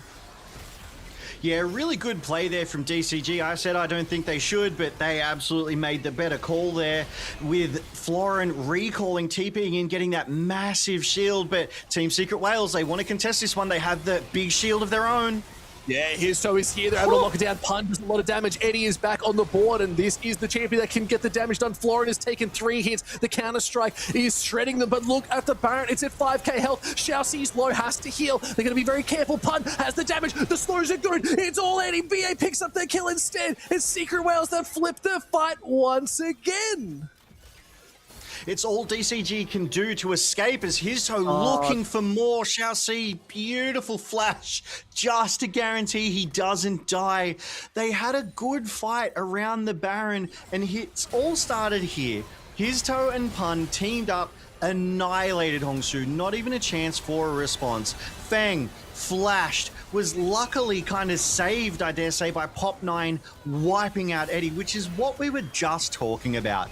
These are 2.5 item lethality Kha'Zix. If he can get a squishy target, he can turn these fights around, because this would have been very different without Eddie. But in that extended play, Team Secret Wales came back for the Baron.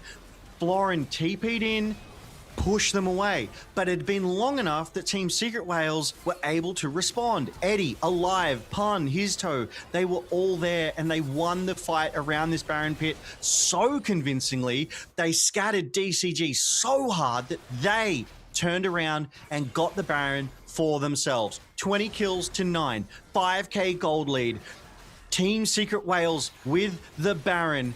But DCG, they rob the 4th Drake. They slow Team Secret Wales soul stacking. Yeah, no, it's not the end of the world. That's actually quite good for DCG. They want to be able to keep up as much as possible with these objectives too. They already stalled out the Void Grubs as well. Fang's going to start coming online. That's a 2-item Ashe now, so they are going to start to be a little bit more relevant in these games. But I'm now still looking at Eddie, who's a 3.5-item center, which is a lot of damage with a BF sword and a pickaxe too. So it looks like it probably could be most likely an IE if they were to go for the little bit of the crit. Could be a bloodthirst if they want to just go for full healing and just get maximum damage. Like, there's a lot they could build here, but as far as I can tell, they're probably going to look for the IE, get a little bit more damage off. As there's the Crystal Arrow. It is going to hit Xiaoxi, getting everything to the face. That is absolute disaster. And a Wild Growth is so big in these team fights. Look at this Olaf go. The Dawning Shadow keeps them alive, but Pun still gets picked out. And now they're still looking to go down this bot side, looking at this tier 3. The rest of the team's trying to hold on.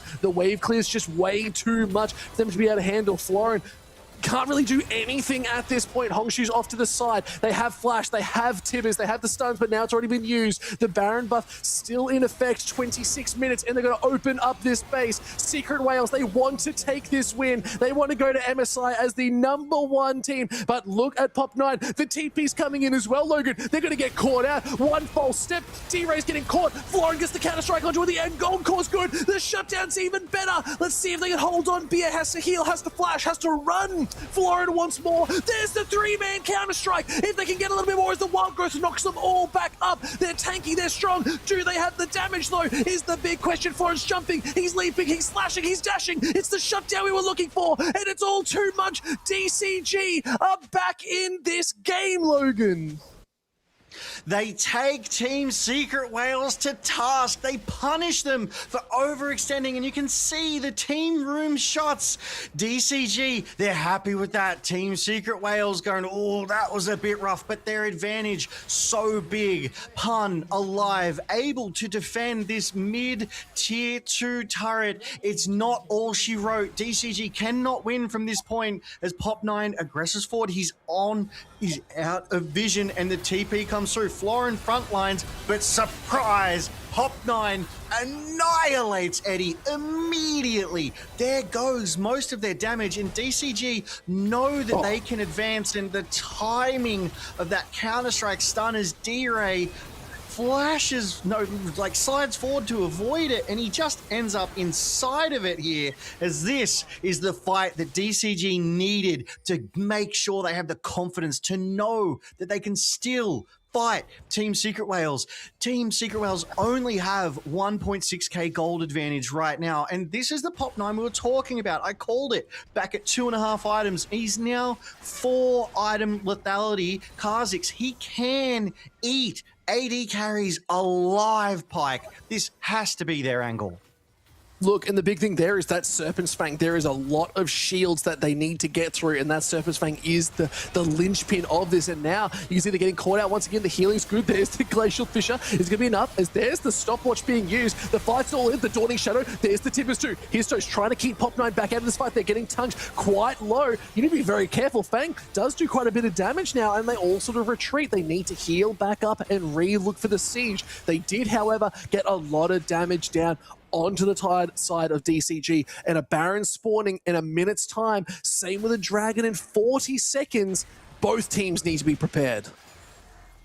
Yeah, this is why Pop 9's running to the mid. He's trying to get that wave pushed in so he can get priority access to the 5th Drake of the game. It is that Hextech Drake that will be a Hextech Soul, which they do not want to give over to Eddie. He's already a 4.5 item monster on this center as Team Secret Whales, they're moving in. They know DCG is here. Right. Oh, hits once again. Has to get the flash out. They need to be super careful. There's 2 wild growths on the board still up. We did see D-Ray look to pick that one up. Pop 9 jumping in. He's going to get spotted out on some wards as the re-engage Counter-Strike's good. A lot of damage coming out, but it's going to be enough. Here's Pop 9. Look at the backside. D-Ray is low, but it's not going to be enough. They're trying to lock him down. The Bug able to survive the windscreen, and now they're looking to go straight back on to the Dragon. It is DCG able to lynch out this fight a little bit more.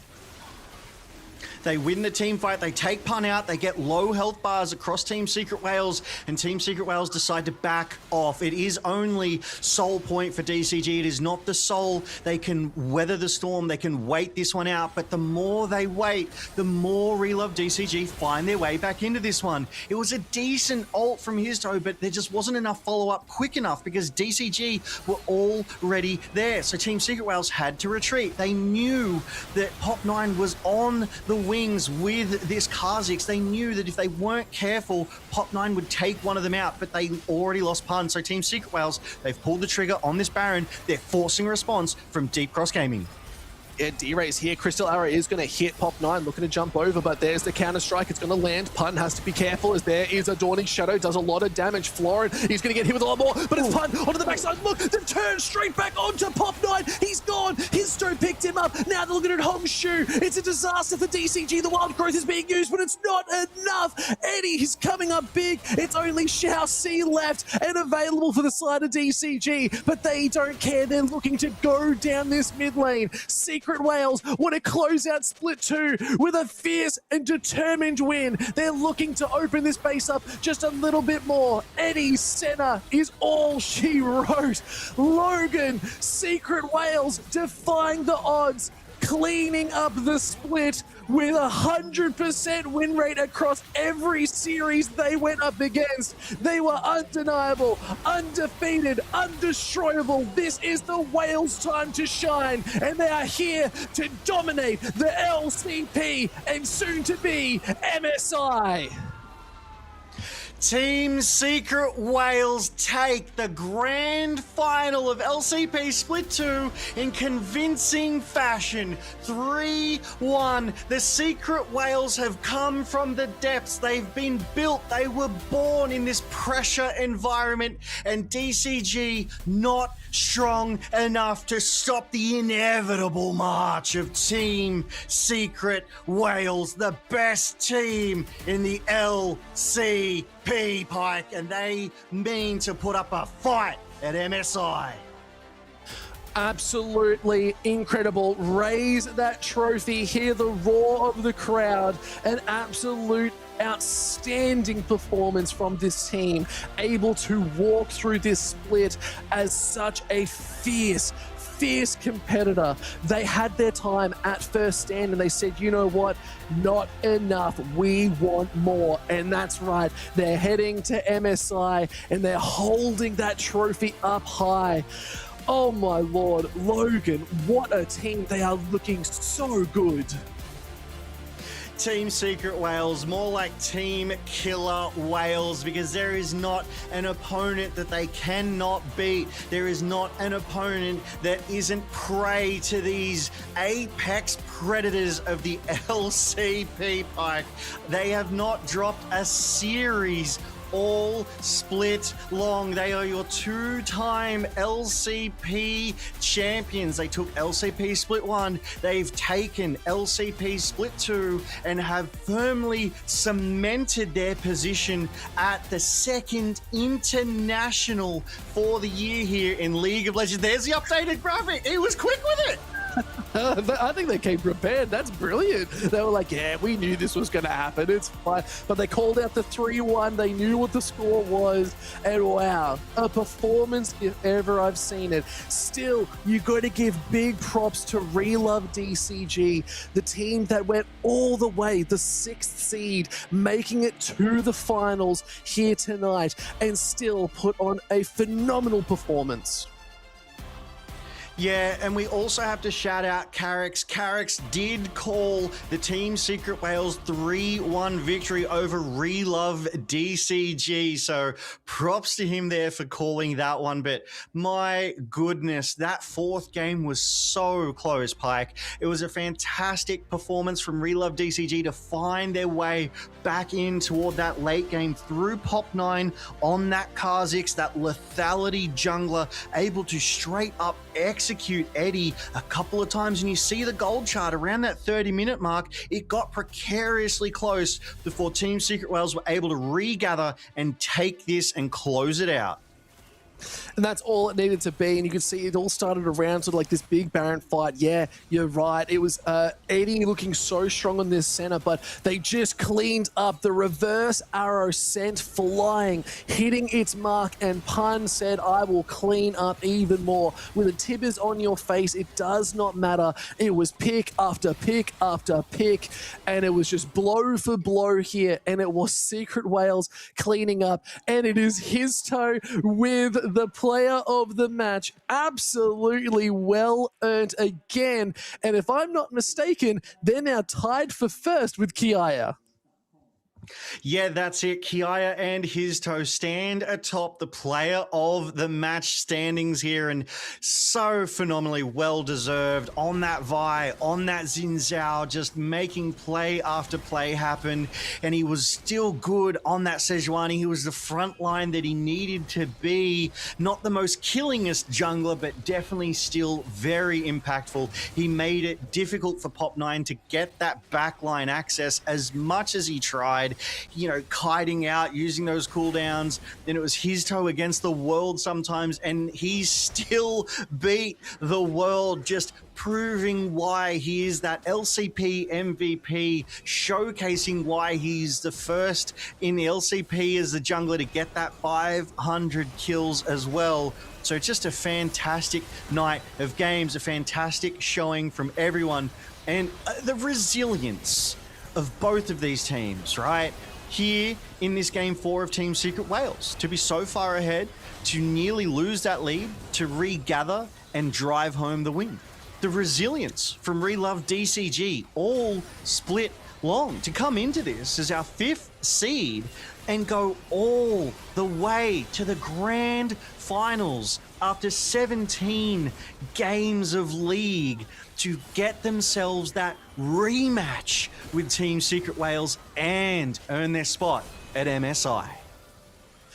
Look, and I'm excited to see them at MSI. Like tonight, yeah, might not be the result that they were after. They obviously wanted to get that win, but they still put in a hell of a performance. They had that one game in the second game where they were absolutely switched on, and even here, Florin's still a standout player that can get the job done. Shousty on the support too, Pop 9 on the random Kha'Zix pick, but still getting it to work, and it did its job to some degree. It just wasn't to the final point. So it's nice to see that this team will be representing us, and I'm chuffed to show that the Ronin himself, Florin, will be going and putting in the work to be one of the best top laners in the world, because I do believe it.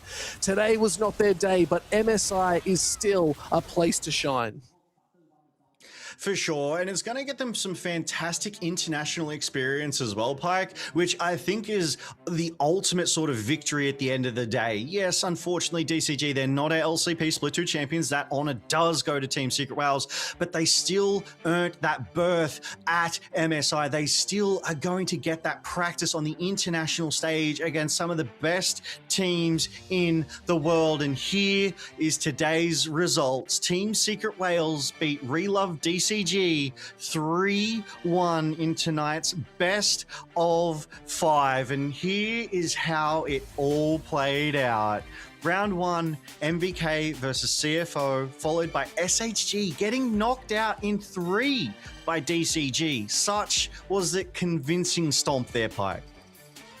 Look, and it was just a crazy whirlwind of the last couple of weeks. Like round 1, round 2, we saw results that we didn't really expect, and then it all just flipped up again. Secret Wales, they beat DCG. They took them down to the lower end, still worked the goods, but here's our player of the match standings too. Histo, congratulations, up there with the best of Kiaya, doing a great job sitting in first and second. But now we still have Eddie Harkey as well in that third place, and we've got all these other phenomenal players sitting even closer behind. But still, considering that Secret Wales towards the end in the knockout stage didn't have as many games, that they still came up with the goods, and we can see the championship points are as follows. And Relove DCG now sitting in second place. They're looking pretty good, but Secret Wales points is pretty hard to swallow.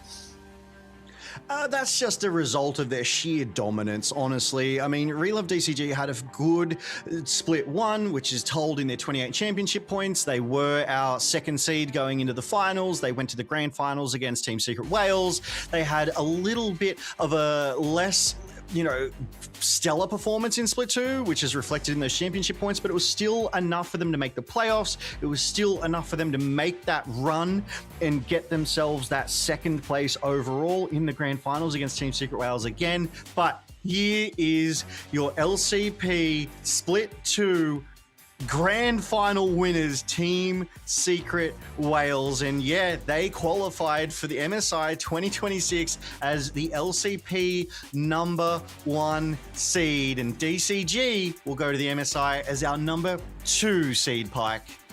Pretty proud of Look, the two best kinds of seeds that I want, and I will plant them in my garden, and I will enjoy watching them grow as the coming years, as the LCP starts to set the standard at the international stage. We will be a presence in the future. We are still young. We still have a lot of heart, but we have a chance to grow, and that is what these seeds will do.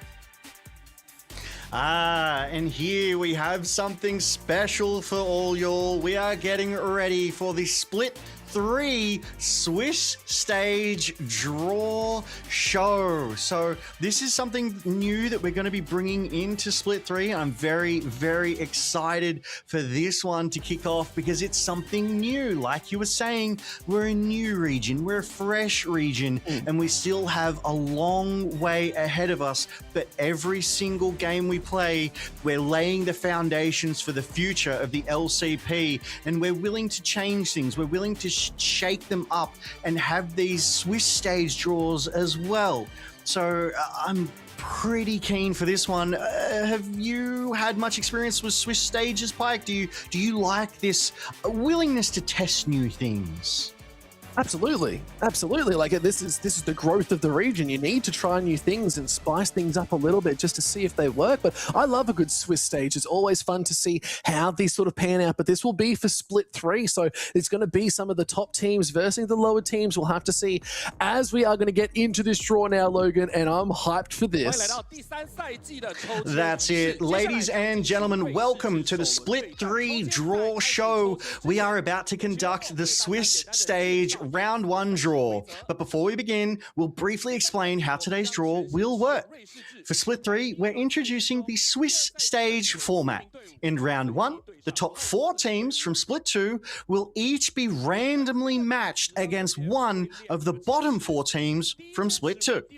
Today's draw will consist of 2 pools. The first pool contains the bottom 4 teams from Split 2, as you can see there on your screen, CFO, DFM, GZ, etc. The second pool contains the top 4 teams from Split 2. We will draw all 4 teams from the bottom 4 pool first, followed by all 4 teams from the top 4 pool. So this is what you see here before us. We have the officials, Lee Min here, the head referee, and Liu, unfortunately that went so fast I forgot to miss what it was there. But we get the draw. It is Team Secret Wales drawn first here. And DCG coming in as well there, Logan, as the second one. We'll have to see as these will go into there's Garm as well, another fierce competitor in the pool too. And the final one not being shown. Yeah, that was 3. I think we're still waiting. There we go. Yep. Vikings. Looking good. 4 of the teams here in the LCP, and that's what's being shown. They're Team A, B, C, and D. That is and now we're looking at the bottom 4 pool. Looking for the next ones. GZ now coming in as well. Able to see 2 more coming off the back. There's going to be CFO. Yeah, thank you very much to Quaker there for showing us that other pool as well with DFM, our other representative from the LJL. They are teams Q, W, E, and R, they will be referred to here. But please join me as the head ref and comp ops reps will be conducting today's draw show, and it will be determined based on the draw order here. So we've seen that they've got the team names there. We've seen that, yep, all's kosher, all is above board. This is happening live on the stage in front of an audience there as well. And the first team drawn from the bottom 4 pool will face the first team drawn from the top 4 pool. So we see the names, they're going in these sealed grey little orbs here, Pike. And the second team from the bottom 4 will face the second team drawn from the top 4 pool. I love that. It's a good little order, very straightforward. So it's the first one versus the first one from the different bowls. And it's the second one versus the second one from the other bowls. You know what? Pretty straightforward, very easy to follow. Yeah, I'm definitely glad that it's going to be easy to follow. First to first, second to second, third to third, fourth to fourth. And this process, it will continue until all round 1 matchups have been determined, right? First to first, second to second, etc. We'll also draw the order. It determines the matchups only, and it does not determine the match order. So just because 2 teams are drawn first does not mean that they will be playing first here, Pike, because what's the first one going to be? Well, what do you want it to be? CFO. Oh, okay, CFO. Quaker has picked C. Oh, it's SHG. It's the Hawks. I like it. I like it. That's a good first match, but it might not be the first one played, but we'll have to see who they're going to go up against here, Logan. Or not. Yep, so that was the bottom 4 pool. And then we see the next draw. CFO. Okay. Okay. All right. So that was the first draw. That was the second draw from Quaker. Going for the third draw now. 2 orbs left. Who will it be? We're cracking that orb open. It is... Draw. DFM. DFM. Hey. Right, who does that leave now, Logan? Not MVK, because I know that's on the head ref side. It's the last one, maybe. Oh, GZ coming in is your 4th drawn. I was trying to mix it up. I was trying to create some suspense here, you know, like, ooh, who will it be? As we see the Swiss stage laid out beautifully before us, Pike. I like this. This is going to be a lot of fun to go through next split. Split 3 is going to be an absolute banger, but now heading into the next one, we're going into the upper pool to see who will be versing our first seed. Yeah, the first team drawn, Team Secret Wales. Not only do they win the whole split, but they win the draw too as the first one. Can these guys not lose, Logan? Look, they've definitely got some strong plot armor, Pike. There's not much they can't do. They just win at everything. The second team drawn is DCG. Okay, they come second seeded MSI as well. It's going to be a very interesting one. As they're going up.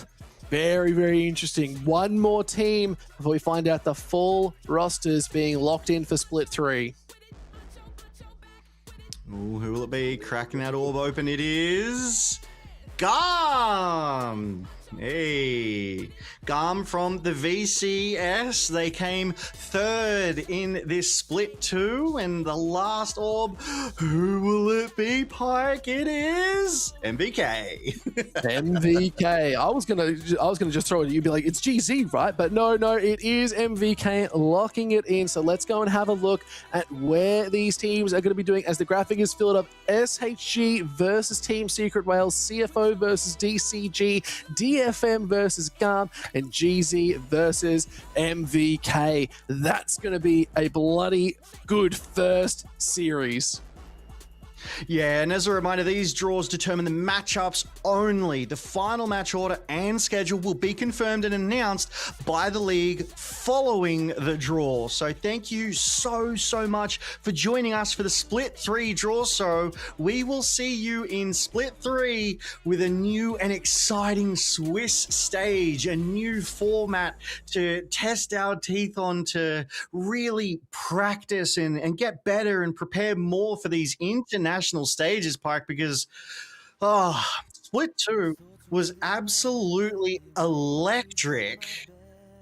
It was a long split as well, Logan. 2 months every week, games back-to-back, teams taking us to the very brink of what their mental is able to hold on to. They went to 5 games most of the time in knockout. It was just an absolute honor and pleasure to be casting this one with you as well, Logan. And an absolute banger of it all. But still, Logan, like, what's your biggest highlight from this whole split?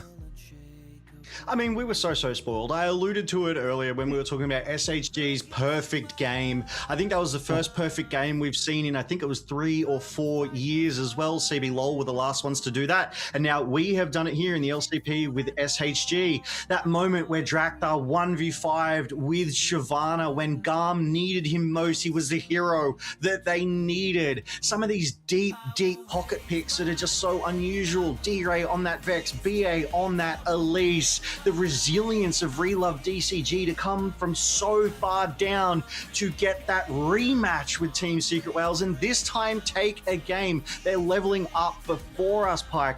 But what are some of your favorite moments? I'm gonna have to like cast minds back even further. There's so many good ones. The biggest one that comes to mind, DCG's Fang sliding over those walls on the Zeri, getting that quadra kill, was probably one of the coolest plays I've ever casted in my life, and I will remember it till the day I die. It was absolutely fire. So that's just gonna be my number one. I've got plenty more, but that one stands out above the rest. But Logan, I think that's it for the finals for Split 2. I think it absolutely is. We will wrap it up there. Thank you all so much to everyone that has been watching us for the LCP Split 2 for 2 long months. My name is Logan, that is Pike, and we will be back for Split 3. We'll see you there, because in the LCP, we're made for this.